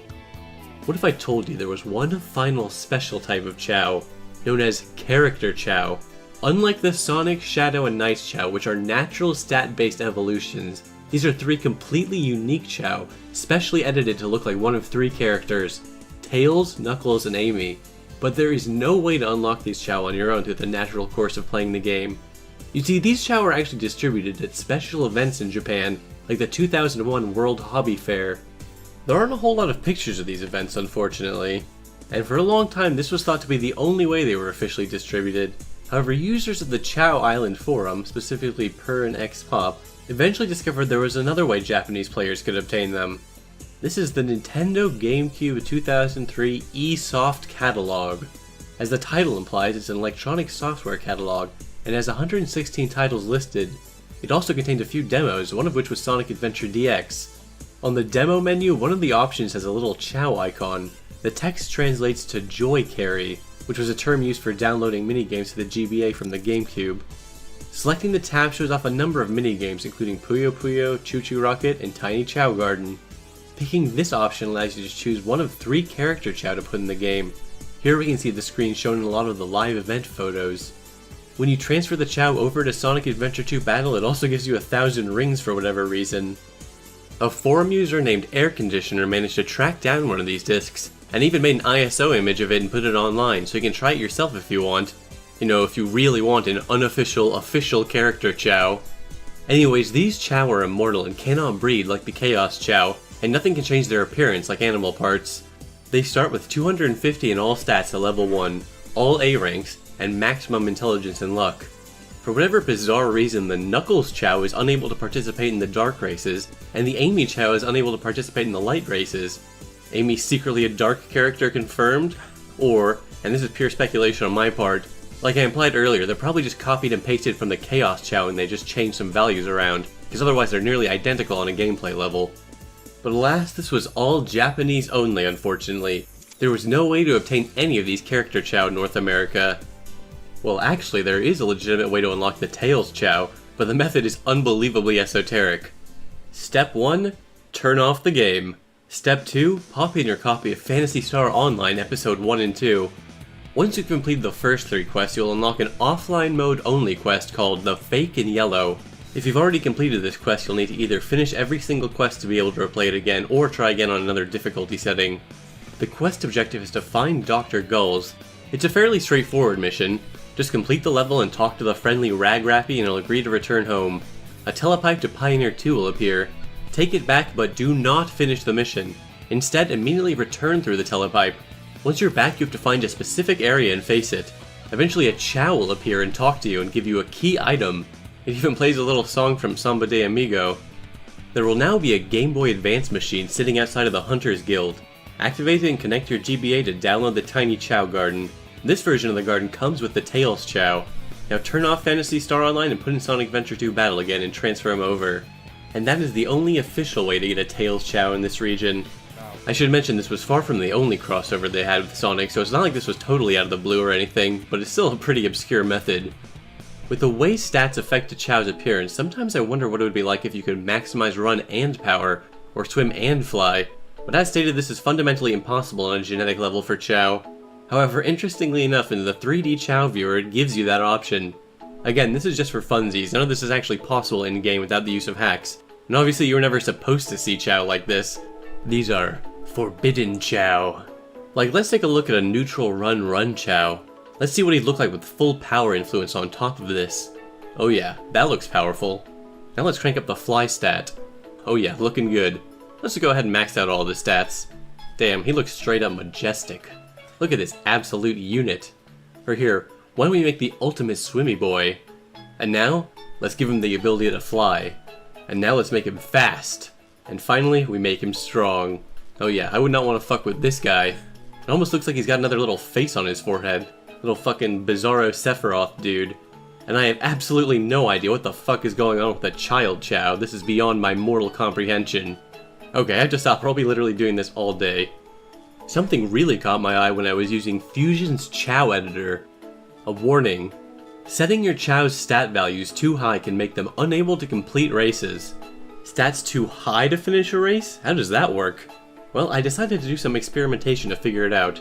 First, for reference, I hacked this little guy named Elvis to have the maximum stats possible you can normally obtain. Normally, in quotes, because it would take dozens and dozens of hours to breed and reincarnate and level up this Chow with the animal glitch. And actually, it would be a million times worse than that, because you'd have to be resetting every single time he leveled up without getting the optimum stat boost, and you'd have to be doing that for multiple reincarnations. Basically, it's theoretically possible, but it would take ages. And, as you can see, it's fast. Very, very fast. Fast enough to handily win any race in the game. But what if we went even faster? By cranking the stats up to the absolute max, I made this little freak in nature. Sure, Spike sounds like a good name. Oh my god, look at him running around the garden. Just grabbing him is an actual challenge. Now 65,535 may be the highest value you can enter, but the actual real highest value is 21,845. Once you go even 1 point higher than that, your stats effectively reset back to 0. So Chow with stats of 21,845, 43,690, or 65,535 will be functionally identical. So why don't we put him in a few races and see what happens? Right off the bat, I'm already seeing what that warning meant. Bruh. Apparently, for whatever reason, if your Chow's intelligence stat is too high, it will simply sit here in front of the Jack-in-the-Box forever, never opening it. I guess in its infinite wisdom it has determined the only winning move is to not play the game. So let's tweak its intelligence down a bit to fix that. Alright, let's try this again. Ooh, looks like he got spooked. Even with a maxed out luck stat, there's always a chance. Elvis has a chance to get a little head start. And there he is. It's here where I've identified the second issue with having stats too high. Again, for whatever reason, having your strength stat be too high actually leaves you unable to shake a fruit down from the tree. so he's just gonna be sitting here shaking this tree forever. You can fix this just by setting your strength down to a less extreme value, but for now let's try a different race that doesn't have the tree part. Yep, that's my boy. That is as fast as a Chao theoretically conceivably can move. Although amusingly, he still walks at a normal pace when he's solving the puzzle part, but the moment he's done he just blasts off again. He's so fast he keeps smashing his face into the walls and shit. He's so fast he can trigger the pitfall but have cleared the hole before he can even fall in it, although it'll still cause him to trip. God damn, he's fast. He can clear the crab pool in about 3 seconds. Let's see how he does in a karate match. Yep, that seems about right. It turns out there's actually another stat that can be too high to complete a race. If his flying stat is too high, he can just fly straight over the goal and end up flying circles around it indefinitely. Depending on which track you're on, if there's a cliff anywhere near the ending, you may be unable to complete. Sometimes, if the flying stat isn't cranked to the absolute maximum, he'll land after circling enough times. Seriously though, look at this little dude, he takes off into the goddamn stratosphere. If you're wondering why Spike is green now, it's because he crashed my damn game, so I had to make him again, so I guess this is Spike 2. Also, depending on the race, there are some areas in which you can be going so fast you'll just find a little break in the geometry and fall through the map and then be unable to complete the race. These can usually be avoided by not mashing the boost the entire time. If you do just mash boost non-stop, you'll actually get stuck running circles around the fruit you shake down from the tree, so you need to ease up a little bit so you can actually touch it. Anyways, that's enough messing around with the races. Another thing that caught my eye in the Chao editor was this option. Unlock limits, allow extreme values. I wonder what this does. Well, it doesn't really seem to be doing anything. Let me just, oh my god, his head turned into a gigantic ghost fish. There. Good boy. Good thing. Look at him go. Hey little dude, are you feeling okay? Jesus Christ, look at that thing. That is truly a Lovecraftian abomination. Oh god, look at the way it jiggles. That is weirdly disturbing. You got your wish, little dude. But at what cost? Be gone, demon! Interestingly, normal color Chao will start to become transparent as you go beyond the game's limits. God, they're so weird. I think I'll just let them have this garden. These things are so big they're covering up information on the menu screens. Okay, I think I officially spent too much time in the Chao Garden. Time to wrap this video up. So will the Chao Garden return in the future? Maybe, I don't know. It's clear they haven't forgotten about Chao. There was a period of time you didn't see him too often, but they've been getting a bit more attention lately. Of the 2 people credited on working on the Chao Garden in both games, the lead programmer Yoshihisa Hashimoto no longer works for Sega. His last job with the company was as the director and lead game designer of Sonic Unleashed in 2008. He left Sega and Sonic Team in 2009 to work for Square Enix, where he became the technical director of Luminous Studio, the engine later used in games like Final Fantasy XV. In 2014, he left Square Enix to form Libzent Innovations, a Japanese company that does something. Anyways, the other person credited in both games is Sachiko Kawamura, an artist for Sonic Team credited with creating the Chao and designing the Chao Garden gameplay with Hashimoto. As far as I can tell, she still works at Sega, and she still works as an art director in modern Sonic games. I guess Sega could also just bring back the Chao Garden feature without consulting any of the people who originally came up with it. It probably wouldn't be as good, but it's a possibility. There seems to be a lot of fan demand for the Chao Garden's return. Whether or not Sega will listen remains to be seen. So, as I hope I've demonstrated in this short little video, there's a lot going on in this completely optional facet of the game. It was definitely more complex than I originally anticipated. I thought I could just shit out a quick 20-minute video on Chao, but every time I brought up one thing, it led to me talking about another and another. At the end of the day, it's still not really my cup of tea exactly, but I can definitely understand the value and the appeal of this part of the game better. I totally get why there's still an active and dedicated Chao community to this very day. And if everything in this video I've discussed so far wasn't complex enough for you, you can always resort to using mods to spice things up even more. You should check out Chao World Extended, a collection of mods which introduce a number of changes which you can read about. New fruit, items, colors, etc. It's pretty neat. Even without mods, the PC version's mod loader has an extremely useful cheat built in called the Chao Stat Multiplier that actually makes raising Chao somewhat tolerable without using the small animal glitch. Once again, I'd like to give a super special thanks to Chao Island, Moon Cow, Fusion, Justin11 3D, and Sapphire Chao. If you have any questions about Chao whatsoever, please feel free to ask someone else because I am very tired of talking about them and saying the word Chao. Alright, that was a lot of information. Oh my god, that was cool. It was definitely cool.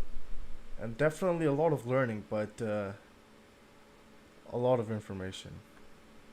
A lot of information. Yeah. Oh god.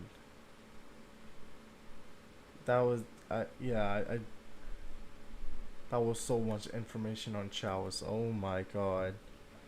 Okay then. Well then. Yeah. That happened. Let me see what you guys been saying.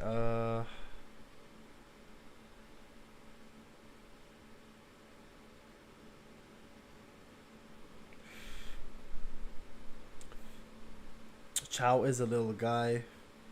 They can also die. I just found out. Threw the baby, kicked the baby. Now the Zack is gone. Hi, hello there. Hello new guy. Wait a goddamn minute, bruh. Chow is so adorable. Hey, I like kicking my Chow. Homing attack on them makes it better. Cracks the goddamn Chow egg. The cruelty is real. Damn, Sonic movie 2 is 2 years now. I feel old. Chow abuse is real, man. This basically is a Chow documentary, and here we see Chow in its habitat. Chow can fart. Hey, that's me. Basically, Dark Chow is emo Chow. Damn, get you some room to you two. This is more convoluted than a Pokemon breeding. Ended up on Cyber Shell. Also, hi, I'm back. Welcome back, Alex. I've kind of missed like everything up until now. Well, you missed quite a bit. The amount of batteries you will burn through to play Chow Adventure. Oh yeah, it is insane how fully fledged the Chow Garden is. I'm still waiting for my Lego Shadow, the fastest Chow alive. What we can learn is that the Chow Garden is the peak of society and the single most complex game in the entire series, more complex than Sonic Forces.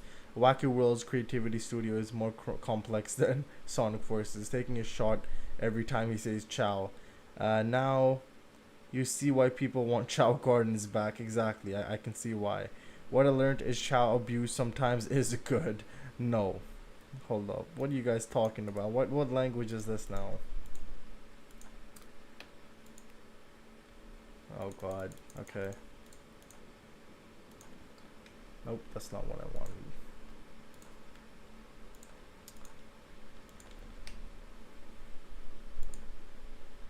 Kiao. I think you meant to say Chow. He just wants to help. What did Cheese say? What did Cheese say? Toy Chow? What? It says Oma Chow. Oma Chow, Toy Chow. Okay, same thing. Okay. Just wants to help. Okay. What does Zack say now? Oh my god. That is what Zack said. It's just doing a bad translation. I said Chow. Okay, yeah, okay, it is. Yeah, it was Chow. Oh god. Zack, what are you saying now?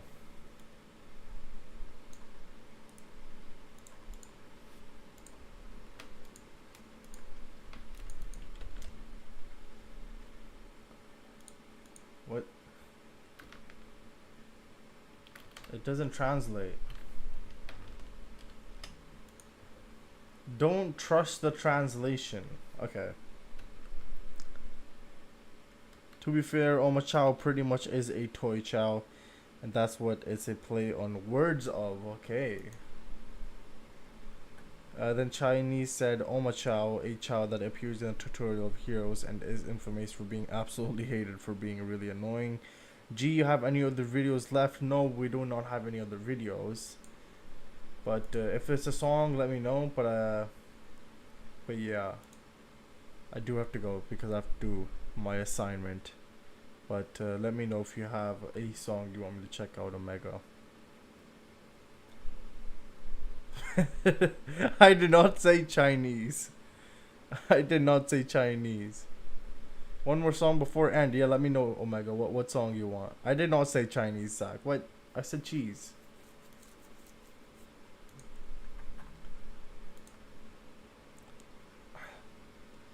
Can we do my song suggestion? Yes, let me know what it is, KR. I mean, if there's time, I can do a little music. While we're talking about songs, have we done any of the Sonic Paradox songs? I have no idea. What?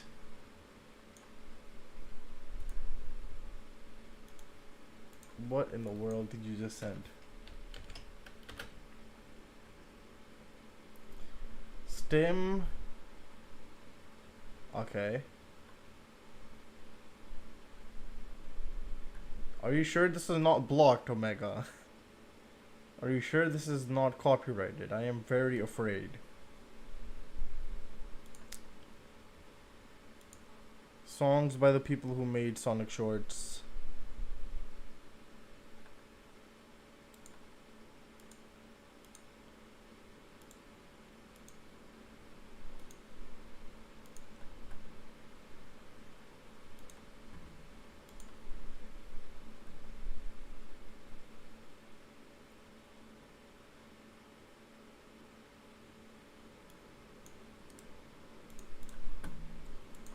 Okay. Alright, let's listen.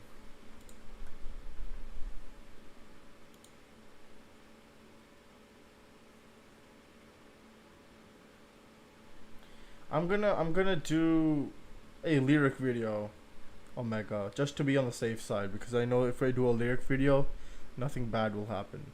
But if I click on the actual channel, then there's possibility that something bad happens. Yeah, I'll just do a lyric video. Maybe checking out Who I Am demo version. What?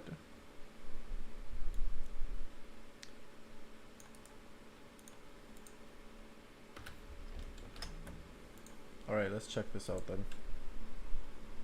Oh, no, never mind. It's an ad. Of course.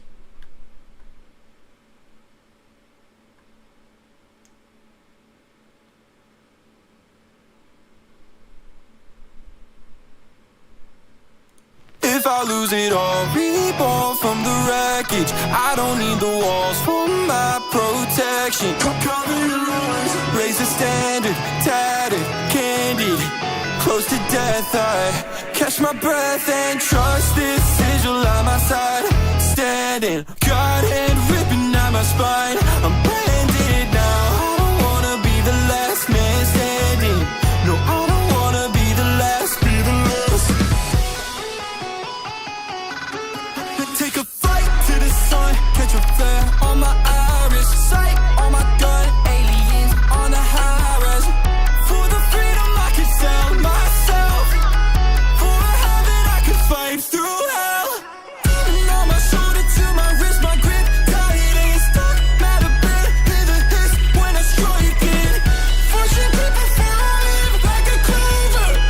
If I'm shouting, best believe it's not. If I lose it all, reborn from the wreckage. I don't need the walls for my protection. Cover your eyes, raise the standard, tattered, candid, close to death. I catch my breath and trust this sigil at my side. Standing, God hand ripping at my spine. I'm branded now. I don't wanna be the last man standing. No, I don't wanna be the last. Be the last. 'Cause I don't want this hurt to weekend. Over pressure, there's blood in the creek, but we cuddle together. The forge a protector. There's something in the bars I've seen your eyes. A century ago, I paid the price for the choice I'm making. Back play, fill the space, reshape it. 'Cause I don't wanna be the sole remaining. For the freedom I'll dive through the matrix. If I lose it all, reborn from the wreckage. I don't need the walls for my protection. Cover your eyes, raise the standard, tattered, candid, close to death. I catch my breath and trust this sigil at my side. Standing, God hand ripping at my spine. I'm branded now. I don't wanna be the last man standing. No, I don't wanna be the last. Be the last.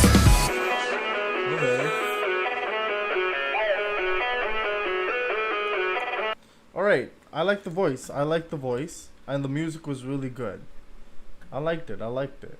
Very high quality as well. I like that song, Omega. That was good. That was good. That was good.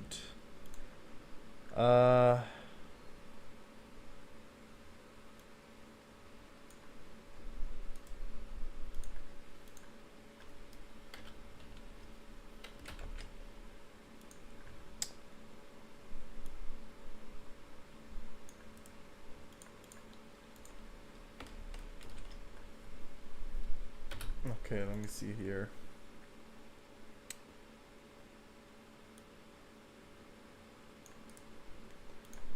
All right.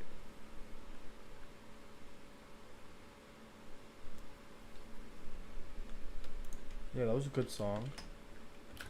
Where were we? Just check. Okay. All right. Yeah, Alex. Sean said stalking is okay as long as you're cute. Oh god.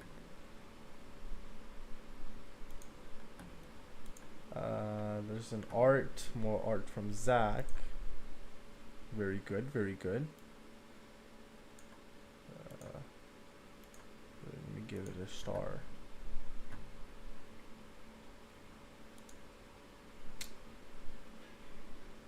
Okay, Zach wants this. Okay, I got you, Zach. I got you. By the way, I haven't listened to this full song. I don't remember if you've heard already, but check out Look-alike.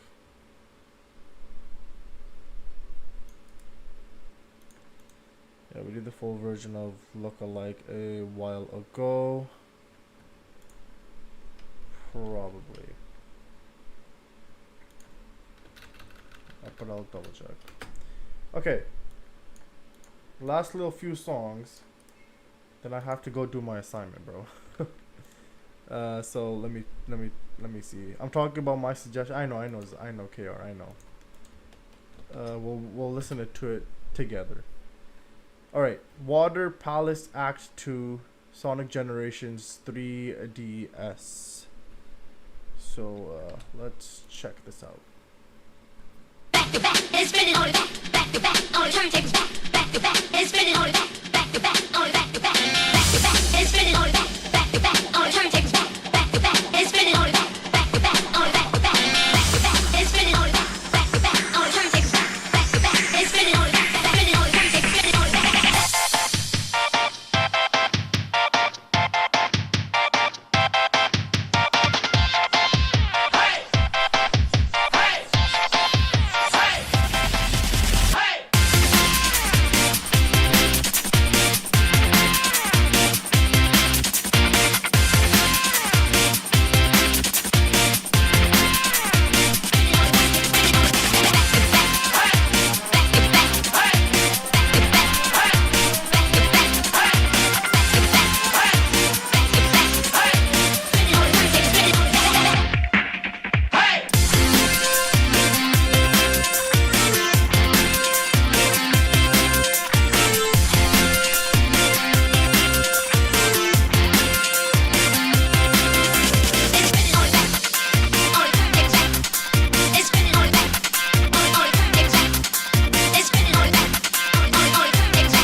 That slapped, bro. That was so good, bro. That was like, I was at like a a water theme park or something like that, man. That was that was nice. I liked it.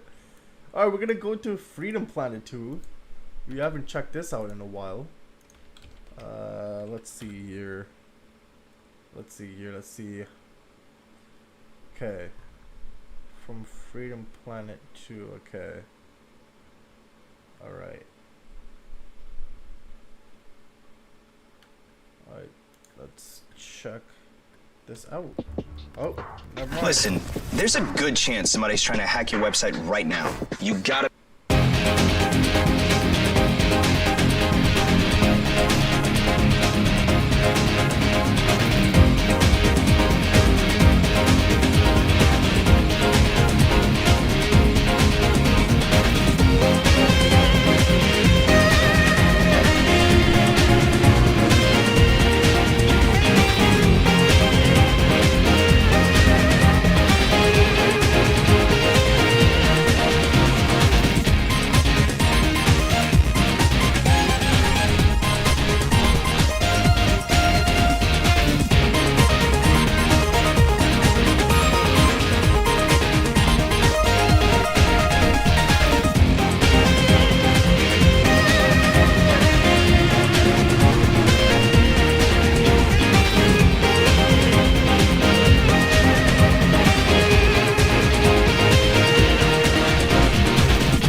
Okay.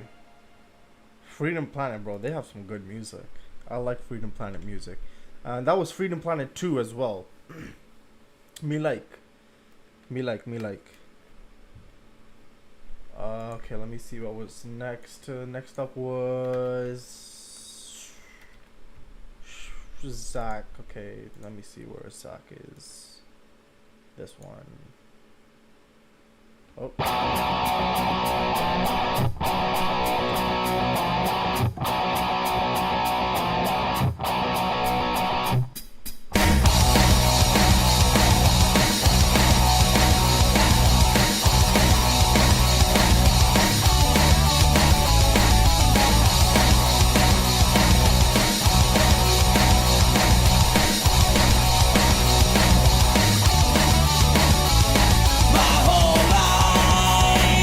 Flash before my eyes in a second.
good song.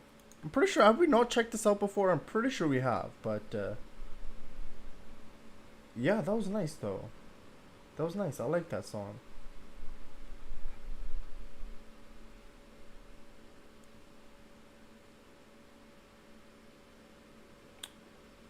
Okay, yeah. Yeah, okay, we did check out the final version of the song. Okay, yeah. I thought it sounded somewhat familiar. It was nice though. Me like.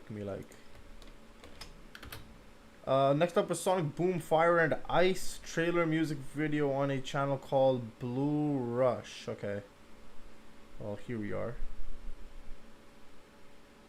It's a Hyper Potion song? What? Yeah, I think so. I don't know.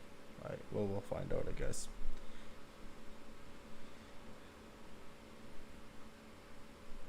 Yeah, let's check this out.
That was good, bro. Hyper Potion's music is actually, that's actually really good. I do really like Hyper Potions, man. They make some really good music.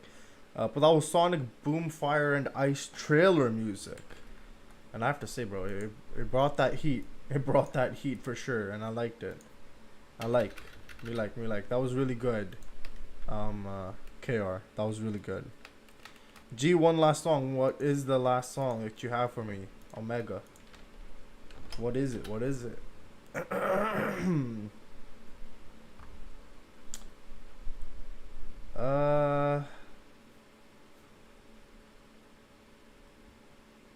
Yeah, okay. Well, I'll check thing.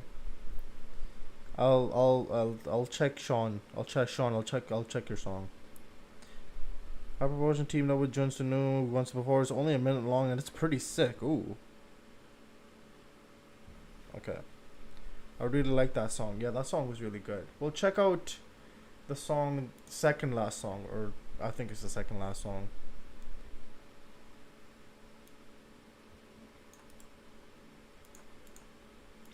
Which is Look Alike. Oh, after this ad. Sending money with Remitly? No! Just stop, man. God damn. Oops. No, start.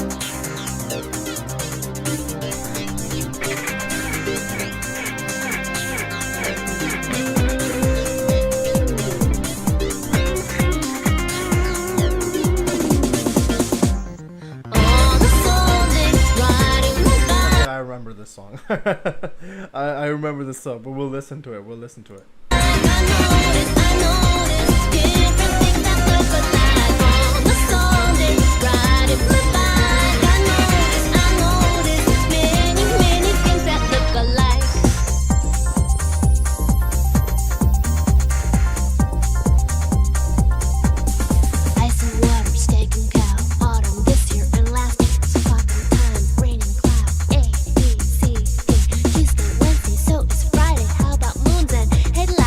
Say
Okay. Yeah, that was a bit personal. She started talking about making videos. I'm like, yo, what the hell, man? what are you shouting us out or are you calling us out? Which one are you doing? But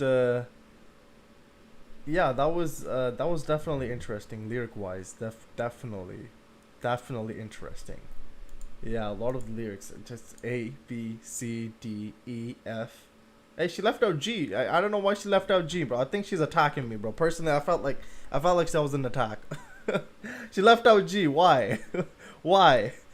She just stopped at F. I guess fine. You want to just stay at F? Fine. But yeah, I think she was personally attacking me on that song. If I'm being honest. Oh God. Okay, where were we for the music? I forgot now. Okay, yeah, Tom Frayne. Let me see if I have that here. Okay, I do. Alright, the last song. Hold Me Down by Tom Frayne. Alright. Nah, they were possible to make. It just takes some time. There's a demo of Open Your Heart that does have lyrics, but no one can figure them out. Not the popular demo. G got attacked. There's this obscure one that has English lyrics in it. G doesn't exist, as we know. That are completely different from the final song and are poorly pronounced. You can barely make them out. Oh, final, my Lego is here. Alright, be right back. Sounds good, Zach. Sounds good. Alright, well, we'll check out this last song for today. Hold Me Down by Tom Frayne. And yeah, let's check this out. After this ad, of course. Red Bull gives you wings, of course. You should sponsor me now, Red Bull, please. Alright, let's check this out, man. Let's check this out. Anytime now. Alright, no, that's not what I wanted to do. There we go. Oh baby, you should hold me down, 'cause you're the only reason I fell to the ground. And I've been acting reckless but you're not around. Late night conversations till the lights go out. Till the lights go out. You shouldn't listen to your friends, they're full of lies. I've been a devil in disguise, but I walk the talk and now I finally see the light. 'Cause I've been on the way down, ever since I looked in your eyes. Got me smiling on the FaceTime. I promise you I'm not like the other guys. Am I alright? No. You got me going insane and it's a dangerous game, but I need you to know. Oh baby, you should hold me down, 'cause you're the only reason I fell to the ground. And I've been acting reckless but you're not around. Late night conversations till the lights go out. Till the lights go out.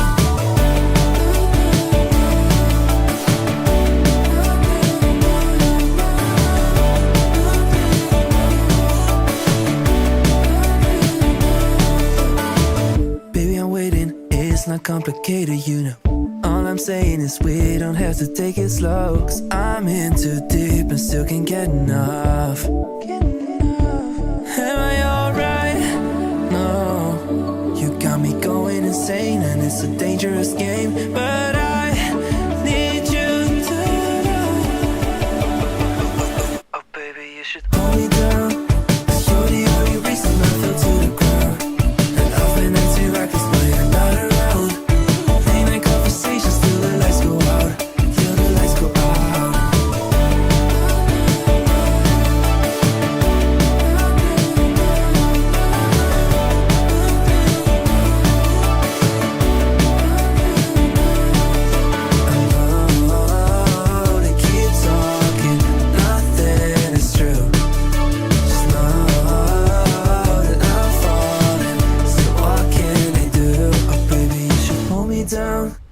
You're the only reason I fell to the ground.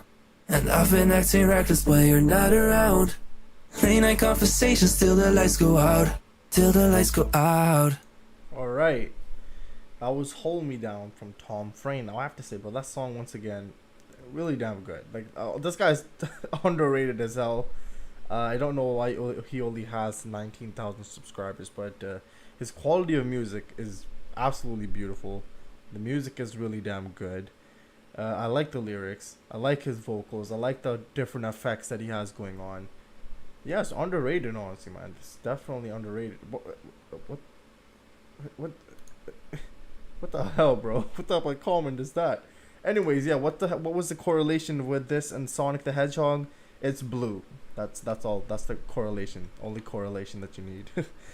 Thanks a lot, G. I'll give you a Tom Frame suggestion this week. 2 sounds good. But that should be it for everything today. All right. That was good. That was good. Me like. But yeah. That should be it for today. And yeah, we'll see you sometimes very soon. I am Blue. Oh my god, that song. I am Blue. Die. Yeah, that song it slaps. That's also a very good song, Sean. But yeah, that should be it for today. 4 hours 20 minutes. 4:20. Not bad. But yeah, I think that's pretty much it. I have to go do my work now. I have to go do my assignments now. You know, that's from David Guetta, right? Oh, I have no idea. No, I don't know who it was by, but that song back in the day slapped so hard, bro. Same. Yeah, Sean, me and you, bro.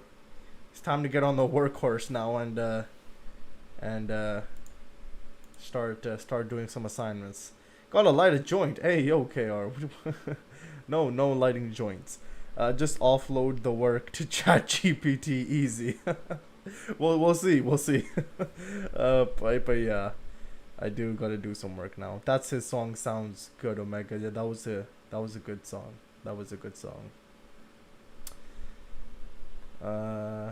Time to go. Gotta go fast, y'all. Exactly. Time to go now. It's time to go. 4:20. Yes, I know the reference. Okay, alright, I get it. Alright, but that should be it for today, guys.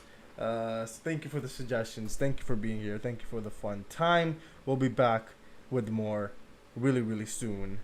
And back with some more fun. I wish there's detection for that. And I wish. Oh, okay, there's a comma. I wish there's detection for that now, so I gotta be careful. Exactly, bro. What loser made a detection device, man? I saw this one video. It's like, I developed a ChatGPT detector. Here you go, guys. I'm like, shut your ass up, bro. Why are you ruining the fun? Oh man, but yeah. Yeah, I don't know, man. I enjoyed tonight's stream. That is good. I am glad to hear that, KR. I'm glad to hear that. The narcs. Oh man, okay. Surrounded by him, bro. We're surrounded by them, man. We're surrounded by some NPCs, man. Oh man, they always just gotta ruin the fun. But yeah. Alright, I think we should be done. Alright, we should be good. We should be good now. Okay, here we go. Alright. Okay, that should be good. We should be good. Alright. I'll see you guys very soon, obviously. But today was really fun. And I enjoyed that song. I suggested too. That was my first time hearing the full song. Yeah, that song was really good, KR. I liked it. Especially Hyper Potions, man. Hyper Potions goes off. Later, Sean. Please do the assignment. Come on, you got this. I believe in you. Sean. But yeah, that'll be it for today, guys. I'll see you guys very soon. Thank you for being here. Thank you for the suggestions. We'll be back with some more heat, and yes, we definitely shall do some more Hyper Potions, because I like their music. I definitely do like the music that they make. But that should be it today, and yeah. Now I gotta sleep. It's 1:39. See, that's not a bad time to sleep. You know, 1:39. It's acceptable. In the morning. Yep, it's very late. Later. Yes, everybody either go to sleep or go eat something or just have fun. I got back from a trip earlier today. Oh God, Alex is exhausted. I was gonna suggest some Sonic Frontiers boss theme, but maybe next time we'll crank it out, bro. Don't worry, Zach. We'll crank that. We'll crank that Frontiers boss music. We'll get it. We'll get it. Aight, see ya. I almost fell asleep on the train back. Oh god. Okay, yeah, Alex definitely needs some sleep now. It's time to rest up. Time to rest up. Refuel and get that energy. That was at 11 a.m. today. Oh god. Oh man. That's a bit a while ago. You better turn that rave mode next time. I will. Okay, we will, Zach. We will. The boss theme gets the rave lights. It's now 1:40 a.m. Oh god. Okay, I'm sorry, Alex. I'm sorry. I'm almost sleeping while watching stream. Oh no. Okay.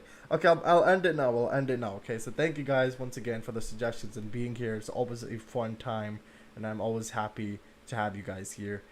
So I'm gonna savor this sleep. I hope you do, Alex. I really do hope so. Hold on, the rave mode. Yes, I kind of clicked a button and the light started going crazy. I don't even know what I clicked anymore, but I clicked something. But we'll turn it back on next stream. We'll turn back rave party next stream. Bro, I didn't even sleep because I'm in my time. You stream at 4 a.m. Oh god, I'm sorry about that, Zach. That's actually pretty hype. Yes, it is. It was pretty nice. But I'll turn it on next time. Nice watch, nerds. Thank you, Sean. Thank you. But yeah.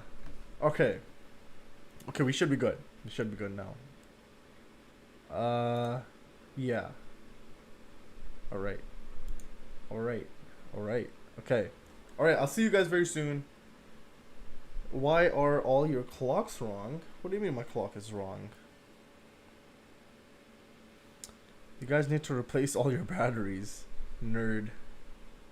Oh, yeah. Oh, bro, ever heard of time zones? No, we all live in the same time zone. We all live in the same time. So it's clearly 1:40. Like I don't know what time you guys are talking about. You talking about something in the past or something? Because clearly it's 1:40. It is 1:40 a.m. We all need to go to sleep. That's what it is.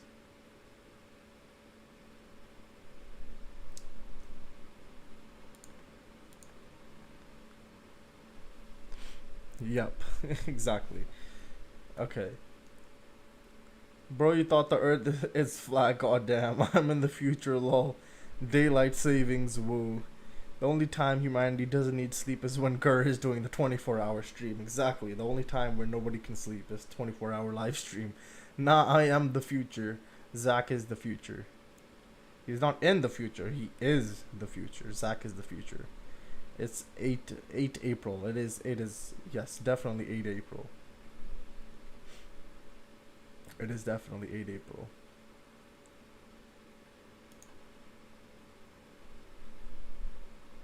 Okay. Yeah, I am the future. Well, at least your calendar is working. Exactly. Bro, he'll be sleeping in the 24-hour stream. Probably. Yeah, I don't think a 24-hour live stream is gonna happen anytime soon. Maybe if we hit like 10K or something like that. No, not 10K. Wait, I meant 10K live viewers. Then I might go sleep, or I might go 24-hour live stream. But yeah, call me futuristic the way I'm. Okay, yeah, okay, Zach. Okay, guys, starting being Fidel now.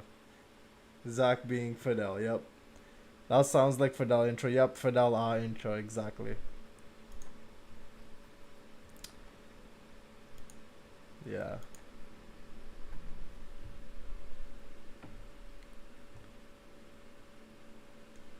Okay. I'm just gonna. There we go. Okay. Epic. Okay, that's good. Okay, well, it's time to end it, guys. It's time to end. Alright. Everybody go to sleep or go do some work or something or have some fun.